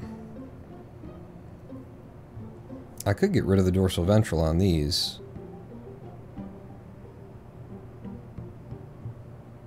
No. It's going to help a lot more. In fact, these probably shouldn't be dorsal ventral. Just roll with that. Roll with it, baby. Alright. I said the Mark V was going to be the last one, and I was wrong. This is the last one that we're going to do today. Okay? I get a little obsessed, and then I just have to go down the hole and in the rabbit hole, and then we did it. Do you still stream tomorrow? I plan to. I might decide that I did enough in life, generally, before tomorrow, and just give it all up, you know, go home. Pack it in. What are we calling this? Oh yeah, Kerbal JART Mark VI. So yeah, what we'll be looking for on this test is putting the target extension out and playing with it as we're coming back in atmosphere and seeing if being able to go even higher, all the way out there, can get us more like just right down on the prograde and hold that prograde on the way down. It's never going to be perfect, but now that we've got that wicked angle on the thing, we should have more options to see what gets us closer to perfect. And then once we figure one out, if we happen to find out that .53 was the magic, then we could just come back here, set this to .53, or, you know, just remember, or set a button that we can hit to deploy it to .53 when we're ready to do that. That's my plan, Stan. Gonna make you understand. A-hole bands have a-hole fans, bloodhounds the gang. Names to blame. Just Chan, Jim, Simon, Swinzer, just one. That's probably why he kicked me out of the Zen Center. He couldn't do Bloodhound Gang. F this guy. So I did make that into a thing. Let me just confirm, because it's been a long live stream. Starting to lose my mind. Starting, I mean today, more so than ever. Yep, that's the right guy. He looks to be assembled correctly. So throw you away. Don't need you. Never worked on you. And open me up the craft that we keep taking up there. Oh, we don't have a pilot anymore. I gotta bring somebody down, don't I? Yep, we got no pilot. I gotta return a craft. Alright, we'll do that. We will do that first. But, you know, let's go ahead and throw this in. Anyway, we're here. We might as well. So, thank you for your service. It's now the Kerbal JART Mark 6. And it's a little bit longer now? Cats are going crazy, I think. Yeah, it's a little bit longer. Eh, what are you gonna do? What are you gonna do? You just take this and you do that. Right. No, I know. I'm just saying, what are you gonna do? I knew what I was gonna do. What are you gonna do? Just buy a new pilot. You got millions. I suppose it could. But I gotta bring these people down sooner or later. Damn it. Damn it, Bobby. Save. We'll bring... Jeb will be easiest to get home. Yeah, I don't want to deal with that either. We'll clean that up in the next live stream. I'm gonna go buy me a pilot. You make a lot of sense, Jermaine. Your persuasive arguments have convinced me. So we got Jofrid, we got Jedber, we got Carfree, and we got Nelney. Oh, it's got to be Nelney. No courage, maximum stupidity. Absolutely. 148 grand. Jesus. Someone who's that stupid? Alright. Welcome to the program. You never flown before? Don't worry about it. It's an incredibly weird craft to have to fly carrying an incredibly weird thing. You'll be fine, kid. You'll be fine. Which one is it? It's the 21 People Mover Dart Test Mark II. I did load the new craft into it and save it. Bill, it's not you. It's Ronbert is our guy. He comes with us. Yeah. Buying people is frowned upon these days. Frowned upon? We got money. Just buy more PR. That's... Yep. That's how the world works. That's... Can we not talk about...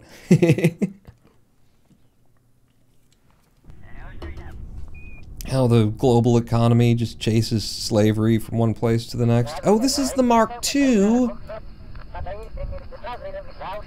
I don't know what's going on. Recover this vessel. I believe I've put the wrong thing. Was that man's skin teal? And did they look like they were twins except for the fact that that man's skin is teal? What did I just see? Let's do this through the VAB to make sure that I didn't misassign the things. It should just be the Mark I that we're loading up, because we only need space for one thing.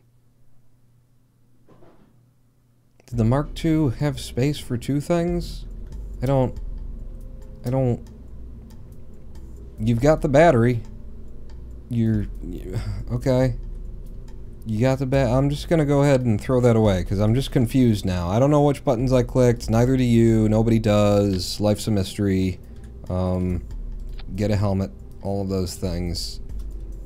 Yeah. You just sitting there, and then... And the crew, again, is 90 and Ronbert. Put it out on the pad and let's go.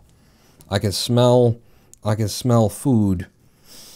Yeah, it'll be a good time to kill this live stream. Go have some beans and rice and corn. And oh my god, you killed one of the cats? SAS on throttle. Oh, Jesus Christ, they are twins.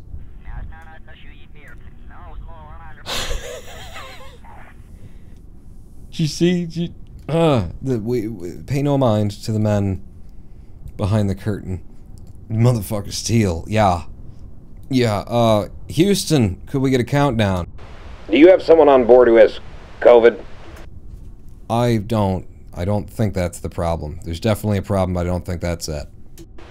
Well, get him off the planet in 3, 2, 1, fire! Check. Okay, I didn't break this. We're good. We're going. This is nepotism and highly immoral. It's definitely highly immoral. Whatever they have done to look like that, I do not...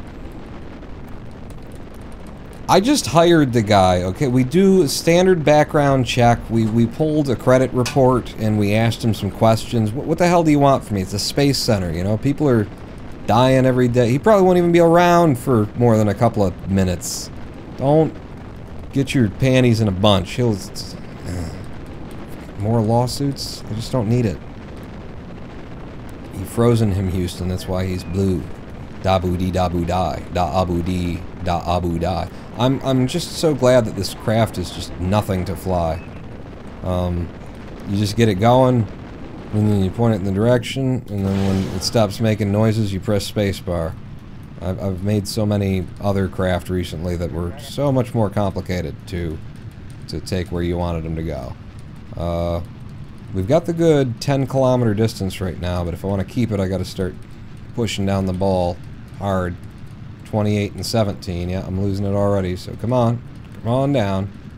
It's just how I fly. It's not how I recommend anybody fly. It's just how I fly. My logic to it is that one solid continuous burn is going to be, generally speaking, more efficient than anything else, because if you kill your engines, even, you know, once you're in the upper atmosphere and everything, you are sacrificing delta V that you've just made, the drag that you'll receive. So the longer that you can keep one solid burn going, the more you're constantly adding to your velocity without letting off in order to, you know, and then creating the opportunity to lose some of what you've put there. So one long burn is what I tend to try and fly for these days. That said, you know, the higher you get up in the atmosphere, the less that any of everything that I just said really matters. So we're at 73 kilometers, 74 in fact. I'm going to kill the engines, and since 90 is a new pilot, he doesn't know how to follow prograde, so we're just going to go up from here. This is actually the least efficient flight I think we've done today. It was the least of a single burn, anyway. He took too much colloidal silver.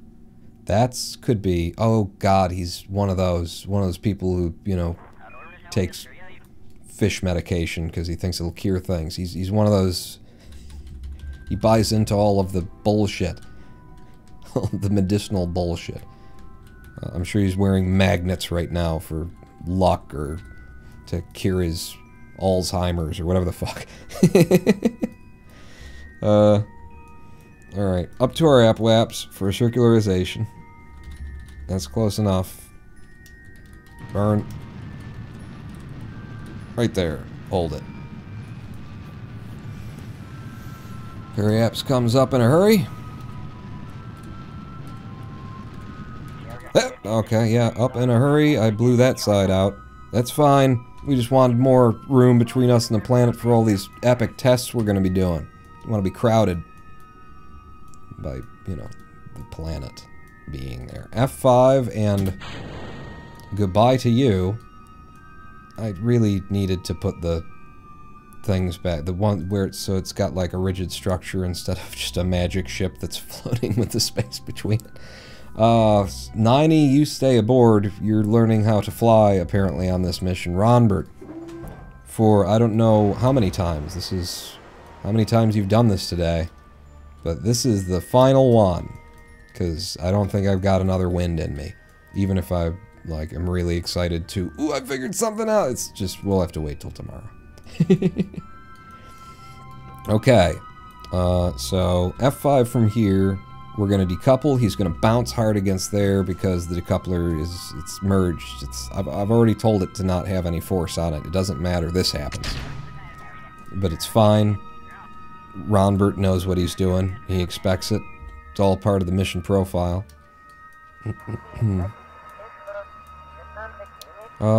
So now we should have a lot more RCS control than we had before. If our boy had SAS here, it'd be pretty awesome, but he doesn't.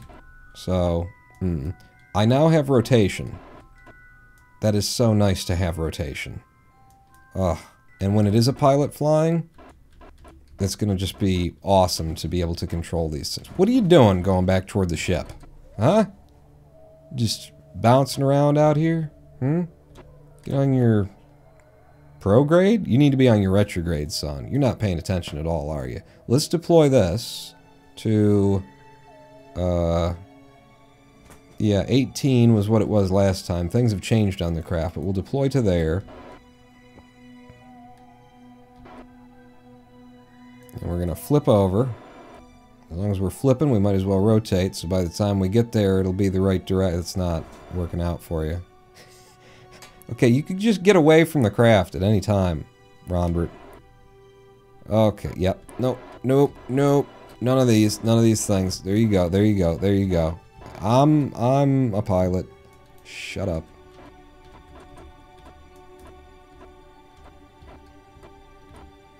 It's because these three are, you know, there's just 3 of them, so... If you want to go to the left, you've got to go left and up. But now we can at least counter it with rotation. Alright, now, let's burn ever so slightly. And see if you can't, like, stay straight while you burn. Oh, that's not how this works anymore. It's going to have to be H, alright? Okay, you're going down when I do that.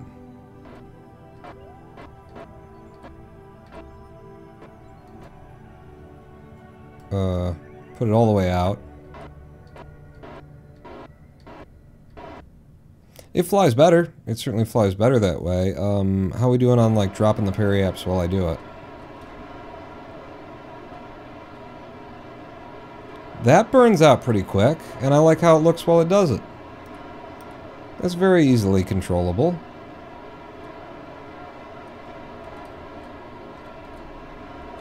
And I got rotation. It could go a little faster for my taste, but it's fine.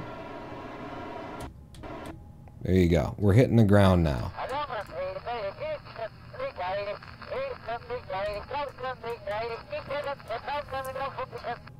Yeah, 2 enchiladas. Alright, we already did that joke. RCS, get me rotated. So we're going down, right? Going down. I need to be on my prograde. Boy, I could have done this when we'd be in the sunshine, couldn't I? You could have, but you didn't. Hit. And then rotate us back over top.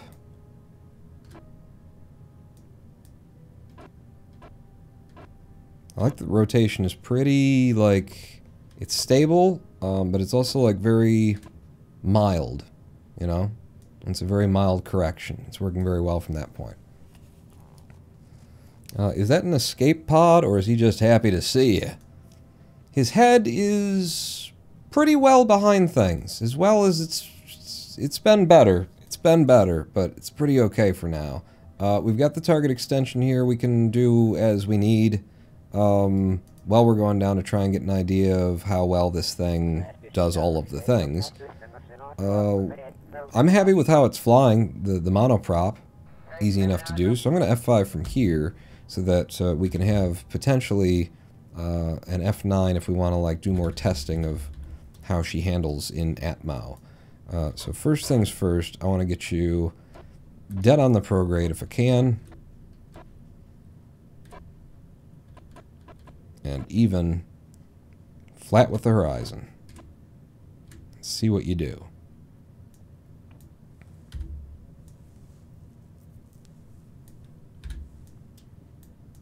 Okay, so you're nosing up.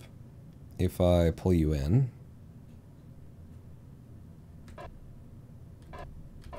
Let's just put him back on the prograde.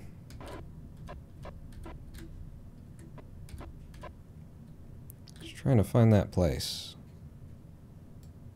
where it's, like, best, where it goes the least.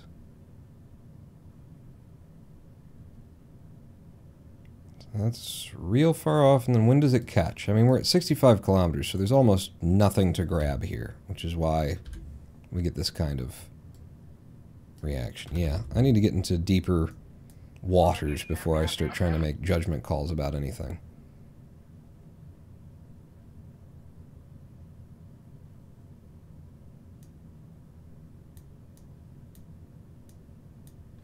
Alright, so 58 kilometers. He's bouncing pretty nicely around the prograde. I'm going to try and cancel his bounce.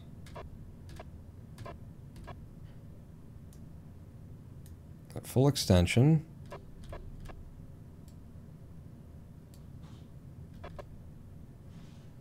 Pulls off a touch. It's pretty stable right there. If I pull it in, we get less stable. I push it out.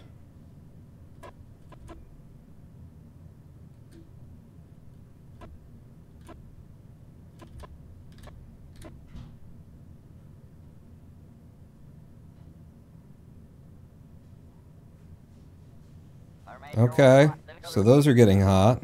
I need to move those in. Wow. Full extension. Actually, maybe better at like just a touch off 0.78. Look at how like straight into our prograde we are like that. I'm gonna rotate us. But yeah, all of my these things that should definitely be occluded are not. 0.78. That's the place for this. Look at that. That's the best descent flight we've had so far. I just gotta not have, you know, all of these things explode in my Kerbal's face, but there you go. Almost full extension is where you want to be for the descent. Use your RCS a little bit. That's brilliant.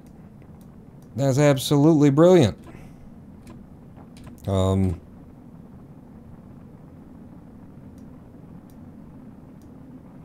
mean, this thing isn't heating up, so these things shouldn't be heating up by contact, right? It's not that. I mean, they'll be fine. It's not nearly enough heat to knock them out or anything, but damn, we got one. Like, that's it. I told you it would be the one, because I didn't want to do it anymore. And that's the one. I just wonder if I do move all of those things in, if I can actually get rid of that overheating effect. Move them in and maybe pull them back a little bit more kind of thing. But yeah, that's nice. That's pretty. That's beautiful even. Came down brilliantly stable. Pull them out. Move them a little bit deeper in. These things didn't get hot at all on that either. I didn't see any, you know, heat ticks on that. There were no problems with these guys, so they're well occluded. Just gotta worry about those. And we're following our prograde pretty friggin' perfectly. Lovely.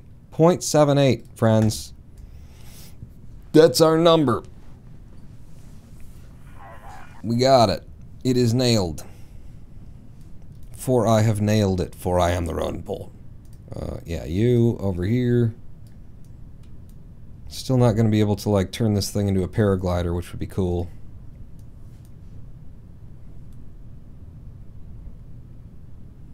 But at 3 kilometers, I will deploy a chute. Which we have to sometimes grab his jetpack out of the way. Terrain, pull up! There's no real pulling up at this point. I don't have that level of control. I could go toward it faster if you want.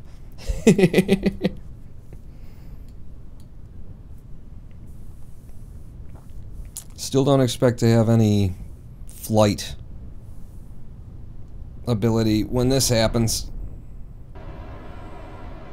I'm gonna try and use the RCS to, like, you know, slow that rotation. Maybe I'll try and, like, create speed in a certain direction.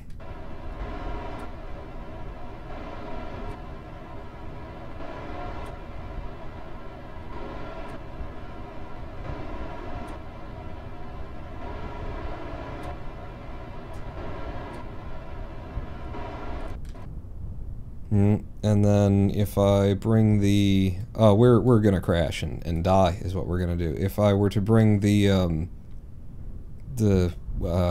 where are you at? 200 meters I still got. If I were to bring you in... It looked like it actually got better. Didn't it? It doesn't matter. You need to leave the seat, please. Woo! Going backwards today, huh? Going backwards. All right.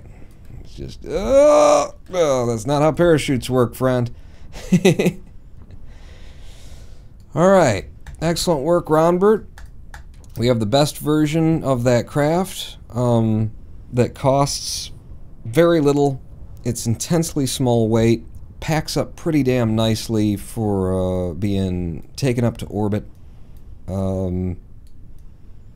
One or two minor tweaks. I might do those tweaks, but I'm not going to fly it anymore today. So shouldn't have said that because now, oh yeah, now we're down to 12 viewers. No, I'm just we're going over to try and collect our. You know, if there's still a seat out here to sit in, then I won't have to collect the debris. Here, run faster, man. God. Okay, well, the tail survived, and the seat survived. Alright, just, no, you're gonna have to, there you go. Put it upright, and then board it. Excellent. Good work, Ronnie. Actually, I think I'll just leave you there for today. No, I'll recover him. Is every rocket gonna get an escape pod, or are you going to send up one rescue ship with a dozen on? That's the idea, is to have it be a platform around Kerbal. That's part of our fuel refueling, and it'll have like a, yeah, 8 or 12 or something like these ready to go, and then also little science pods that I worked on previously that hopefully those will just work, and we won't spend an entire day testing them, but it was, I wanted to do this, so did an extra day's worth of live streaming because I wanted to tweak with this thing. I wanted to tweak on. No, that doesn't quite. I wanted to. I wanted to masturbate in front of you on twitch.tv/RonanPawn in an intellectual sense. That's better. There we go. No, I didn't.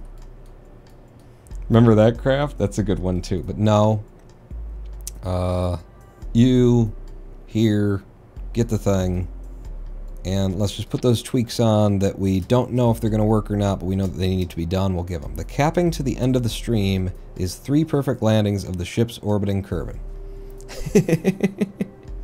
I think we'll start tomorrow's live stream with that. It'll give us something to do. What are you doing, Paul? I don't know. It's been a long December, and there's reason to believe maybe this year will be better than the last. I don't know if there is reason to believe that. So first off, this is pinned at exactly 0.78.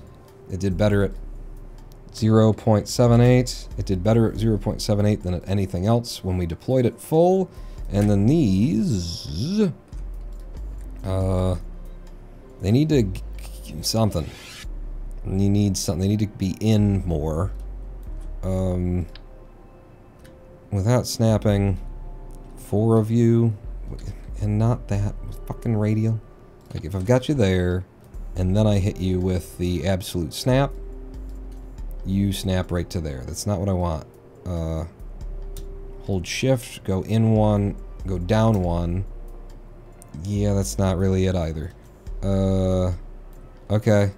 Go back to there. And then what I'm gonna do is go to a local. And I'm going to put you at a 45. And then I'm going to go to local translation. And then I can move you in the way that I want to. Motherfucker. Mm-hmm.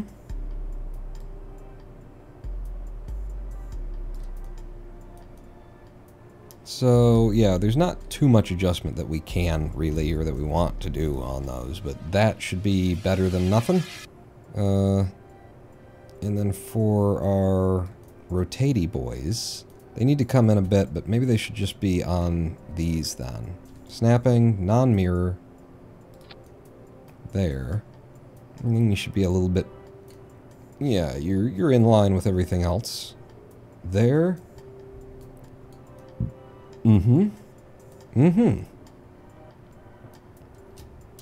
Is that it then? I think that's it then. Wow. Just for the sake of knowing, I'm going to make sure that you're the root part. You apparently are. You apparently aren't. This game. Oh, you can't root to that as the part. Is that the thing that I'm finding out? Alright, so if I take both of these away, 0.216 tons for this craft. 0.216. And now that's... and it's gone forever. So never mind. Put that back on. Reroute to you. And, those are all the adjustments that we needed to make, right? Nothing else? Nothing else? Wake me up when civilization ends.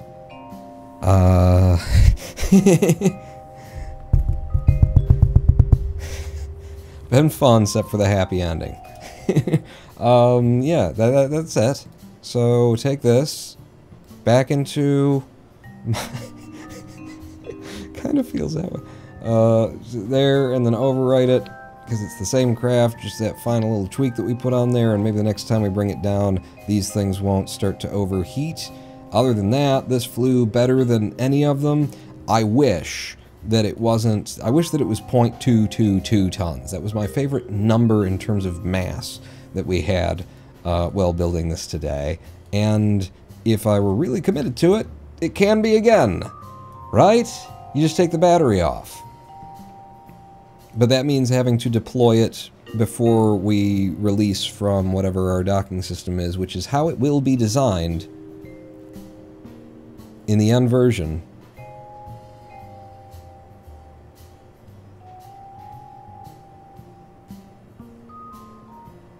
It's the thing that makes me the most satisfied.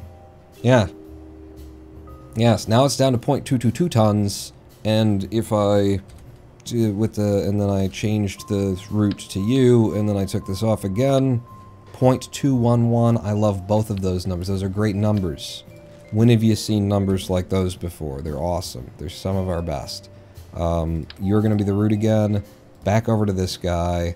Sub-assemblies. Wait. Jesus. We're going to... Custom 5. No, Custom 6. We want... toggle piston. Yes. And that, I think, is done. It's done. Dun.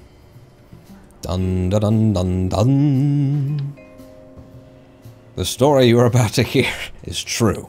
The names have been protected to change the innocent. Sentences are always more fun when you fuck them up. That's it. That's our little return. That's our little jart. Good. Comes out like that, comes down beautifully through the atmosphere. And the Kerbal's head is even only partially, you know, licked by flames as he descends. 0.222 tons, 22 parts, 20 parts when you take away this stuff. I'm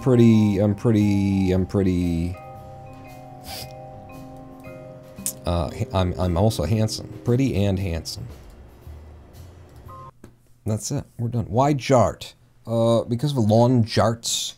If you've never heard of them before, you know, the idea of playing lawn darts, but they were called lawn JARTS because they were a mixture of javelins and darts, which, when you then say that aloud, and then think of the nature of that child's game, where you'd stand opposed to one another and take the javelin dart, 8 pounds of steel with a tip so that it would embed into the ground, and you'd underhand chuck them at each other,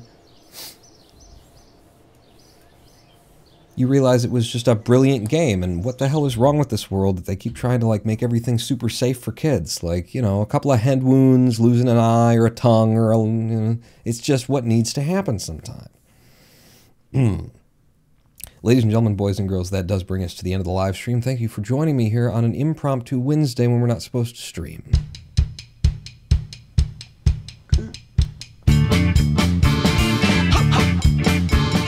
For I am the Ronin Bolt.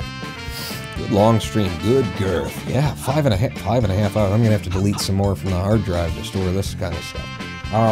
Yeah, I had a lot of fun. I really like to occasionally get into that massive minutia build, experiment with something silly like this. We will be back tomorrow, presuming nothing goes horribly wrong, at, well, our usual times have been lately. It's been 5:30, that's what I'm scheduled for, so 5:45 is when I tend to show up. 5:45 Eastern, and then back this Sunday for a creative build where we're supposed to be making the Dennis Leary Space Telescope.